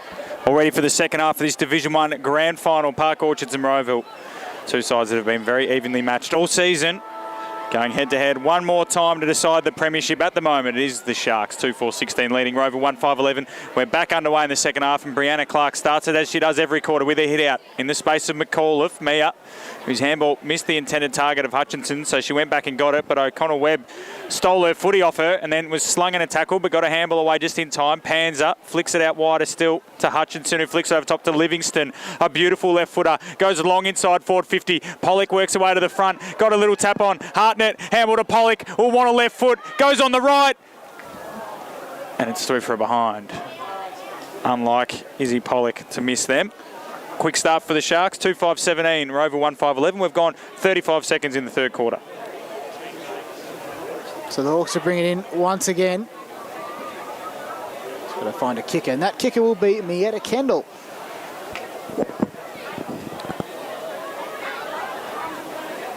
They're just assessing the options. Going to go broadcast side to open space, only as far as that Park Orchards player in Trussler, bringing it back in and into open space over the boundary line, or not quite. Players go over, but the footy doesn't, which is the most important part. But this time, there'll be a ball up.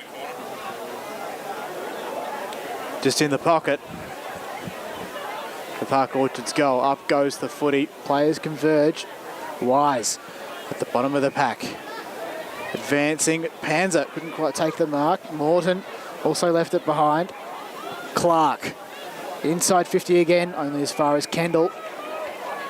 She doubles back. And looks for a teammate further afield. She's quick to move off her line. Kick to a... Well, she thought she was going to kick it to a pack, but she only kicked it to Panzer, who dropped the mark and then goes in for a second effort. As Rowville managed to squeeze it out the back door over the line into the hands of Morton as she slides over the boundary line on centre wing. So Taylor Morton wants a free kick. There's a bit of confusion here. What's happening? There's mass confusion. So as we do in all forms of life, we just go with the middle ground. And it's going to be a ball up centre wing. So tap down from Clark to McAuliffe, who was by herself but couldn't get it cleanly. Gave a handball off to the runner, Livingston. She left it behind uncharacteristically. Gave it off to Trussler, who went back into traffic and went onto her right slipper. Slammed it towards centre half forward, but eventually the wind took it. And in the end, it bounced all the way out for a boundary. Well, not a boundary throw-in. Instinctives there. It's going to be a free kick. Last possession rule, of course, in the women's football this year in the Eastern Football Netball League. Means the free kick will go the way of Katie Cornish. And she's now been given 25. There must have been some dissent there coming the way from the Sharks players. So Cornish will run the 25 to get there first. I struggle to comprehend whether dissent is actually a thing in the Eastern Football Netball League. Well, is it so much, Matt? Yeah, of course it is. It always has been. You can't abuse an umpire. That's clearly very true. Yeah, what umpire happened. abuse, but AFL dissent is what I'm talking about. So the ball long down the line. Taylor was there for Rowville. She missed it. Trussler gave the ball off to Brianna Clark. Pumps it up the line. They've got players there, and the mark is taken by Lucy Nixon. Had a bit of it, Lucy, today. She wanted to go down the line looking for teammates in Taylor and McAuliffe, but she missed them both and went out of bounds on the full. And now taking the free kick will be Simone Notman. So Notman, standing the mark there is Taylor. Goes inboard to a contest.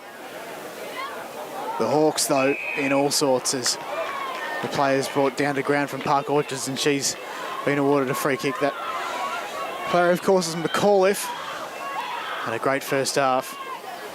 So Mia McAuliffe moves it to a contest. Lots of players converging. And it's Cornish for Rowville. Players continue to find a way out. I think they might be on here, the Sharks. A few handballs, lands up ultimately in the hands of Livingston. who then gets it off to Taylor, who doesn't score, and the crowd's disappointed. It's just going to be a minor. Hit the post there, Jasmine Taylor. It's her second behind. Park Orchard's 6th. So they're 2-6-18. Rowville 1-5-11. We're, what are we now, Jono? We're 4.5 minutes into this third quarter as Correct. the Hawks with a long kick in from Kendall. Bring it to the outer side, but Panzer gave it to Trussler, who missed the handball initially and then went back and got it. Handballed back to Panzer, who's wrapped in a tackle from O'Connell-Webb, and then Taylor intercepts, but it's holding the ball to go back to her teammate, O'Connell-Webb. Take it on half-back. She's got Morton down the line with a one-on-one with Matilda Ray. Ray just bumping her off the footy. Umpire says, get up, please, Taylor. O'Connell-Webb will eventually kick it there. In the Morton direction. Ray had front spot. Morton holding it. Free kick, Park Orchards. Sharks lead by 7 points at the moment. Matilda Ray looks inboard. I like this. She's trying to go right across the ground looking for Hutchinson. It got to her in the end. She's under pressure, though, from Jones. There might have been a push off the ball as well. Umpire said play on. Ray got the handball away just in time. Coming through, though, is Caitlin Taylor. Burst through the pack. A couple of would-be tacklers cast aside as they soccer it off the ground towards centre-half forward.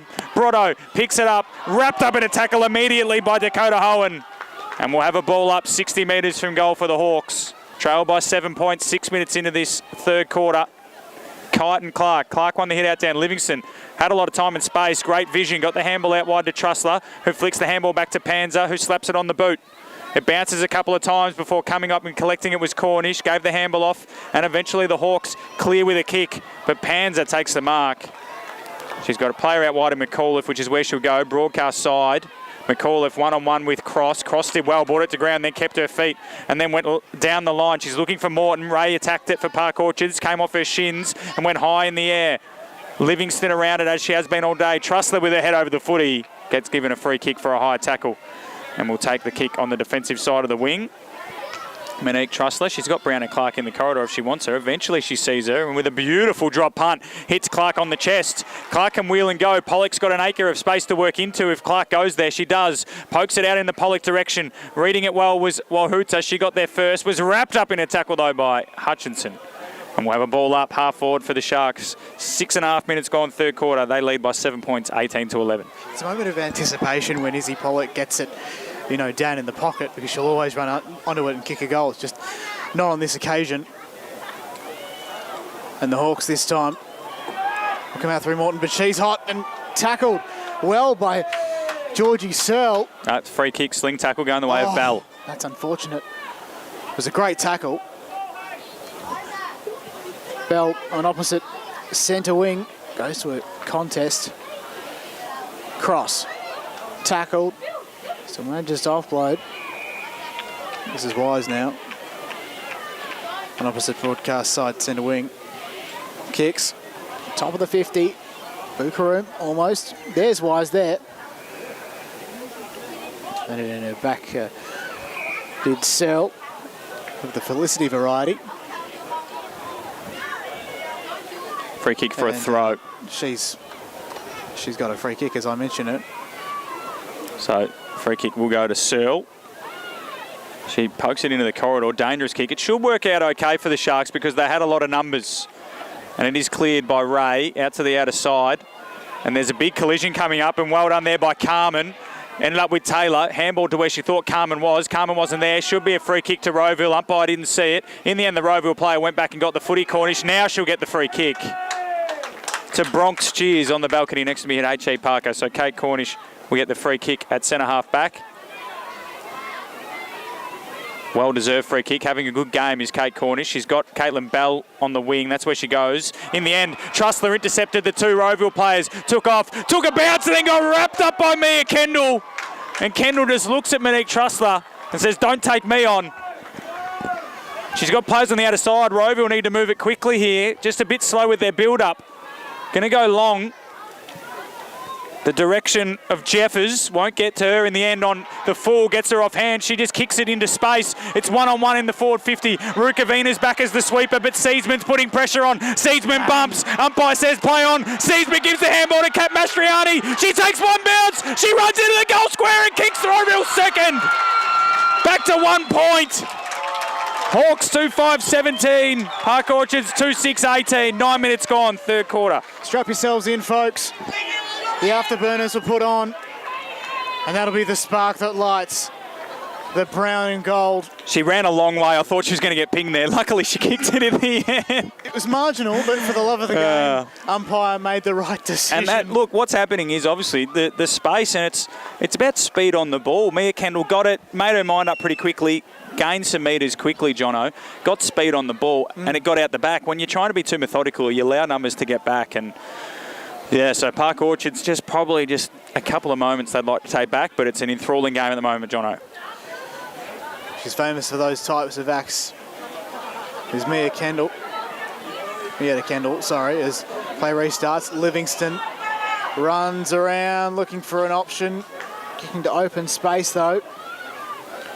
It's going to be Carmen. Picked up the footy and then lost it.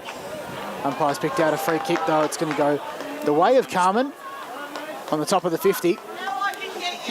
Clark comes in close but is ignored. Contest. The back is Denny. Landed in her back though. Did Nixon. Umpire calls play on, nothing doing. And is eventually going to take possession of the footy for another ball up inside 50. Up we go. And down we go as well. That was a great wrap up on that Park Orchards player there. We're going to have another ball up yet again. So, top of the goal square for Park Orchards. Can they get a quick reply and get their margin back out to 7 points? Kendall, though, tries to break the tackle. Got a handball away just in time. No, umpire says holding the ball. And Jade Hutchinson will go back from 20 metres out directly in front to extend that lead back to 7 points. Kendall, to be fair to the umpire, Kendall did try to bust through like a barn door and didn't do so. So now Hutchinson runs in 30 metres out directly in front. Momentum behind the kick. Pretty good off the boots. Bang. Straight into the post. Hello, Wilbur. So that's the great Pete Holden. 2-7-19 Park Orchards. Rowville 2-5-17. We've gone 11 and a half minutes in the third quarter. So here's Kendall again. Against the Bronx cheers of the Park Orchards faithful. Gets across and finds a teammate in the pocket. Says her options, has to go long down the line, only as far as two Park Orchards players. One there is chasing. The hands off is good as they regroup.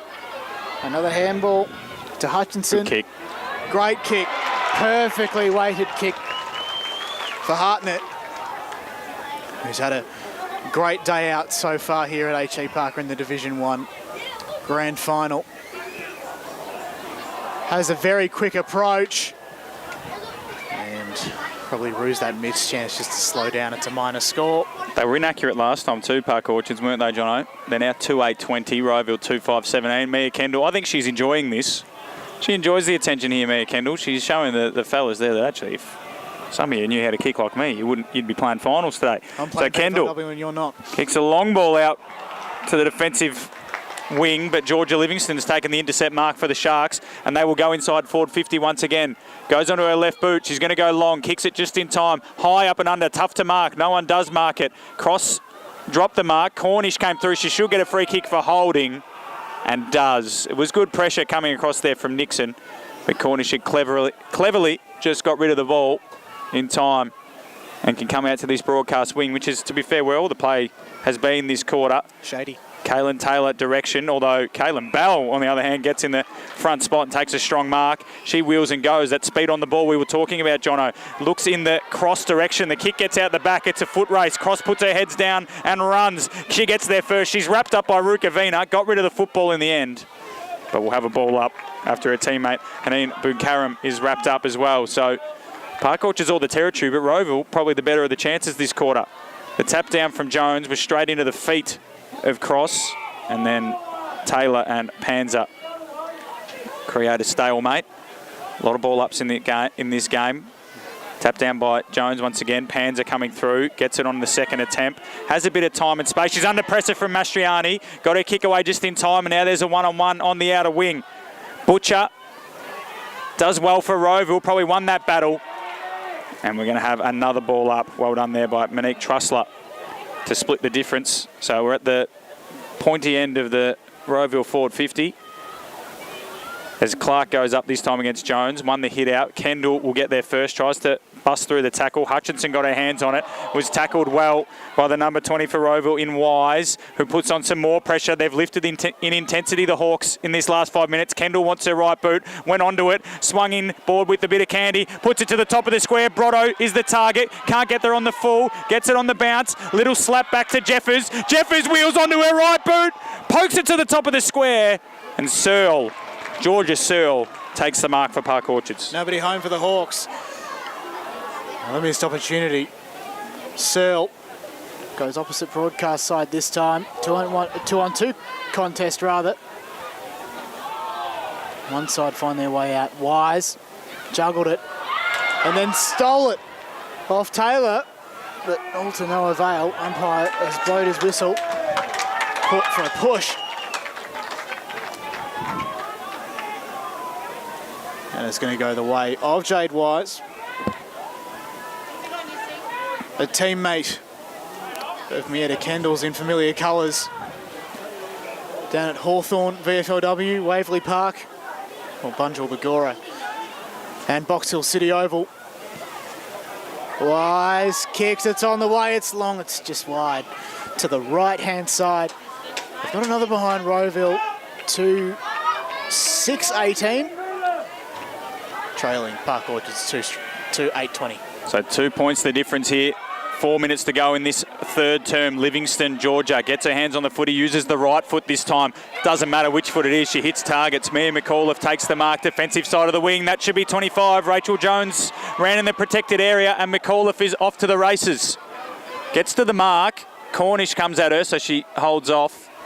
And we'll look to pump this one inside forward 50, you would think. McAuliffe runs 5 metres around the mark and wobbles one to centre half forward where Taylor drops the mark, but got there, went into the tackle, got a handball over the top to no one in particular. Hutchinson will pick it up for Park Orchards. Handball out wide to Boel. Little poking ball is a good one. And the mark's taken. I think that's Ali Harnett. It is. And she can go back from 25 metres out on a 45-degree angle and make the Hawks rue that missed chance at the other end. Ali Harnett kicked a number of goals this year, comes in. Good looking kick off the boot, but it's a bit skinny. So it's another behind. 2-9-21, Rowville 2-6-18. We've gone 17 minutes in the third quarter here. So the kick in comes.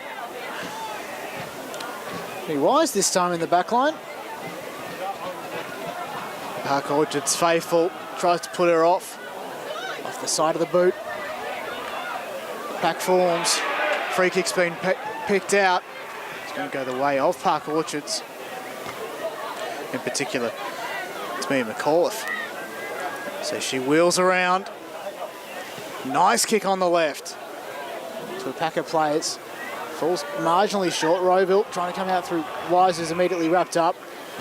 Park Orchards players and spectators appealing for holding the ball. They're not going to get it. 45 out from goal for the Sharks. Play continues. Hawks in a scramble. Umpire will board up just almost at the top of the 50 here. Can one side break through the wall? It's one of the hardest tasks in footy.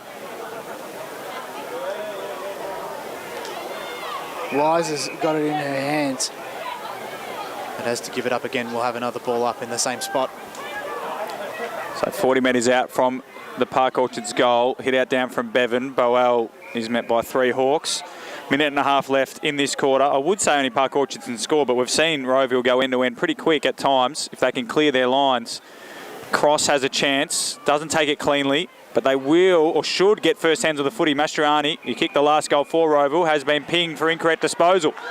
So here's a chance for Matilda Ray in Park Orchard. She's about 55 from home. Hardnett wants it long. She heads in that direction. Hardnett might not influence this contest. The ball hits the deck. Hawks players take on the first tackle. Umpire says, give it to me. Minute to go by the time umpire Henry balls this one up. Deep inside the Park Orchards forward 50, Bevan and Jones. Jones won it down. Bell got a little kick, but not very far. Coming off the line was Georgia Livingston. Left it behind. And now lays a tackle on Taylor Morton. Umpire, the ball comes free just as he was about to call the ball up. Just slamming it on the boot to space of the Park Orchard Sharks. It might set up for Alana Boel. She could collect it. Under pressure, though, from Denny. And the Hawks, though, through Notman. That's holding the ball, surely. Umpire says play on. Now there's a free kick going Alana Boel's way for a hold. She was definitely held there by Katie Cornish. Just desperation from Cornish. Didn't want Boel to run into an open goal. And now she'll kick from 20 metres out directly in front. So To extend the Park Orchards free kick, lead. Out to 9 points. Kick off the boot. Is to the right. It's incredible inaccuracy. 2:10:22 Park Orchards, Rowville 2:6:18, and it's about three-quarter time, Johnny. You would hope the Rowville faithful figured out if we just don't take this kick out, we can't concede. Perhaps. It's a good time for a Richie Benno impersonation as well. 2:10:22. The Hawks try and advance, but they'll run out of time. That is three-quarter time.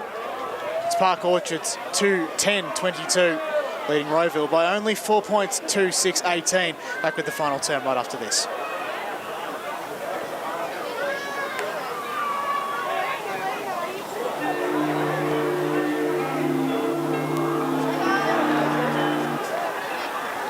Back after the siren. What's going on? There's a bit, no score. No score. Score stands. How would there have been a mark? They didn't.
Welcome back to H.E Parker Reserve Division 1 Grand Final. Park Orchards and Rowville all in readiness for this last quarter. At the moment, it is the Sharks by 4 points, 2-10 to 2-6, 22 to 18 as they get the first clearance, but it's Rowville on the outer side, and Caitlin Taylor has the footy, gets on her right boot, was tackled as she kicked, and the ball goes out of bounds and will be a Park Orchards free kick, the defensive side of the wing for them.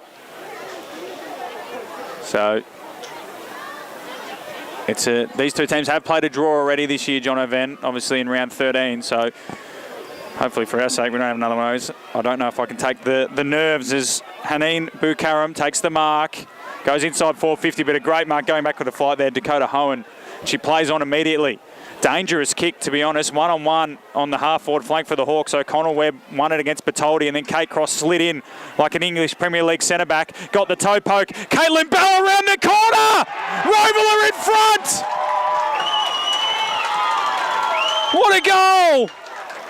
And well done to Kate Cross. Desperation, toe poking it forward. Bell swooped on it, hooked it around the corner. Rowville hit the front, 3-6-24. Park Orchards 2-10-22. There's the momentum swing. After the premiership quarter was pretty much won by Park Orchards, you reckon it's still anybody's game.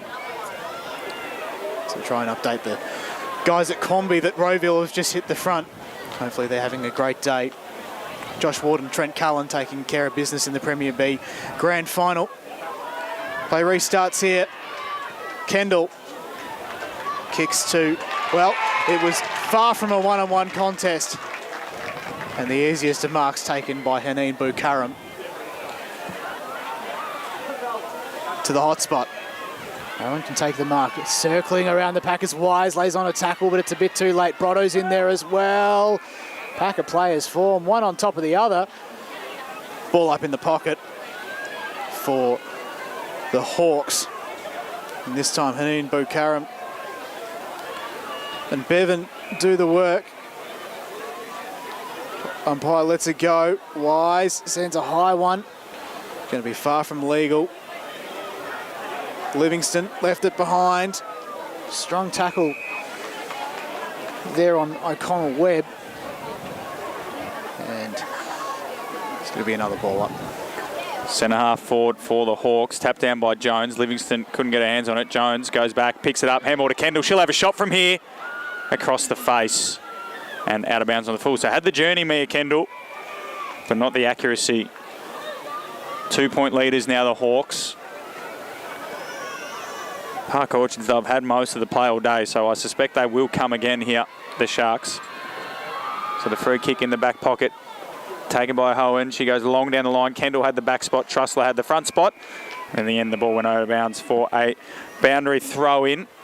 Or not boundary throw-in, that's my instinct again. Apologies to those. It's going to be a ball up because it was a disputed last possession. So ball in.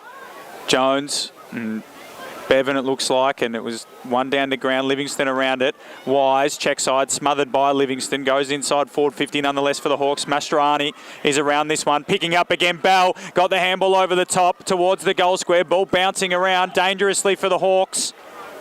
And then the Sharks clear their lines for Hohen again. Kendall should get there. Drop the mark she usually takes. She's at the point of the junction. Swings onto the right boot, top of the square. Brotto nods her teammate out of the way, or sorry, opponent out of the way, and it's given away a free kick. And in the end, we're going to have another free kick going the way of the Sharks in defensive 50. Sure, the Sharks pretty strong in defence for the majority of the day, but as I say that, it's a partial Moz, and it's Haneen Bukaram who's got the direct intercept. It's Mietta Kendall, just gives a bit of a word of advice behind play.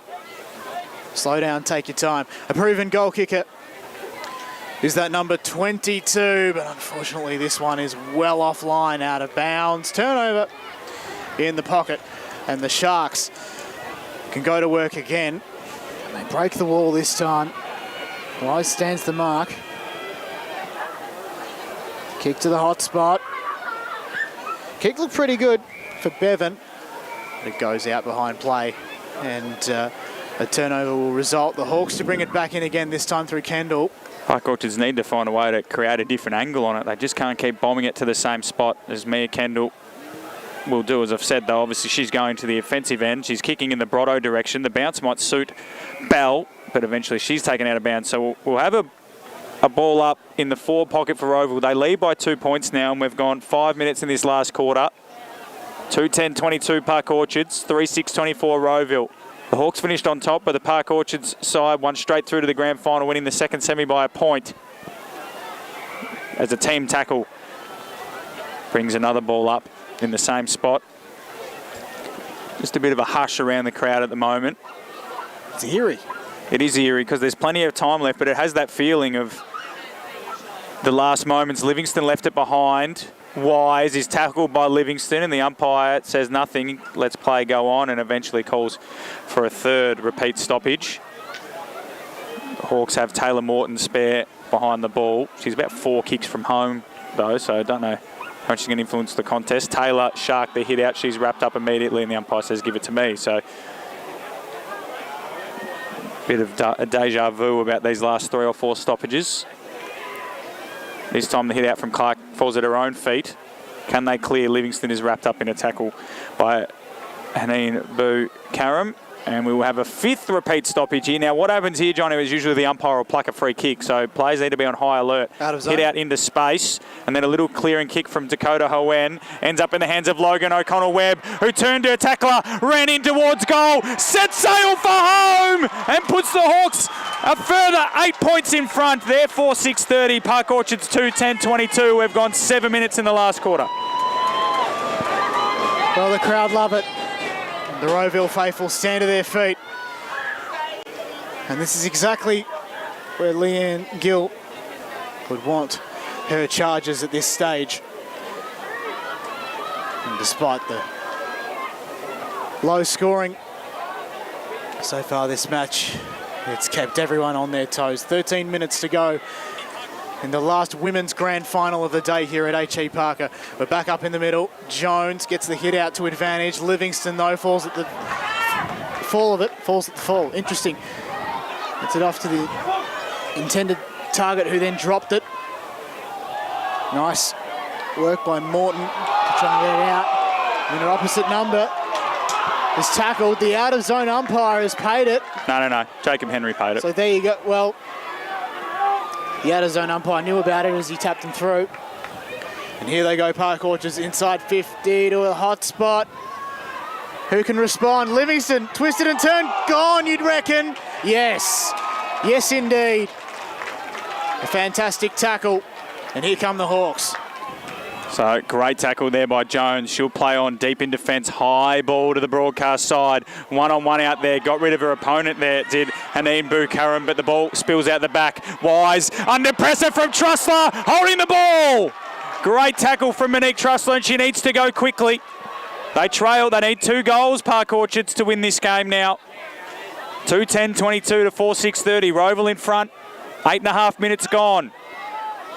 Trussler goes up the line. Livingston's the target. Morton will come across with a great spoil. She's happy with herself too, Taylor Morton there. Did incredibly well, and we'll have a ball up right in front of us here. 2 really impressive players going head to head. Jones and Clark in the ruck. Kendall's got no one on her. Jones went forward, then got her own crumb. Went to handball to Morton, ignored her in the end, and went the kick up the line. Well done by Jeffers, and then Taylor got a little kick away. That could be a free kick going the way of Park Orchards. No, it's touched off the boot. So we'll have a ball up on centre wing. Much like you, Matt, the umpire there has signalled for a throw-in. Well, it's instinctive. It's instinctive, It Guy. is. It is. So, thrown up again, Clark and Jones. Jones won it down, and then the Hawks go away again, this time through Wise. Hooks it towards centre half forward. Backing back, good mark. Taken by Brotto. Being quiet by her standards today. She's got Seedsman on in the pocket. She heads in that direction, and Seedsman marks. She kicks this one, Jono. It might be good night for the Sharks. I reckon. I know they've had a lot of scoring shots, but they haven't kicked any of them today. So for them to turn around and kick 3 goals in 10 minutes will be massive. Seedsman from about 30 metres out. Left foot ball. Looks pretty good. Won't get the distance. Big fly across the front there from the Hawks forwards. Eventually this ball will be pushed over the line for a rush behind. So 4-7-31. The Hawks, Park Orchards 2-10-22. We've gone 10 minutes in the last quarter. It's 9 points the difference. So Park Orchards need to lift here at the death. Park Orchards players out of the square, appealing to the umpire. Hang on a sec, what's going on? Get some decorum back. She comes out, does Peters after being put off. And a great mark taken by Mietta Kendall, well, almost. So teammate there, O'Connell Webb, tried to work hard. Now she's under it. Jones is in there as well. Peppering away along the boundary line. Go Park Orchards, they managed to find the clearance. But it does trickle over the line. Rowville will have it just past Jeffers, who is also a former Blackburn player. She might well be a premiership player with the Hawks when all is said and done. Back into play by the Hawks, but only as far as that Park Orchards defender. Bukaram scrambling, and she gets the footy, wins it out very cleverly. They still march forward, almost kicked it in the direction of the umpire. And Hoen clears the lines for Park Orchards. One-on-one on the wing. Trussler waited for the bounce, got the bounce, free kick. Holding free kick going to Monique Trussler. Needs to go quickly to Park Orchards. They need to move the football. Livingston's on down the line. The kick's careful. Livingston intercepts cross and makes it work in the end, but can't get it on the second time. Morton now gets a handball from Taylor and whips it around the corner. Rukavina takes the mark. She's got the switch on if she wants it. She stays down the line looking for Panzer, who marks. Got a runner on her outside there in Searle. Now it's 25. Kate Cross moved.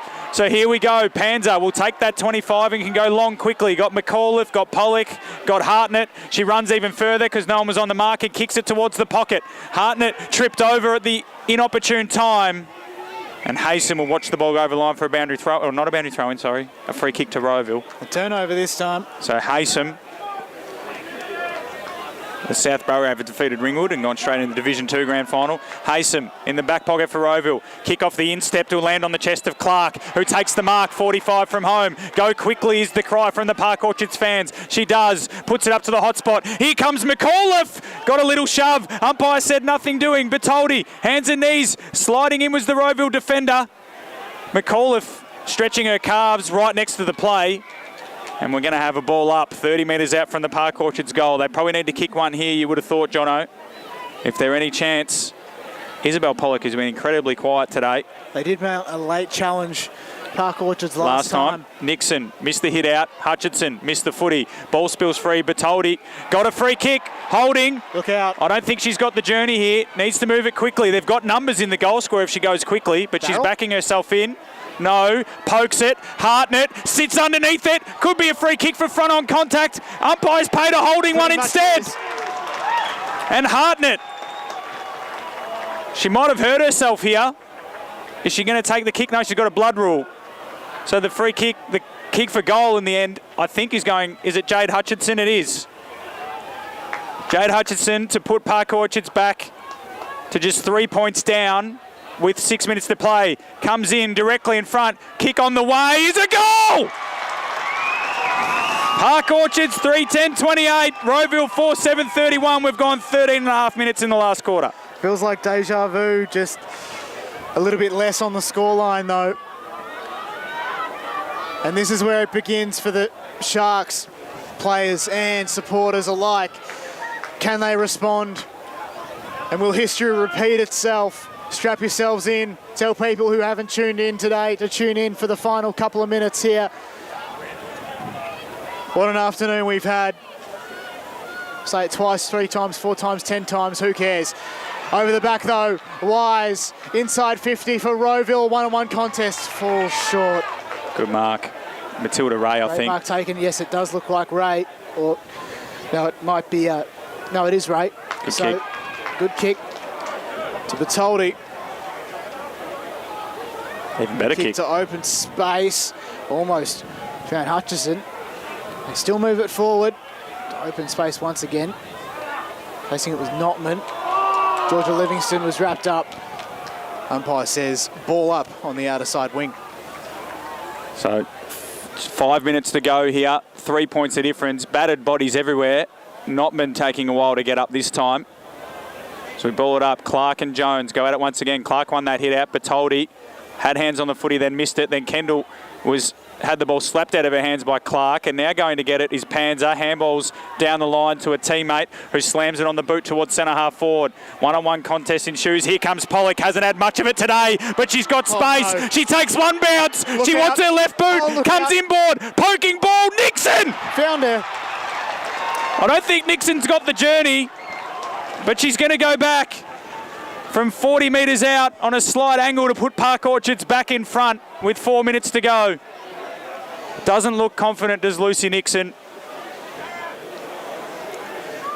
Asking exactly where the mark is. She's going to go short to Taylor. That might be 25. Well, no. No. No. Oh, the umpire here, the secondary umpire was just offering a bit of advice. You don't have to take it. And the umpire didn't take it. So Jasmine Taylor, so far today, she's kicked 2 behinds by my account. It's probably more given the fact that Park Orchards have kicked 10. But if she kicks this one from 25 metres out on a slight angle, Park Orchards will be back in front with less than 4 minutes to go in the Division 1 Grand Final. Taylor comes in, purposeful. Right foot ball off the boot is across the face. 3:11:29 the Sharks. Rowville 4:7:31.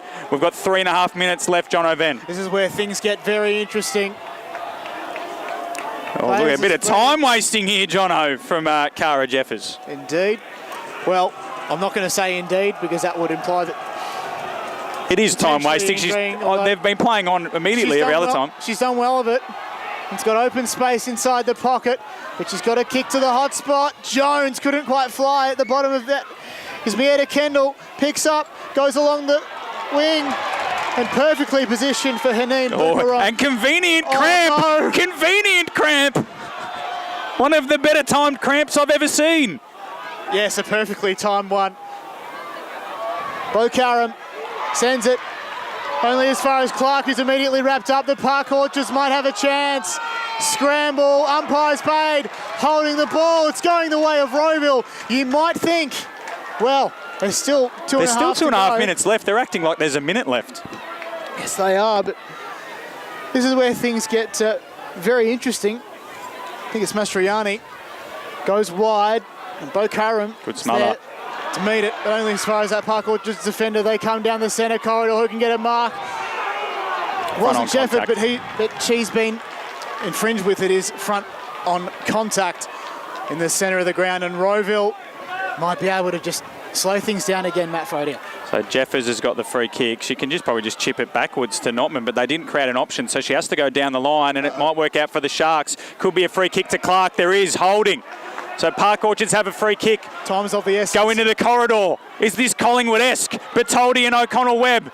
Slap forward by Bertoldi. Boel lays a Shepherd but left the footy behind. O'Connell-Webb left it behind as well. We're on a slippery centre square. O'Connell-Webb's right foot ball falls in the hands of Jones. She's got a teammate out the back. Will the kick get to her? Matilda Ray and Kate Cross. It sits for Cross. Dribbling ball. She missed the footy. Ray goes back to get it. Might rush it. Crunching tackle from Cross. Ball up. 90 seconds left. Park Orchards have to go end to end. Match saving. Rowville need to just set numbers behind the ball. 90 seconds to go. Ball up. Tap down to Park Orchards. Just rush it. Cross. Get it through from behind, the Sharks fans say. It's going to be another ball up. A minute to go. Wow. Rowville by 2 points. You can't just tap it through either side. Ball up. Tap down. Just rushing it, Rukavina does. So we've got a minute. A minute for Park Orchards to go end to end. They're 3 points down. The kick-in will be taken by Rukavina. Oh, no. Got to play on immediately, you would have thought. It's not Rukavina, apologies. Got to play on. Move the ball. They're away. Long kick down the centre. Who can take a mark? Anyone? Is it as much as Jones? Jones from Rowville's taking a mark. Save the She'll game. take her 30 seconds and Rowville will be premiers. 20 seconds. Wow. Rowville 4:8:32. Park Orchards 3:11:29. 10 seconds. Rowville are premiers. The Hawks have done it.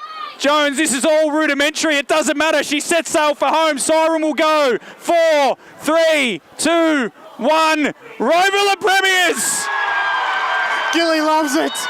The Hawks win by 3 points in an absolute thriller. And the Hawks players come from everywhere. A bit of deja vu, but the opposition, though, this time from 2 weeks ago, come up trumps. What a day we've had. Amazing day of football, haven't we, John O'Van? Our work doesn't stop here, of course. You've still got to do the post-game ceremony and so on. And there's still a veterans game to come. For those interested, you can watch that on YouTube. But want to finish here. 3-11-29, Park Orchards lose to Rowville 4-8-32.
Can the Park Orchards players please come down to the presentation area on centre wing?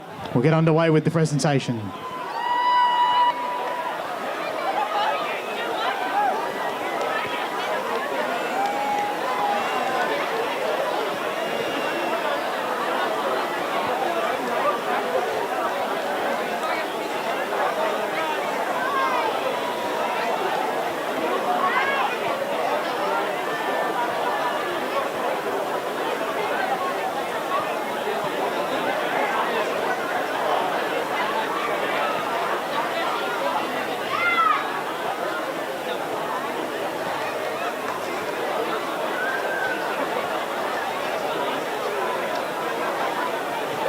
Once again, could the Park Orchards players please come down to the presentation area?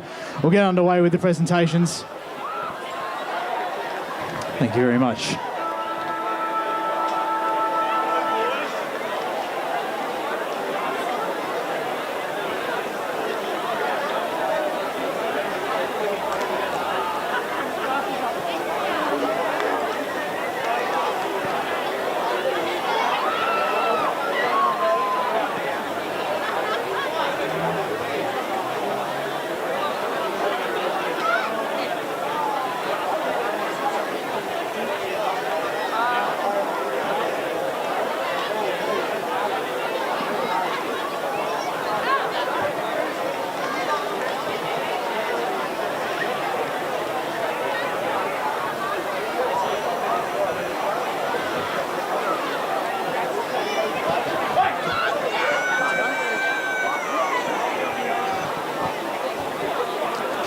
So we're coming out to the post-match presentation for the Division 1 Grand Final. Congratulations to both sides on a great game. Congratulations to Rowville on winning the premiership. But before we get underway, congratulations are also due to the umpires on a great game. Can a representative please come and collect your medals?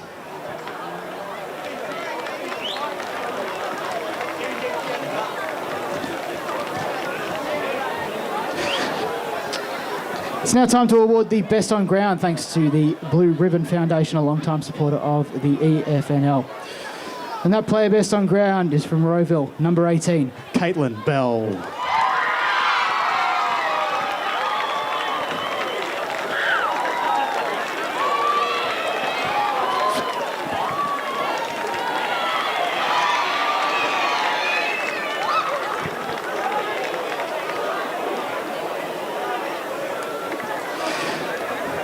And it's now time, without further ado, to present the Division 1 Premiership team. And we start with number 1. It's Kate Cornish.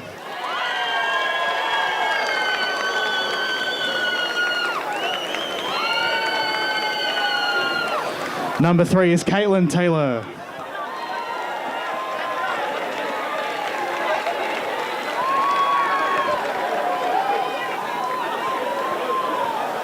Number 4, Rachel Seedsman.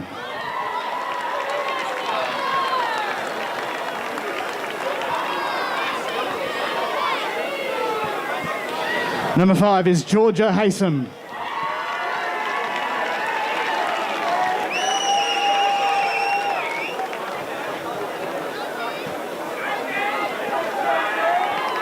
Number 6 is Kat Mastriani.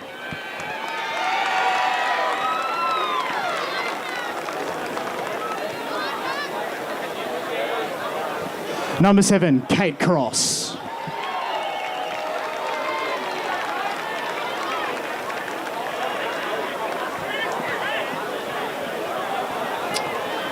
Number 8, Amber Drew.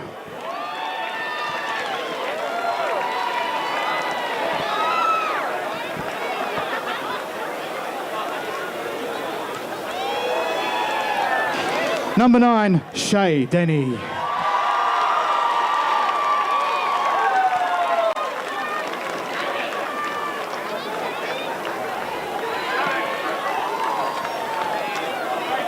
Number 10, Cara Jeffers.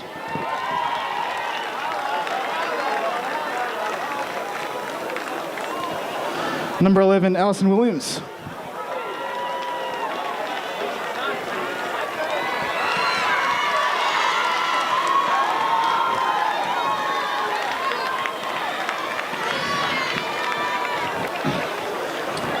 Number 12 is Logan O'Connell-Webb.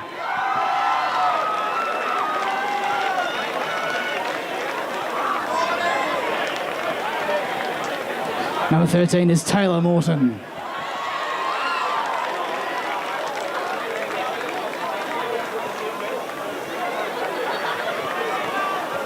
Number 14, Jessica Bale.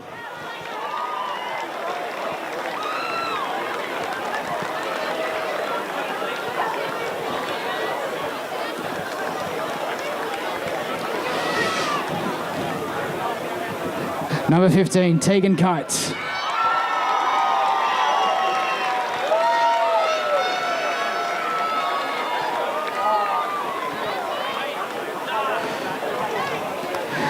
Welcome back, the best on ground, number 18, Caitlin Bell.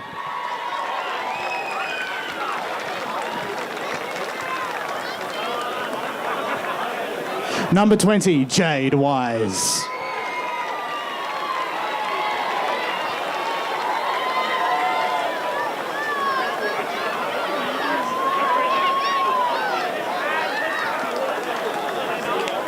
Yeah, let's just go with it. Number 21, Maddie McManus.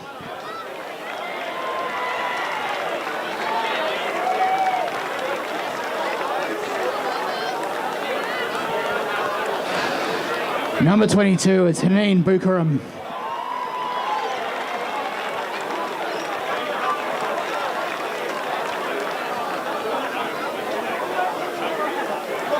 Number 24, Kelly Butcher.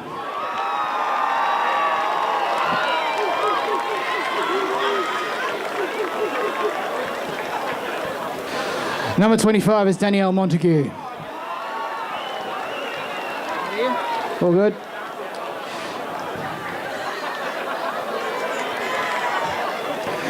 So number 27 is Bridget Walhuta.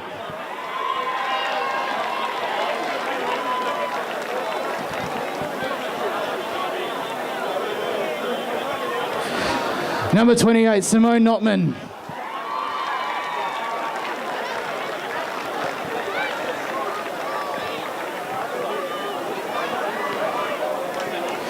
Number 34, Rach Jones.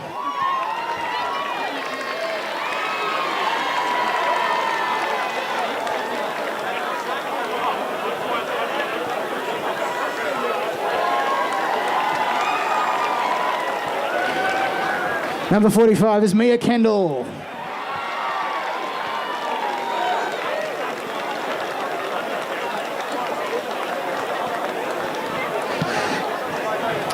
Now the off-field personnel, the assistant coach, Kaylin Scales.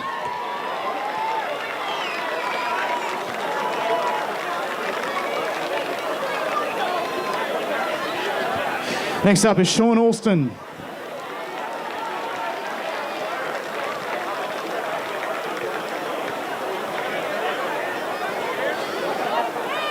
The team manager is Kylie Morton.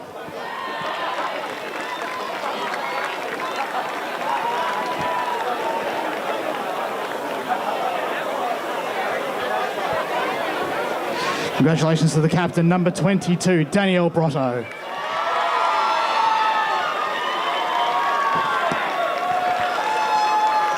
And finally, the Division 1 coach, Leanne Gill.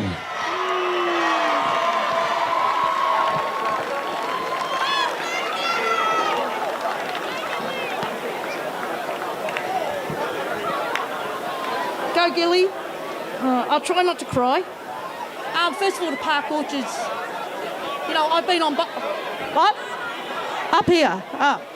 To Park Orchards, I've been on both sides of the ledger, and so I can honestly know how you feel. You know, we've had some cracker matches against you, and someone asked me what would happen today, and I said, I really don't know, but I know it's going to be a cracker. And it was. So congratulations to you, and congratulations to your coaches as well.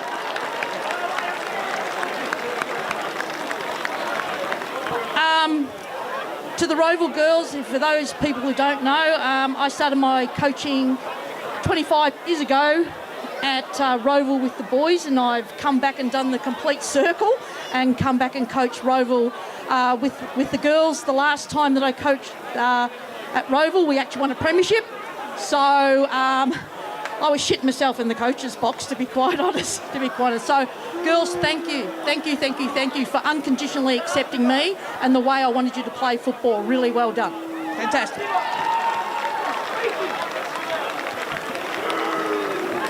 Well said, Leanne. And now, the moment you've all been waiting for, the Premiership Cup and Premiership flag presentation to Rowville, the Division 1 Premiers.